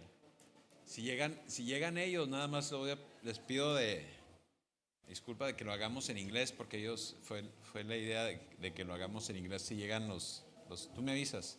Entonces lo hacemos en español, ¿no? Todos hablan español, ¿verdad? Todos entienden español, ¿verdad? Okay, español. Bueno, pues muchas gracias por acá en el Plan Sonora. Bienvenidos a todos por allá. Muchas gracias. No sé si alcanzan a ver la pantalla. Les voy a platicar yo un poco qué es el Plan Sonora y los voy a reforzar con unas imágenes de lo que se trata. Pero lo resumo de esta manera. El Plan Sonora básicamente es una política industrial nacional. A veces yo hago la broma de que quizás no se debería llamar Plan Sonora porque se presta somos 32 estados en México. Se presta, bueno, ¿y dónde está el plan? Por ejemplo, aquí hay una compañera poblana. ¿Y dónde está el plan poblano? ¿Dónde está? Entonces, realmente, quitémonos por un momento la idea de que es Plan Sonora. Es el plan piloto mexicano replicable. Así se creó. Y ahorita les voy a explicar por qué. Y también les voy a explicar por qué sí empieza en Sonora. ¿Cuál es el sentido de que empiece en el estado más grande de México con acceso al mar? ¿Qué sentido tiene empezar una política industrial en un estado muy grande que tiene acceso al mar, ¿no? Que tiene la frontera más grande? Tienes a la cuarta economía del mundo desaprovechada, que es California. Tienes al estado más grande en inversión por primera vez en la historia, Arizona. Es algo histórico ahorita que Arizona que lleve un liderazgo de inversión extranjera directa. Y Nuevo México. Bueno,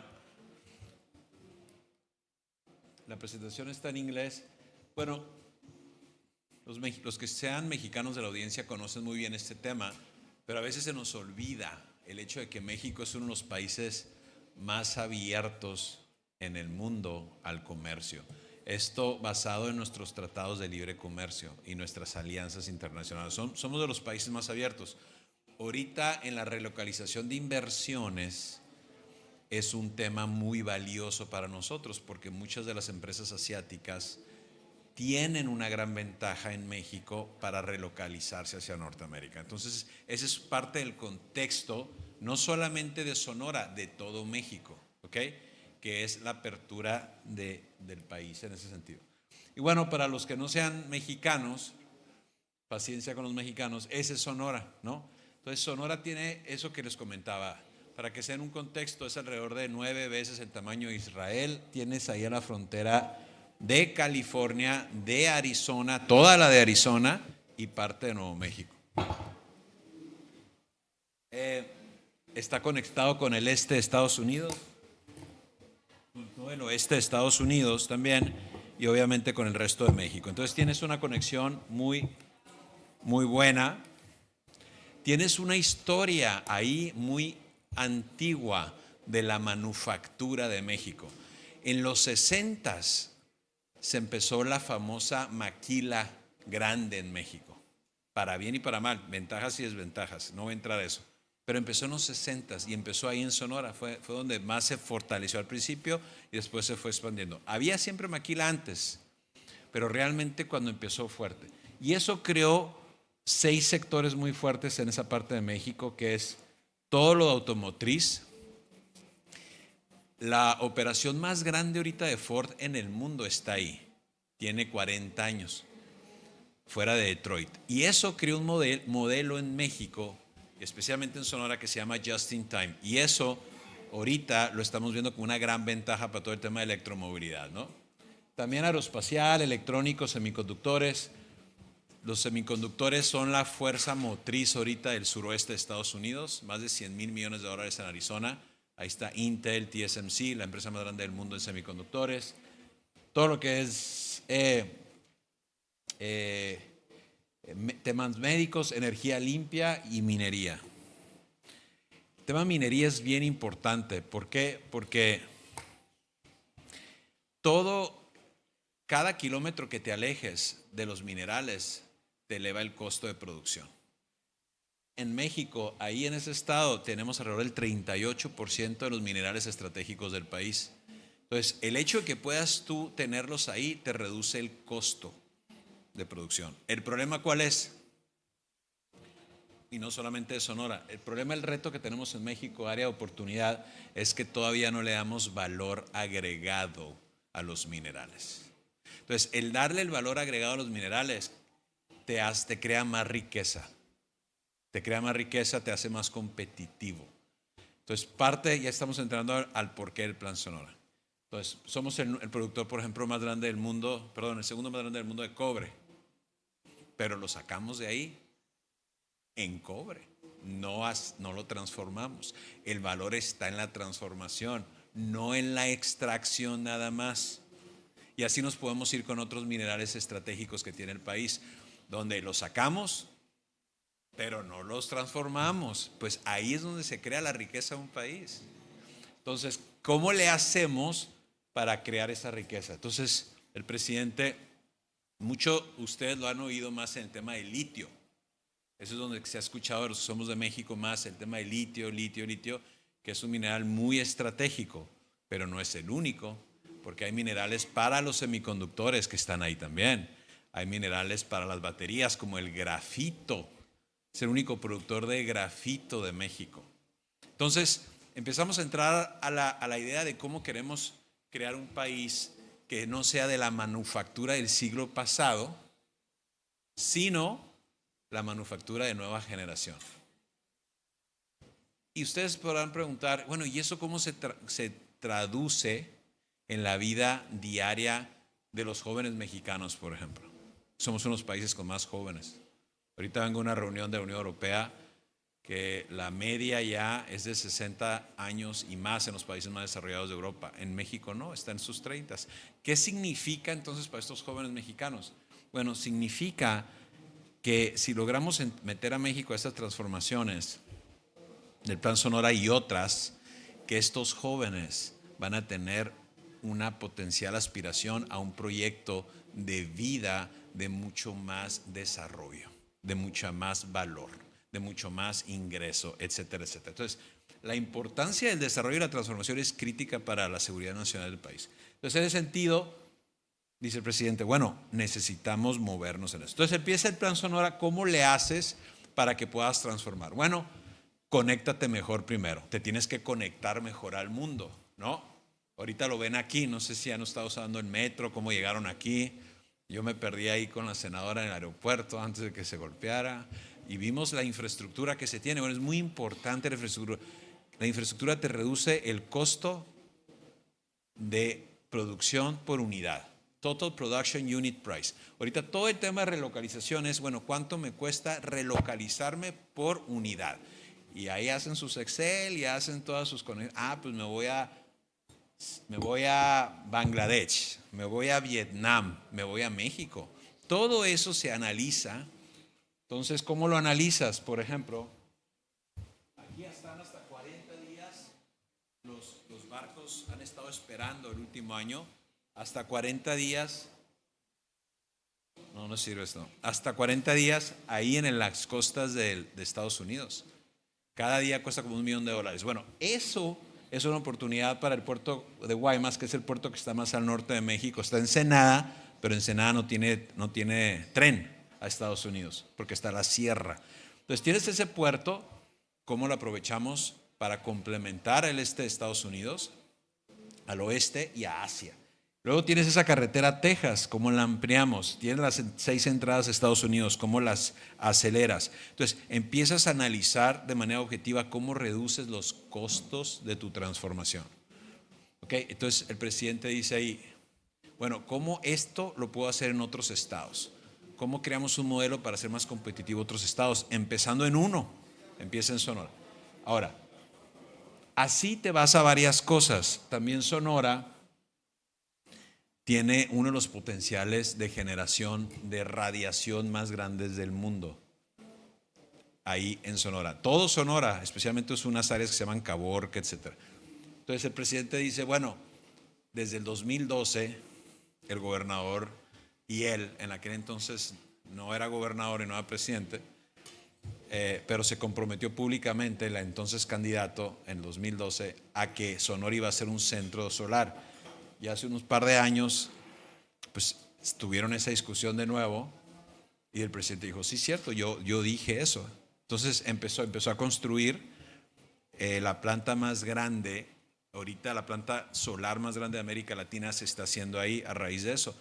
Ya está conectado alrededor de 125 megas, de 1000 megas que se van a hacer, y vienen 4000 megas más. Ese es el tema que tiene el Plan Sonora acá. Aquí ya están los amigos del INEC hasta atrás, escondiéndose. Pero INEC nos está ayudando mucho, Semarnat también, reconocer aquí la ayuda de Semarnat, CENER, por lo menos está la Secretaría de Energía también, que ha ayudado mucho. Pero ¿por qué es importante esto? Energía limpia, generarla. ¿Para qué? Para que, no solamente por el tema del cambio climático, que ya lo vemos aquí, que es un riesgo, una amenaza estructural, hay mucha evidencia, sino también cómo te reduce los costos y te hace más sostenible la manufactura. ¿Qué manufactura? No la de hacer tenis Nike a $5, sino la manufactura de nueva generación, donde puedes meter a ingenieros mexicanos al más alto nivel. No nada más donde te traes a la señora de la Sierra de Oaxaca por $5, que ha sido la tradicional. Me estoy yendo al extremo, pero es mucho cierto. Sino cómo te traes al chavo que está estudiando ingeniería en el Tecnológico Nacional de México de Chihuahua a que se pueda meter a los semiconductores. ¿Cuál es la diferencia? Que el ingreso medio de los semiconductores anual es alrededor de $150,000, que es mucho más alto que la automotriz. Entonces la pregunta es si queremos que México siga estando en la manufactura o queremos otra cosa. Entonces estamos entrando, por eso se dice que el inicio es una política industrial. Por eso trae el tema de energías limpias, por eso trae un ecosistema. Entonces, aquí resumo al Plan Sonora en esta filmina. Entonces, esa energía limpia que les estaba platicando, hasta 5 gigawatts, hay uno en construcción.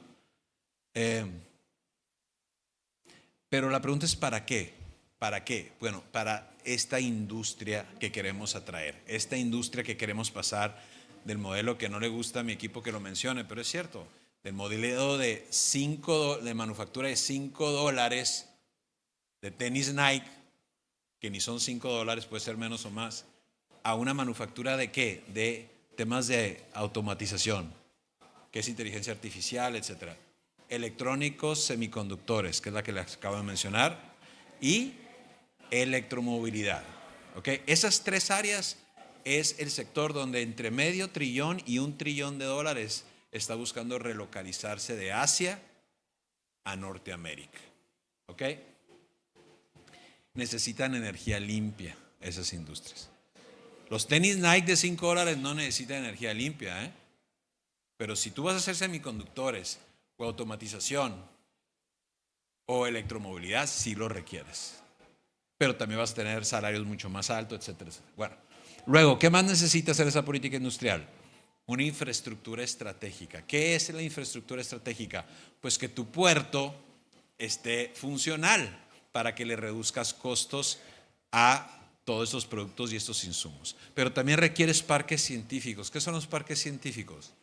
Son básicamente parques industriales, pero que tienen un centro de innovación integrado.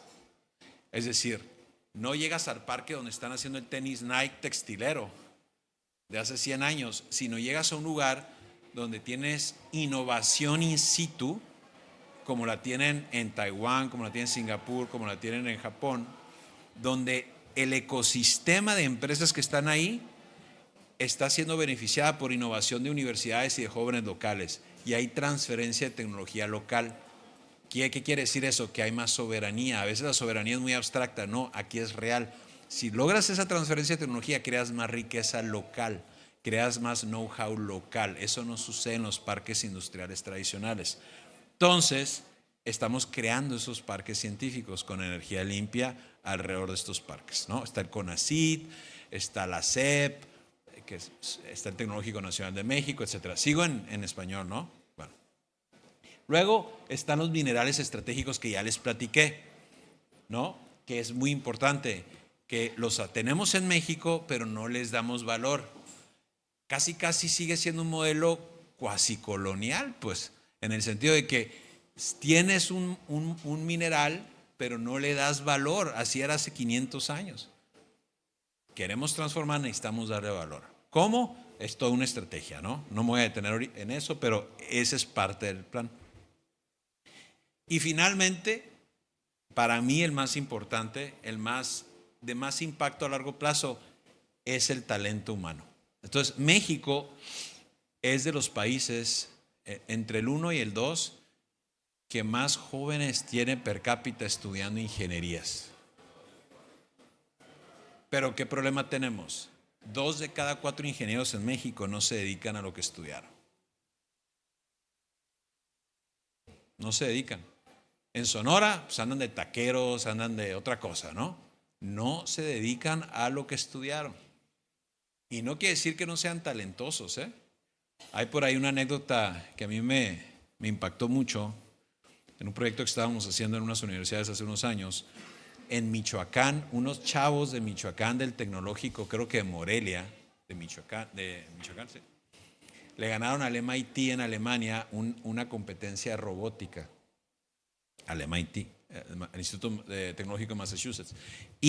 Pero muchos de estos jóvenes no siguieron vinculados ni desarrollaron su talento como podrían. Entonces, ahí tenemos una oportunidad enorme de vincular a este talento mexicano. Entonces, ¿qué estamos haciendo? Un programa nacional con la CEP, con la CIT, Tecnológico Nacional de México, de semiconductores, electromovilidad y automatización. ¿Para qué? Para poder vincular a estos jóvenes a este ecosistema. ¿Por qué?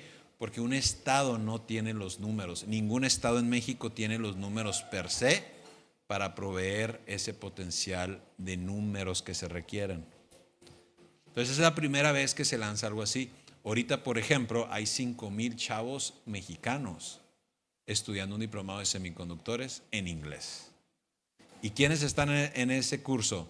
Lo hicimos con varias empresas de Estados Unidos, asiáticas, y con la Universidad Estatal de Arizona, que está muy vinculada en el tema, para asegurarnos que se pudieran meter y fortalecer el currículum para que ellos puedan tener esa ventaja. Bueno, eso se está haciendo.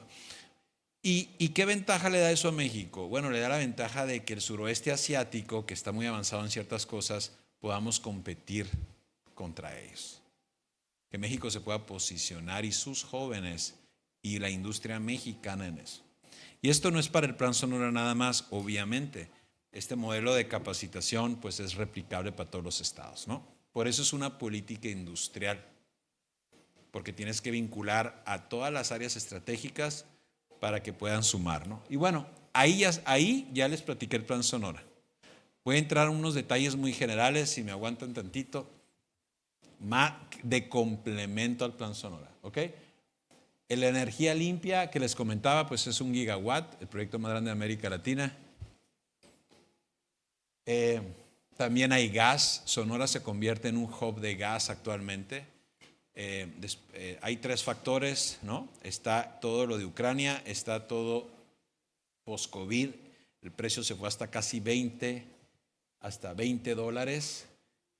En Texas está el gas todavía más barato del mundo, pero es más barato sacarlo por Sonora hacia Europa que por Panamá. Entonces Sonora se está convirtiendo en un hub de gas. Eso tiene otras implicaciones muy importantes para México. No voy a entrar al tema de hidrógeno verde y otras cosas que también se están desarrollando complementarias, pero que también tiene esa parte estratégica Sonora. Por aquí pasan miles de camiones diarios en Estados Unidos y México que contaminan mucho. Se está trabajando una estrategia también de transporte de energía con transporte limpio. Okay. Los parques científicos que les mencionaba, 6 parques se están planeando, ahorita se está construyendo el primero. 3 sectores, repito, son los 3 sectores. De tenis Nike, ¿cuáles son los nuevos 3 sectores donde puedes meter a los jóvenes al más alto nivel? Automatización, toda la cadena de electromovilidad y toda la cadena de electrónicos y semiconductores, que es una cadena muy amplia, ¿ok? Ahí es donde queremos competir, ahí es donde tenemos talentos los mexicanos, ahí tenemos los minerales, ahí tenemos cientos de miles de estudiantes en eso, pero no están en eso, ¿ok? Bueno, no me voy a detener ahorita toda la parte de arquitectura de los parques, simplemente decir que llevan un modelo de sostenibilidad muy importante. Son los primeros en su tipo que están planeando en México, con estándares muy altos en sostenibilidad en energía, uso de agua, reciclaje de agua, dónde vive la gente, cómo la gente se transporta al lugar. Todo es un ecosistema que se evalúa para que sea un ecosistema sostenible, ¿no? Y entonces también las empresas de cierto nivel necesitan y requieren que tenga esos estándares para poder relocalizarse ahí. De nuevo, quizás la de tenis de $5 de Nike, ¿no? Si no me deman. No, pero todas las otras sí. Bueno, y hay muchos estándares que esto se requiere para que eso se dé, que se están siguiendo. No me voy a detener ahí para ir al fondo más que a eso, todo el tema de coinversión y desarrollo de estos parques, el timing. Bueno, aquí sí me gustaría terminar un segundo. Miren, no sé si lo alcanzan a ver ahí, pero ahí están qué minerales tenemos en Sonora, claves para los semiconductores, clave para la electromovilidad, críticos, ¿no? El cobre, el oro, el grafito, por ejemplo. Es un gran potencial que tenemos, pero necesitamos darle ese valor. Entonces, ¿qué está haciendo el Plan Sonora también? Está en discusiones con aliados estratégicos mundiales para desarrollar esto y que se asocien con México para desarrollarlo, pero que se asocien en un ganar-ganar. ¿Qué es un ganar-ganar?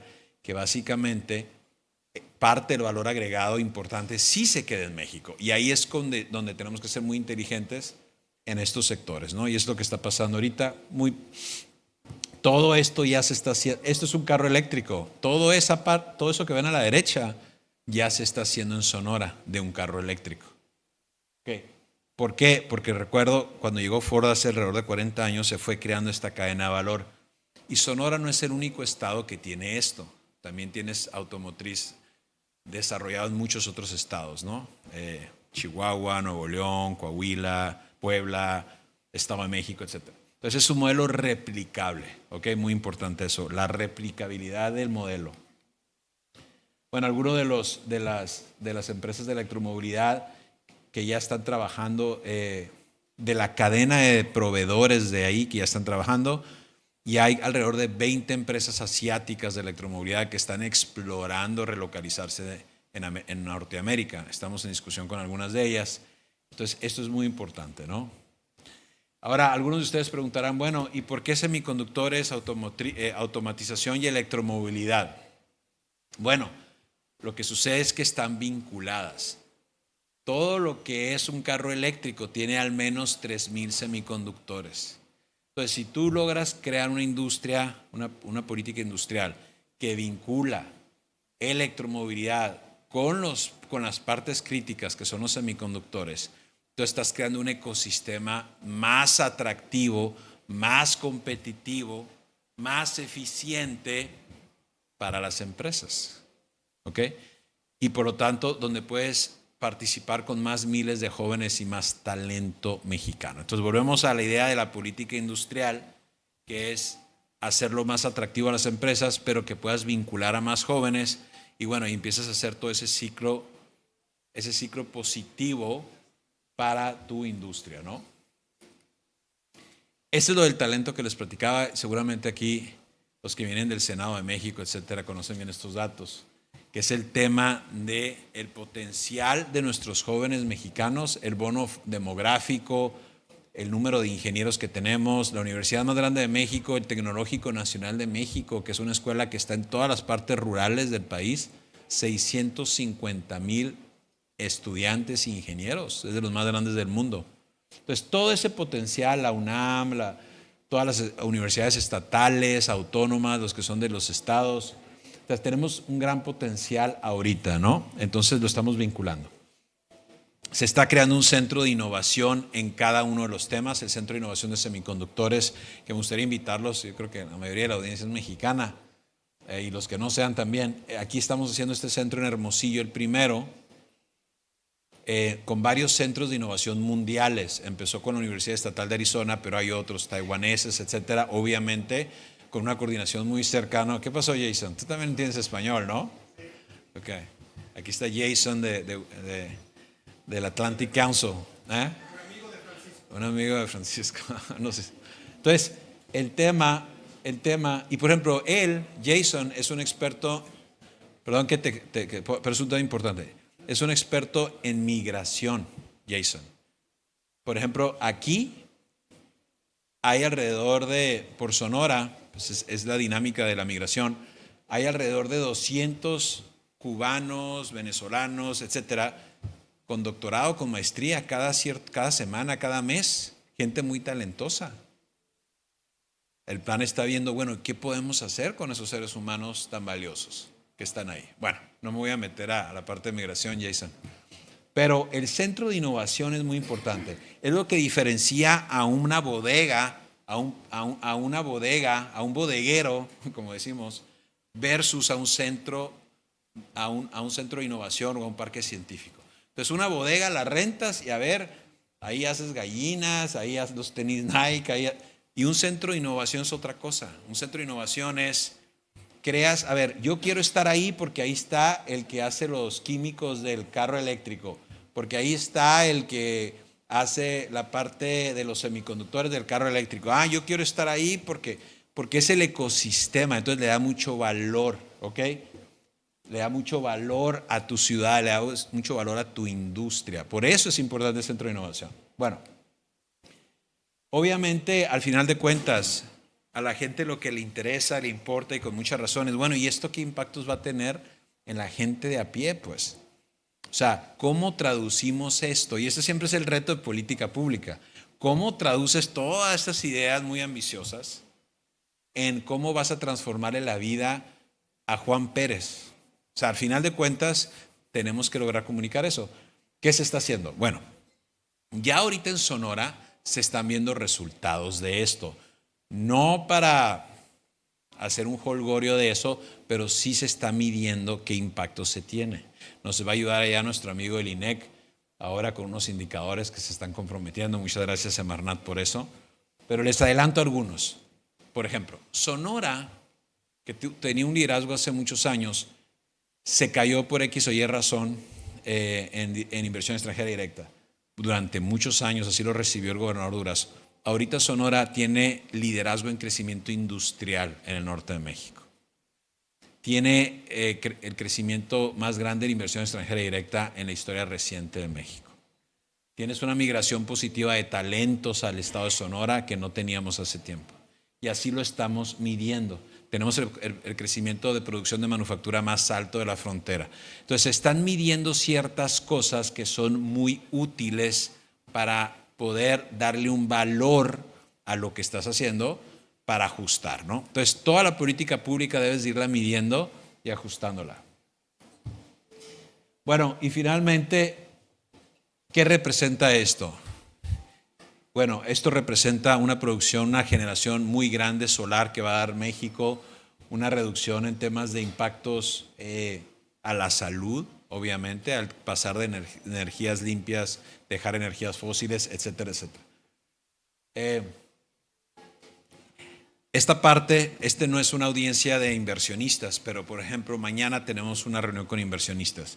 Para ellos es muy importante esta parte. ¿Qué incentivos estamos dando para que las empresas se relocalicen ahí? Para que puedas realmente hacerlo, para que no son proyectos que requieres mucha inversión pública, pero muchísima privada. Entonces hay todo un paquete de incentivos que no me voy a detener aquí, pero con mucho gusto lo platicamos en corto, si les interesa, de todos los incentivos que están alrededor de estos federales, estatales, municipales, ¿ok?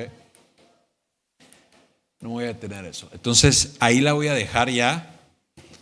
como una visión global. Y nuestra amiga que nos estaba recibiendo aquí, colombiana, ¿dónde está?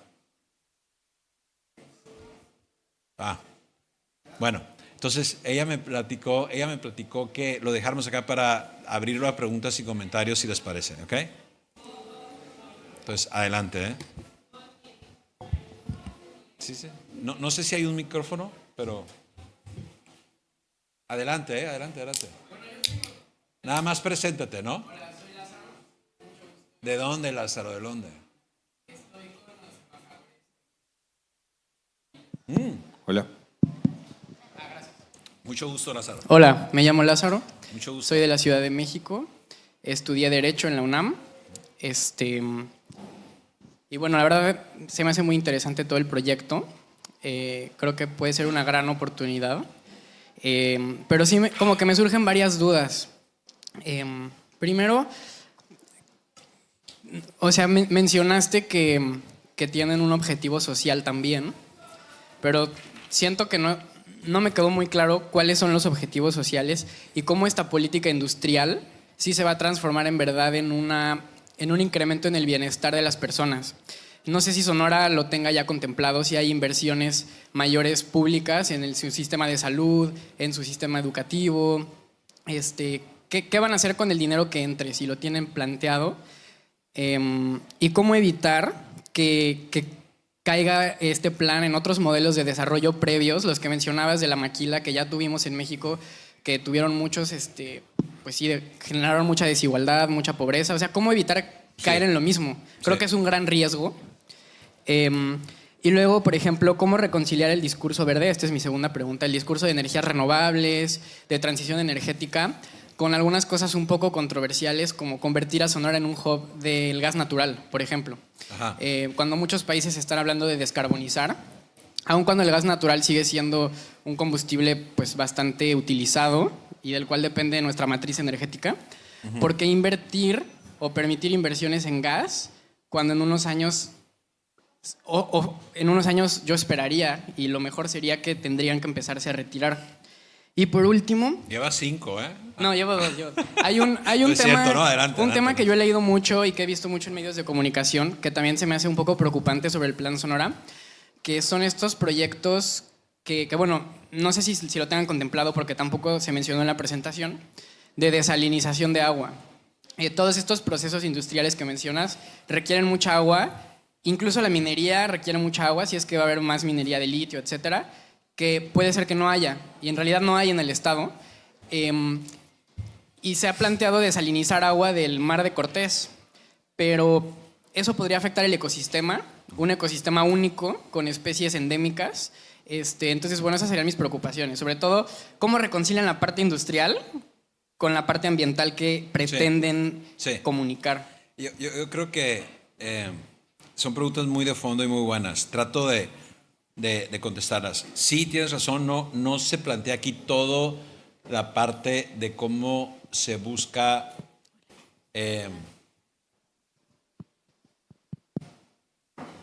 atacar el tema social de fondo, porque eso es una presentación per se, etcétera. Estamos enfocados en la política industrial, pero toco algunos puntos. Mira, los objetivos sociales.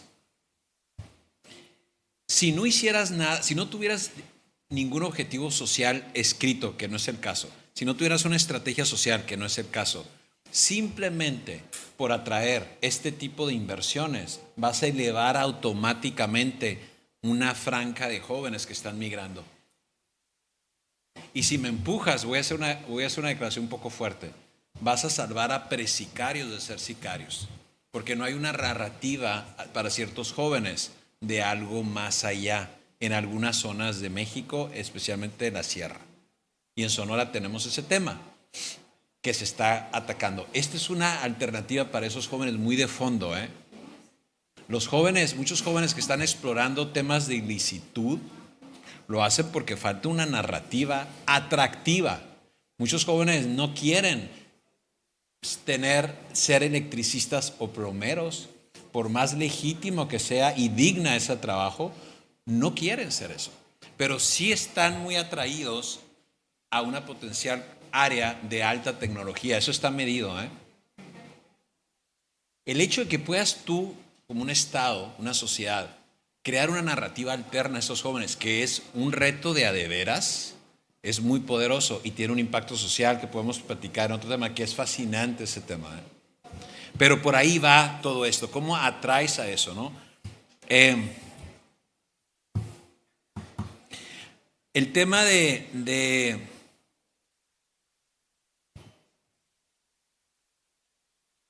bueno, hablas de la desalación, sí se ha hablado, estoy un poco desorden, de la preocupación de la desalación. Mira, ese entra dentro del concepto de todo cómo empujas el desarrollo cuidando el medio ambiente, es toda la discusión. Aquí, por ejemplo, en el Plan Sonora, es muy claro que no se está invitando a empresas que no van a, por ejemplo, que no van a tratar el agua. O sea, si tú quieres agua y la vas a tirar y vas a desaparecer y quieres más agua y te quieres acabar los pozos, pues no es el modelo. Es cómo la tratas, la reciclas y abonas más. ¿Okay? Sí hay ciertas métricas mínimas en lo que estamos haciendo alrededor de eso, ¿no? La desalación ha cambiado mucho, ha avanzado mucho en 20 años. La desalación en osmosis inversa. Hay otras tecnologías menos invasivas ya que la desalación y ya funcionando, que también tienen otro tipo de impacto. Entonces, no hay que tenerle miedo al desarrollo, pero sí hay que medir dónde impactas menos y hacerlo abiertamente para que se revise bien. Pero nunca tenerle miedo al desarrollo por un potencial miedo que tengamos. Lo que sí estoy de acuerdo es que se meta todo el ecosistema a asegurarse que el impacto va a ser mínimo. Siempre va a haber un impacto, pero al final de cuentas tienes que tener más beneficios que el impacto, ¿no? Debe valer la pena, y estoy de acuerdo contigo. Sí se está midiendo, por ejemplo, Semarnat, que está por acá, nos ha acompañado en mucho de eso, ¿ok? Pero siempre estamos viendo ese tema.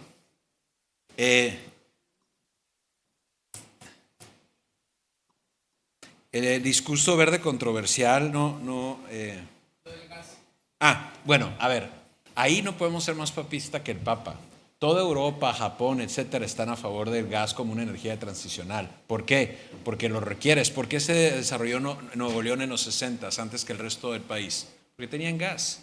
O sea, el gas es parte de la matriz y es mucho más limpio que otras energías. Entonces no puedes decir, no, pues es que porque vengo de una conferencia muy fifí, ahora vámonos todos a ver. No, o sea, tienes que tener una matriz. Pero esa matriz sí debe de ser ambiciosa de decir, vamos hacia lo más limpio. ¿Ok? Pero no puedes decirle no a un recurso que tengas a la mano, que es más limpio que el que usas, cómo lo usas, ¿no? Fíjate que el gas de Sonora, más que para México ahorita es licuado para afuera. Pero para usarlo en México, hacerlo más competitivo, lo tenemos que aprovechar, ¿no? Y a irlo haciendo más limpio cada vez, ¿no? Sí hay países, sí hay ciertas sociedades que dicen no lo uses, vete a lo más limpio, no lo uses ni como transición. Pero esa es una decisión soberana que México debe tomar para el beneficio de México, ¿no? No estar escuchando tampoco nada más, tenemos que ver qué es lo mejor para acá. Aquí declaraba ayer me platicabas tú, Nelson, creo que eras, o alguien, que el liderazgo de Emiratos estaba declarando ayer que ellos no se van a salir del petróleo, aunque ya no dependen del petróleo, pero porque el petróleo es parte de su matriz, pero es igual en todos los países, Entonces tenemos que ser soberanos, pero tenemos que ser inteligentes en nuestra matriz, ¿no? Me preguntaste otra más, ¿qué haremos con el desarrollo? Bueno, la clave que se está vinculando al Plan Sonora es cómo incluyes a esos jóvenes, elevas el ingreso per cápita y elevas el ingreso para que los jóvenes no busquen otras alternativas legítimas. Crees más empleo y desarrollas el ingreso per cápita. Ese per se, te decía, es muy, muy importante. ¿Una más? Bueno, ahorita te me acercas y lo platicamos en corto. Bueno, ya se nos juntaron 1, 2, 3. Adelante, pues aquí la dama. ¿Quién la levantó primero, usted? Bueno, tú eres moderador, tú eres el moderador. Adelante. Hola, yo soy Frida Treviño, soy de Monterrey, ingeniera química del TEC de Monterrey. Enfocándonos a lo que vinimos a esta conferencia, que justo pues es la mitigación del cambio climático. Me parece importante destacar que actualmente México va muy atrasado en sus compromisos de la NDC. Tenemos un compromiso de reducir nuestras emisiones para estar alineados a lo que nos comprometimos como Estado con el Tratado de París. Entonces, me llama mucho la atención cómo estamos discutiendo el impulsar, por un lado, la minería, que es una de las industrias más contaminantes que existen en el país, con impactos ambientales altísimos, y por otra parte, enfocándonos en acelerar industrialización, cuando creo que ninguna de esos dos temas van alineados con los objetivos que tenemos a nivel México con la NDC. Entonces me gustaría justo saber qué plan tienen para alinear ambos objetivos y que, pues si nos estamos enfocando en reducir emisiones, ¿cómo es que tiene sentido que el país quiera enfocarse en la minería, en la industria? Y por otra parte, en el tema del desarrollo, lo que mencionas se trata de ganar más que perder, pues tenemos claro el ejemplo de Acapulco ahorita, donde las pérdidas del cambio climático generaron costos de millones, que probablemente son costos y daños irreparables. Entonces, ¿por qué no seguimos enfocando en el desarrollo industrial cuando nos estamos dando cuenta que ese aparente desarrollo que genera un beneficio económico realmente nos está costando más dinero a la larga? Gracias. Bueno, vamos contestando rápido y vamos avanzando en las preguntas, ¿parece? ¿O las juntamos? ¿No? Contestar, ¿eh? Si quieren, junten la mía, claro. Sí. Ok. Yo nada más, o sea, va muy relacionado con lo que mencionó el compañero y la compañera, y es específicamente saber si para este tema de transicionar del gas a energías limpias hay algún periodo de tiempo establecido en el plan o se ha propuesto en cierto grado el poder generar una transición real. Y esto nada más me brinca por un punto muy específico. Nos hablabas acerca de cómo va a impactar a los jóvenes, cómo va a ser a largo plazo un posible reductor de delincuencia, que también hago mucho hincapié en posible. O sea, realmente el plan no nos va a decir si realmente va a reducirse la capacidad de delincuencia en las juventudes. Personalmente yo no lo creo, pero eso es una postura personal. Saber si realmente hay un plazo de tiempo, porque si no me brinca desde el título de la presentación, porque la presentación dice sostenibilidad energética, y para que algo sea sostenible tiene que ser económicamente viable, socialmente aceptable y medioambientalmente viable. Y si no vamos a transicionar del gas en un periodo cercano, entonces el plan no es sostenible, porque aunque sea un ingreso muchísimo mejor para Sonora y para seguramente muchos de los estados que colindan con Sonora, pues sigue siendo ambientalmente no viable. Y también a mí me sigue brincando cómo socialmente es impactable, más allá de generar industrias que claro que generan empleos y claro que esos empleos mejoran la vida de las familias, pero eso también con industrias de energía limpia 100%. Entonces, a mí nada más me brincan como esos puntos. Y también una pregunta que igual y es muy tonta, pero es que la presentación dice que es información confidencial. ¿Es confidencial con respecto a qué? Porque está en inglés y yo creo que esta es información que debería estar en español para el acceso de todos los mexicanos y mexicanas. Eso nada más. Es que esta presentación no era una presentación para inversionistas, etcétera, y se la ponen por confidencial, pero tiene razón, la podemos circular sin esa parte. A ver, si quieres vamos 2 en 2, porque luego se juntan muchas. Si me aguantas tantito, para tratar de contestar y vamos. A ver, trato de ir rápido, son preguntas muy de fondo. Mira, la sostenibilidad no es blanco y negro. Está definida la sostenibilidad. Si tú generas el 70% de energías no limpias, que puede ser más o menos México, y lo mueves a una energía más limpia, que es gas, sí está siendo más sostenible que lo que eres ahorita de tu punto base.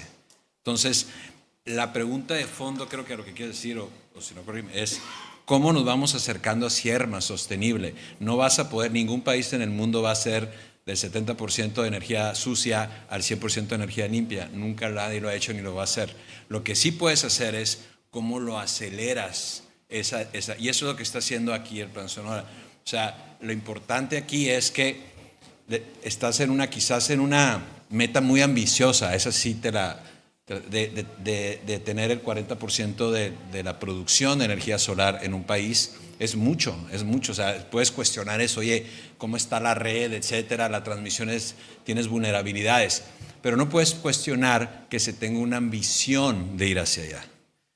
O sea, yo creo que esa no es la parte cuestionable. Lo que sí es, creo yo, técnicamente es cómo le vamos a hacer como mexicanos a los retos técnicos de generar esa energía. Esa sí. En el tema de impactar a los jóvenes, bueno, hay mucha evidencia al respecto sobre qué oportunidades pueden reducir drásticamente que un joven de la Sierra de México se vaya a un cartel versus se vaya a ciertas industrias donde van a tener respeto, porque hay un móvil en muchos jóvenes de buscar ese respeto. Es todo un tema ahí antropológico muy interesante. Yo no creo que sea la respuesta a un plan como este, no es el pretexto, pero sí es un tema que para los que hemos estado en el tema de seguridad lo tenemos bien medido y es una de las causas por donde estamos perdiendo a jóvenes o estamos ganando a jóvenes con cierto tipo de oportunidades que los acercas más a un trabajo legítimo, ¿no? Quizás no es el ejemplo más bueno que utilice yo, pero es un ejemplo que a mí como sonorense lo he visto y creo que puede tener mucho impacto, ¿no? Cuando hay esas oportunidades. Ahora, en el tema de transición de gas, es lo que te comentaba, yo estoy de acuerdo, no es como que nos debemos de quedar en el gas, el plan sonoro es para el gas, no, es que el gas requiere ir a Asia y a Europa. Y la pregunta de fondo como Estado, como sociedad es, ¿quieres monetizar que pase por Sonora o que se vaya por Panamá? Esa es la pregunta de veras. Entonces, ¿queremos aprovechar como país? Así como Dubái está aprovechando ciertas cosas aquí en turismo y aprovechó el petróleo, etcétera, o no. La decisión del Estado mexicano y del presidente de la República fue sí, hay que aprovecharlo y que paguen muchos impuestos y que se desarrollen bien, etcétera, y que lo hagan.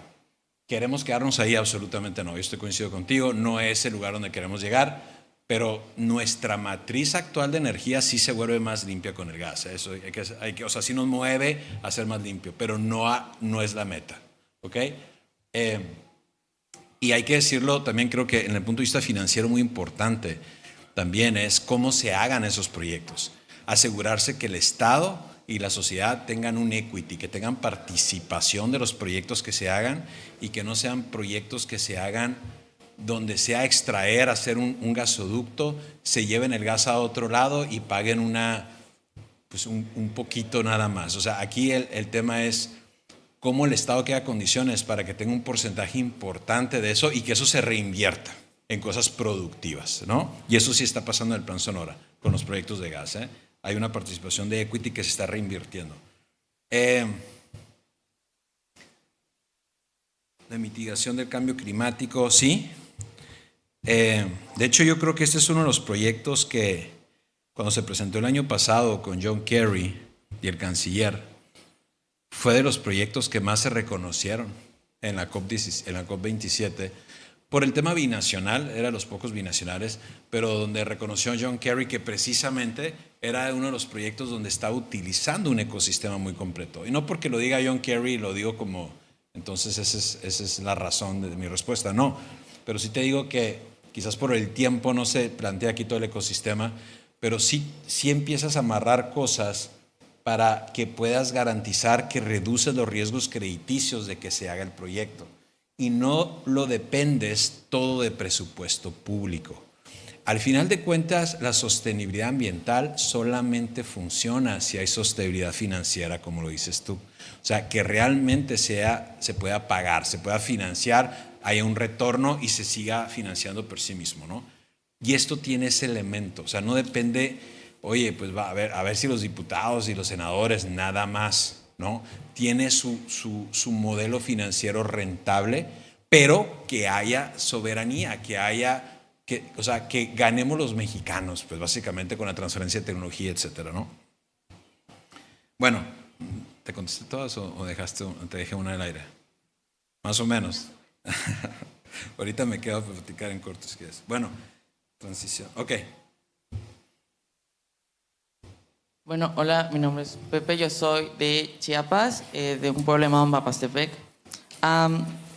Para empezar, creo que debería decir que cómo no tener miedo al concepto de desarrollo, cuando el concepto de desarrollo justamente viene desde la blanquitud.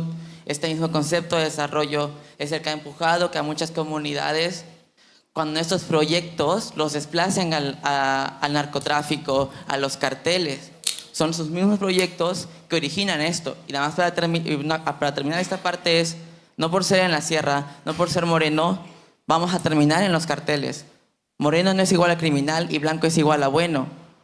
Otra cuestión, habla de soberanía, pero yo trabajo en migración, en la ruta migratoria entre Guatemala y México hacia Estados Unidos, no de forma institucional, pero sí en las calles y en los territorios de migración. Y realmente no se puede hablar de soberanía cuando este proyecto no va a ser un muro en sí físico, pero sí de facto, porque se ha visto qué es lo que se está haciendo en Chiapas. Esto es lo mismo, esta es una soberanía vendida hacia Estados Unidos. Aparte también habla de la cuestión de cómo hay muchos migrantes de Cuba, de Venezuela, de Colombia, que traen proyectos en Chiapas, en la costa de Chiapas y en el sur de Chiapas, entre la frontera, existen proyectos similares, pero créame, no trabajan como lo que son, como maestros, como doctores, los tienen como mano de obra barata, para decir menos, para no decir esclavizados. Estos proyectos simplemente traen eso.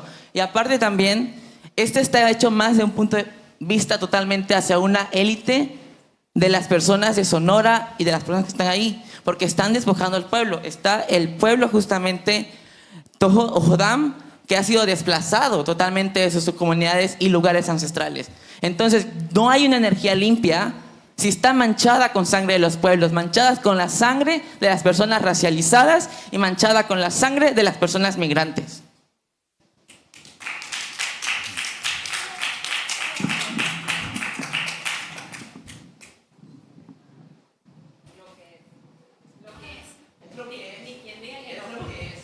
Adelante. Como decían en una escuela, pero no hubo preguntas, o sea, que yo respeto, pero si hay pregunta, contesto. ¿Alguien más? Es que si hubo pregunta, ¿no? Sí hubo pregunta. ¿Cómo es la soberanía entonces? ¿Cómo que, perdón? Creo que el final de la soberanía es la que habla. ¿Dónde está el respeto hacia las personas migrantes y racializadas? Hacia los pueblos originarios y a las comunidades locales. Esa es la pregunta. ¿En qué violación has percibido que hay en el plan Sonora? No en Chiapas, no me puedo meter ahí yo estoy en Sonora. ¿Qué violación has visto a qué comunidad en el proyecto del plan Sonora? Sí. Han sido desplazados de sus lugares ancestrales. Ok. Usted no quiere meterse en temas migratorios Ok. cuando el proyecto justamente ve. ¿Tú sabes dónde están los OHAMs? Están entre México, Sonora y aguantan hasta Arizona. Exacto, están en la frontera con Arizona, en el desierto. ¿Ok? Están con los pápagos. Ahí no está el plan Sonora ahorita. No hay nada en el plan Sonora ahorita. Nada. Sí hay algo ahí vinculado, no exactamente ahí, pero cerca, y se justifica, creo, el tema del proyecto solar de Puerto Peñasco, que no está en esa zona, pero está pegado. Y sí se han reunido esas personas, esos señores, se han reunido con el gobernador porque quieren ver qué participación van a tener en ese proyecto y con CFE. Y sí estoy de acuerdo de que debe haber una participación de las comunidades ahí. Yo no te rebato lo que tú dices al respecto. El sentimiento del problema de migración es muy, muy serio, es muy profundo en el país. Y este proyecto no va a resolver eso. Este proyecto no está hecho para resolver ese tema. Pero sí es un proyecto que agrega valor a la sociedad mexicana para tener más armas la sociedad y desarrollarse.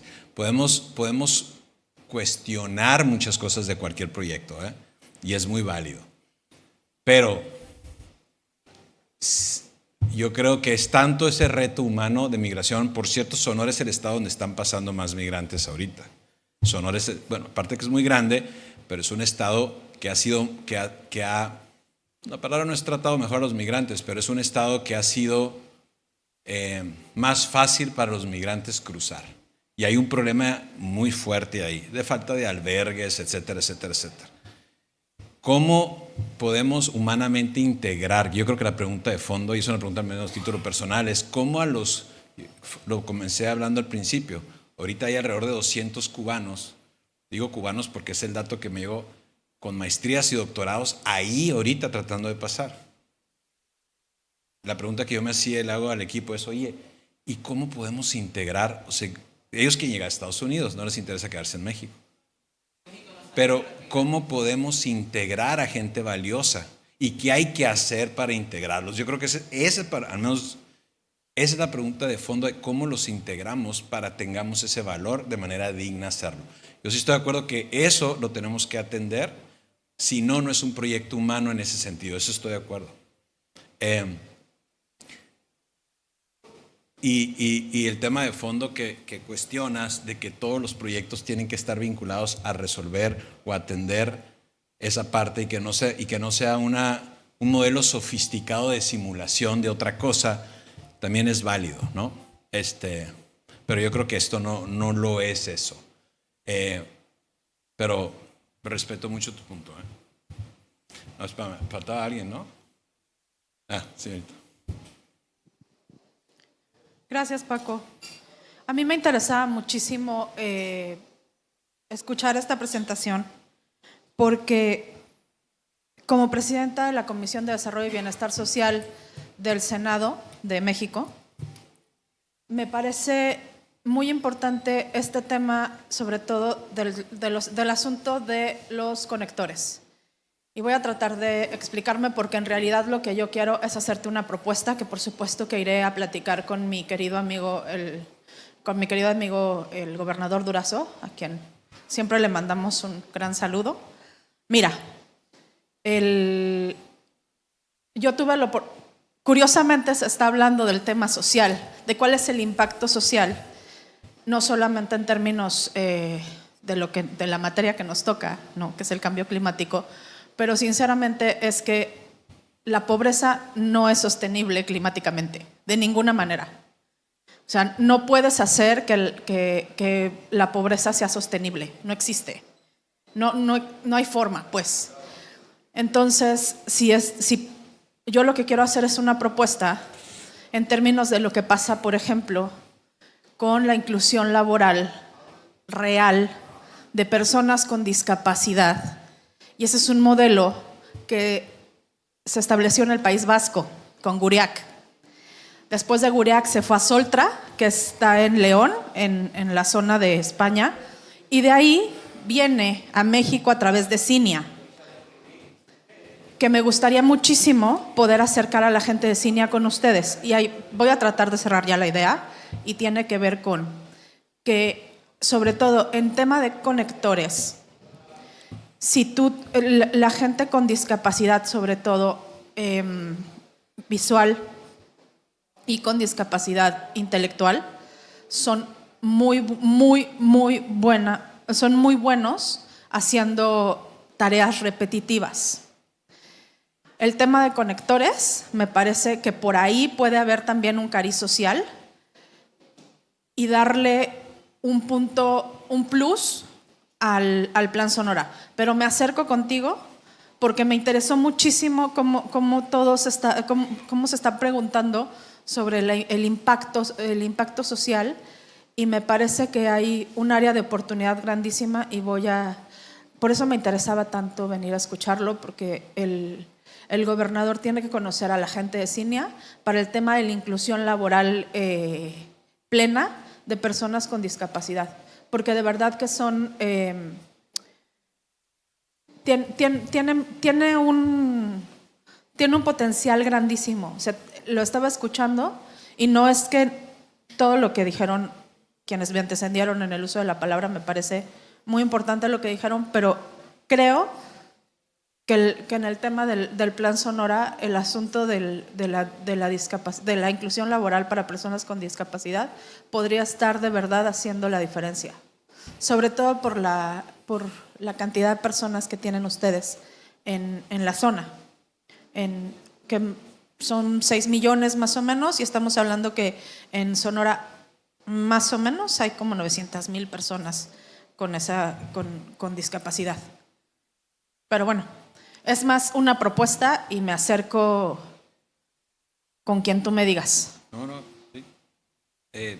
No, con mucho gusto, a tus órdenes. Si tú me dices quiénes, cómo agendamos, los vemos, que los vean. ¿Tú conoces bien Puebla? Sí. Sí, ya. Sí. O voy yo, con mucho gusto, ¿eh? Ya. Ok. Bueno, con mucho gusto, gracias. Vamos. Una pregunta. Cuando habla de la inclusión laboral de los jóvenes, ¿cómo aquellos jóvenes que egresan de los tecnológicos, y no estoy hablando del tecnológico del Monterrey o de las universidades privadas, que pues muchos de ellos logran llegar incluso hasta estos eventos internacionales, obviamente no solamente a debatir, sino a conocer lo que se está discutiendo en esta COP o en las anteriores, sino de aquellos jóvenes que con mucho esfuerzo estudian y trabajan para lograr tener un título, y que desafortunadamente no tienen esas posibilidades laborales, y lo que usted decía es cierto, o sea, aquellos jóvenes de las zonas rurales, aquellos jóvenes de las zonas indígenas que no pueden acceder a una actividad laboral como la que usted plantea, ¿no? Creo que es importante también resaltar aquí el trabajo que ha hecho Semarnat sobre los 11 planes de justicia y desarrollo de nuestros pueblos indígenas. Decirles que en el pueblo Yaqui de Sonora, el pueblo Seri, el pueblo Yorome, el pueblo Guajiro, son parte de estos 11 planes que pues al final yo coincido con el joven de Chiapas que dice que no ha habido justicia. Por supuesto que no ha habido justicia para los pueblos indígenas, pero en este gobierno se está haciendo justo. Y creo que en ese sentido también tenemos que ver a aquellos jóvenes que no tienen la oportunidad laboral y que cómo pueden acceder a estas posibilidades de empleo. Entonces, esa sería mi pregunta. Sí, ese es un muy buen punto. El tema de los planes de justicia, lo que se ha hecho con los yaquis, con los seris, con los mayos, con los pápagos, pero nunca es suficiente, hay muchas necesidades, pero sí hay una gran voluntad, ¿no? Fíjate que hay algo que no se ha hecho muy público, pero es algo que nos satisface mucho en lo personal. Por ejemplo, ahorita fuimos a Taiwán, ¿no? Que es donde salen los semiconductores. Es donde vienen las empresas más grandes del mundo de semiconductores. Y precisamente, no hay muchos recursos, pero dijimos, a ver, escojamos a 30 jóvenes a cada lugar que se visita, que va el gobernador del Plan Sonora, hagamos el esfuerzo. Sonora trae un plan de becas muy grande, el más grande del país para jóvenes, para becarlos, precisamente para ayudar a que se puedan vincular a cosas, ¿no? Es muy ambicioso el tema. Es donde más recursos se le está metiendo, becar a jóvenes. En parte es porque el gobernador, él fue un becado, fue a estudiar a la UNAM, a la UAM, salió por becas, entonces él lo trae mucho.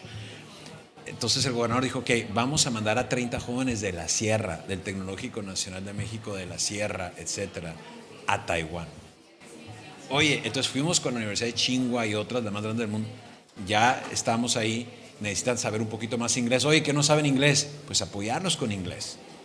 Entonces, la clave es que estos jóvenes puedan acceder y hacer un bypass de todo lo que los bloquea para que lleguen a esa grandeza, esa oportunidad que muy difícilmente en otro contexto iban a poder llegar. Y estamos con toda la Universidad de la Sierra, con la estatal, con las privadas también, todos, o sea, todas las universidades. Y que si el TEC de Monterrey tiene talentos, adelante. Pero el poder accedérselos a las públicas es muy importante. Allá nos están diciendo que ya nos van a apagar la luz. Pero entonces ese tema de que los puedas vincular a esos centros y los puedas becar y que sean jóvenes que lo van a agradecer y se la van a jugar, en el fondo van a ser los mejores testimonios de esto. Si eso es el mejor testimonio, porque eso trasciende, eso es la meritocracia. O sea, el tema de fondo no es si es energía limpia o no, es si nos vamos también a una sociedad más meritocrática en ese sentido y que esos jóvenes puedan jugársela, ¿no? Pero va por ahí. Pues ya nos están sacando. Yo ando por acá, ¿eh? Muchas gracias.